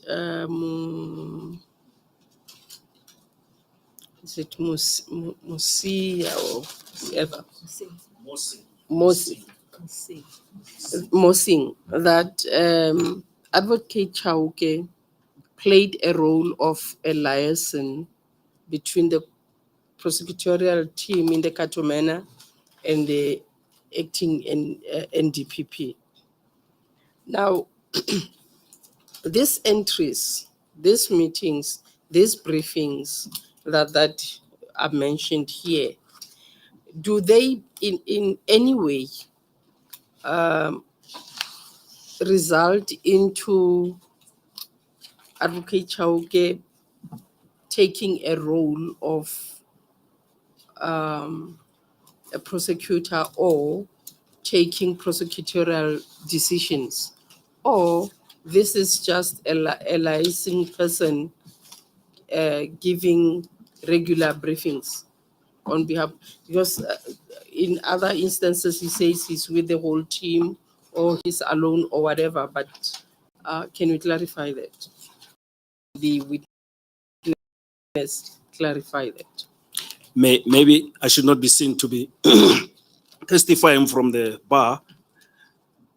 The best way is to ask the witness to clarify that. To the extent to which you can, Advocate Patohi, can you clarify the role that Advocate Chauke is indicating in this document? Well, in this document, as it purports to be, dates of meetings and briefings. And there's no indication in this documentation that there's any prosecutorial decisions that are taken. It's just a list of meetings and briefings. There is indication that Advocate Chauke is involved in activities that go beyond mere coordination. For example, if you look at the 6th of August meeting with the team, editing, that's not just a coordination function, that's getting involved in the memo would be a prosecution memo which would contain evidence in the matter. The 8th of August at 8 a.m., indictment preparation. Likewise, that's not simply a coordination function. And we'll deal with the centralization certificate. There is evidence that will be led about that shortly. The evidence leader will decide when to take me there. But certainly, well, I should change what I said earlier. I said none of them refer to taking prosecutorial decisions. I should change that. This particular one, that is the signing of a certificate of centralization. Let me explain first, perhaps, Chairperson, what a centralization certificate is. I had explained earlier, but I'll refresh our memories.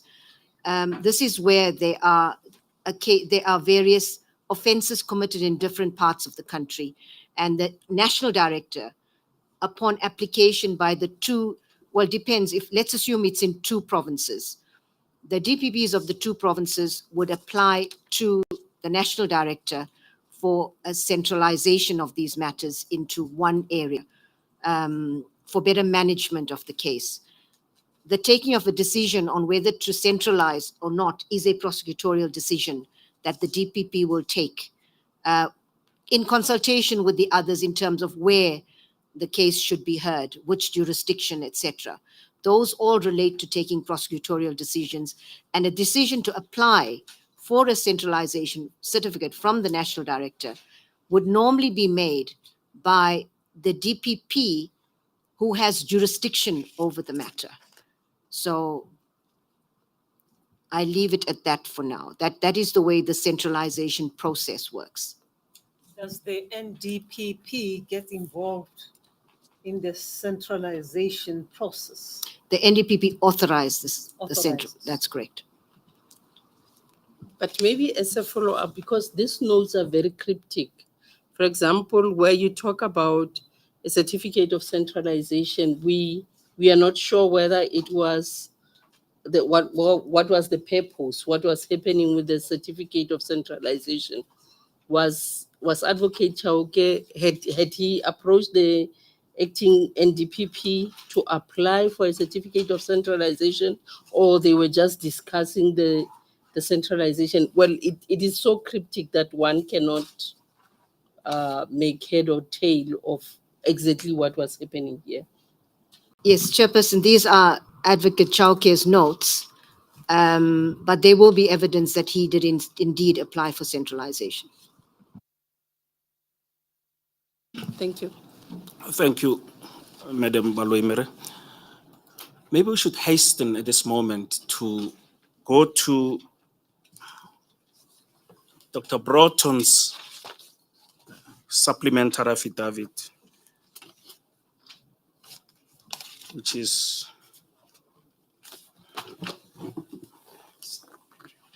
LO1. I beg your pardon, it's not an affidavit, it's an opinion. It's a slip of the mind. I said affidavit, Dr. Broughton's affidavit. It's his opinion, yes. Yes. It's in LO1. Direct your attention to page 188, LO00188.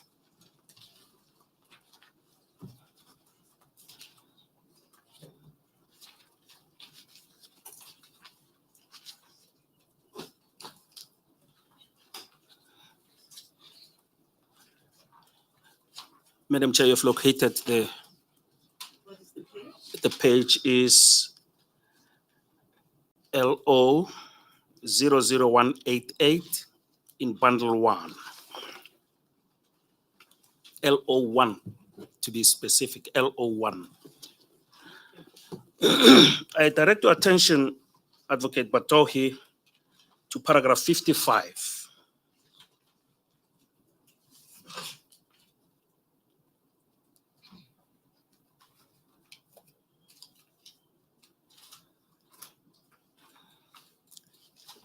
May you read paragraph 55 into the record.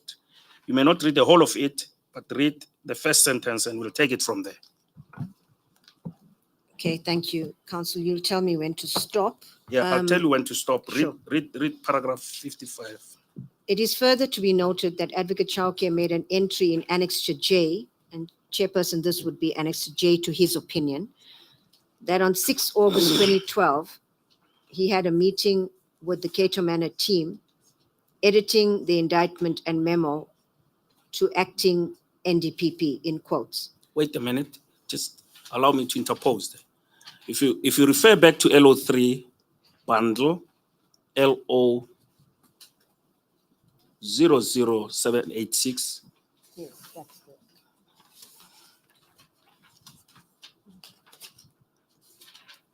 where Advocate Chauke held meetings with various authorities. Is that what, on the entry of 6 August, it says editing the indictment. Is that what Dr. Broughton was referring to? Yes, that appears to be the same meeting that is being referred to in this paragraph. Yes, proceed to read. Advocate Chauke thus records that he is involved in the preparation of the memorandum and the application for racketeering authorizations. Annexure E, that's to his opinion. In the very next entry dated 8 August 2012 at 800 hours, Advocate Chauke stated as follows: Cato Manor indictment preparation and arranging for brief acting NDPP. Again, Advocate Chauke was recording his involvement with the preparation of the application for racketeering authorizations, Annexure E in brackets, to be submitted to Advocate Jiba. Advocate Chauke then records that on 8 August 2012 at 1100 hours at VGM, he had a briefing session with the acting NDPP, Jiba, regarding Cato Manor and certificate of centralization. Advocate Noko was not involved with that, even though she was supposed to be the DPP responsible for the Boyson prosecution. However, Advocate Chauke then made the entry that on 9 August 2012, at 1800 hours in Durban, he had a briefing with Moipone Noko, acting DPP KZN. This is the first time that Advocate Noko features in or is mentioned in the attachment of Annexure J. Advocate Chauke does not state what the nature of this briefing with Advocate Noko was. There is no mention that he provided the Boyson Cato Manor case dockets to her.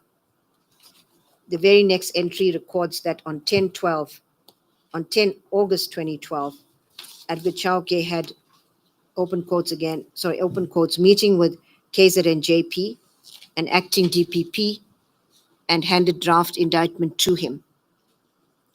Memo to be sent by acting DPP on Monday, 13 August 2012. Advocate Chauke does not state what memorandum was to be sent by Advocate Noko on 13 August 2012. It is to be observed also that Advocate Chauke records that he handed the draft indictment to him, which must be referring to the Judge President of the KZN division. Should I continue? Continue. The impression is created that Advocate Chauke was in charge of the Boyson prosecution and Advocate Noko was simply on the periphery to give a veneer of legitimacy to the process that it de jure did not have. The question arises why Advocate Chauke was involved in this process of filing the indictment with the KZN High Court. Surely the Boyson prosecution team, in terms of their special delegations, were required to be reporting to Advocate Noko, through whom the indictment was supposed to be filed. Should I continue, Council? Although we do not know ex facie the attachment, what the memorandum was to be submitted by Advocate Noko relating to the case, it speaks volumes, like with his affidavit to the State Capture Commission, Advocate B, that Advocate Chauke is silent in the attachment as to the events of 15 August 2012 with regard to the signing of the covering letter with the recommendation of the application for racketeering authorizations, Annexure E. You may hold it there. This then takes us to the affidavit of Advocate Noko. Advocate? Noko. Okay.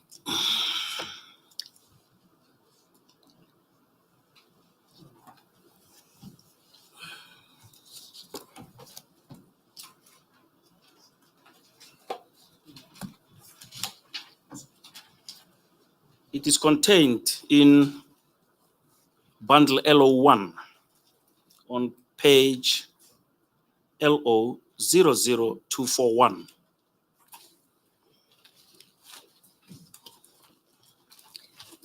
Sorry, LO24. Sorry, can you repeat that, Council? 241.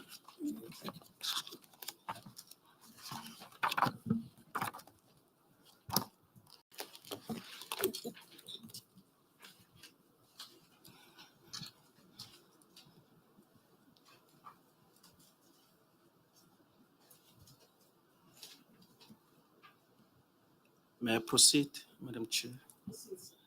Thank you. It makes interesting reading. May you read it into the record and explain under what circumstances. This is an affidavit by Advocate Noko. May you read it into the record, Advocate Batohi? It's an affidavit by Advocate Noko. It appears also in the Silverton CAS number, which is unclear. Paragraph 1, I am the Director of Public Prosecution in KwaZulu-Natal, Division of the High Court of South Africa. My ID number is, I won't mention it for current purposes, Chairperson, and residing at Durban with my office at 301 Church Street, Pietermaritzburg, High Court, Pietermaritzburg. I won't mention her cell phone numbers, Chairperson, that are included here. Paragraph 2, my mandate as the Director of Public Prosecutions in KwaZulu-Natal in terms of the NPA Act 32 of 1998 and the Constitution of the Republic of South Africa 108 of 1996. Paragraph 3, since the Cato Manor case came into being, I have not been directly overseeing it as the DPP. I have not been directly overseeing it as the DPP until around March or April 2014, when the National Director of Public Prosecutions, Mr. Nkolisi Ntasana, instructed me to start directly overseeing the case. This instruction was given during a meeting when the prosecution team was briefing him on the developments of the case. Before this instruction, the Director of Public Prosecutions, South Gauteng Division, Johannesburg, Advocate Andrew Chauke, was directly overseeing the case, and he also supervised the prosecution team, and they also reported directly to him as far as the case is concerned. 4, the prosecution team was established before my involvement and the following advocates are part of the team: Advocate Maema, Advocate Matenjwa, Advocate Nslakaza, Advocate Moleko, Advocate Mrochwa, Advocate Fushane. I'm just using the surnames. Paragraph 5, during August 2012, while I was the acting Director of Public Prosecutions, KwaZulu-Natal, I was requested by Advocate Chauke, DPP, South Gauteng, to sign a covering letter to a prosecution memorandum intended for the NPA head office. I signed this covering letter as procedure, being the acting DPP where the matter is pending, but not directly overseeing the case. DPP South Gauteng was. The matter is still pending in the KwaZulu-Natal High Court in Durban and is sub judice. The matter appeared in this High Court again on 30 March 2015 and further postponed to later during this year. Paragraph 6, 7, that is all I want to say, and then the oath follows.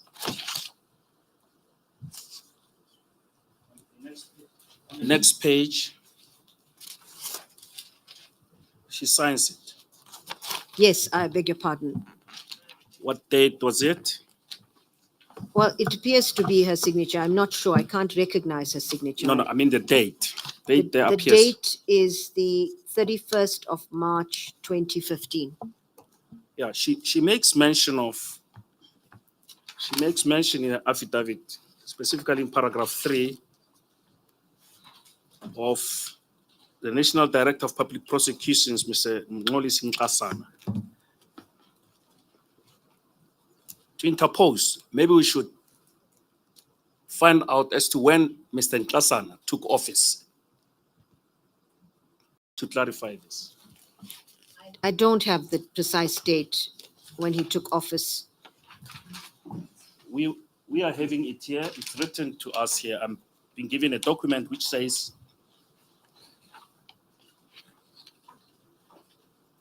Mr. Advocate Andrew Chauke was appointed with effect from the 1st October 2013 and he vacated office on 14 May 2015. I'm sure this will not be in dispute. I have no reason to doubt the correctness of that. Now, what we have read here is given on oath by Advocate Noko pertains to paragraphs 3, 3.1, 3.1.1 of the terms of reference. Not so? That's correct. Madam Chair, we will now proceed to centralizations. It will become clearer as to what exactly a centralization is. Go to page, let me see, 781. Council, just give me a second, please.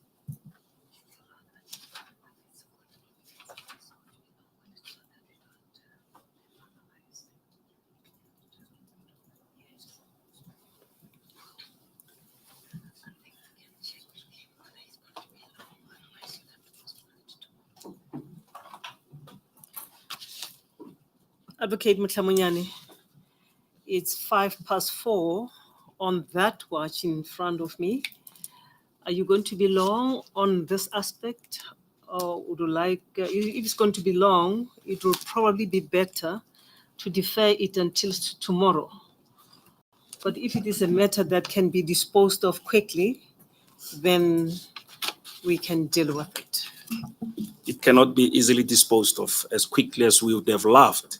Maybe it's appropriate to leave it and roll the matter over to tomorrow morning. We consider then that this is an appropriate time to adjourn. You'll take it from here with regard to Advocate Nkasana's assumption of office. And we will begin at 9 o'clock tomorrow morning. If council can be here to meet us for 5 minutes, around 8:45, we so propose. In that event, Advocate Batoyi, we will take an adjournment until tomorrow morning at 9 o'clock. We adjourn.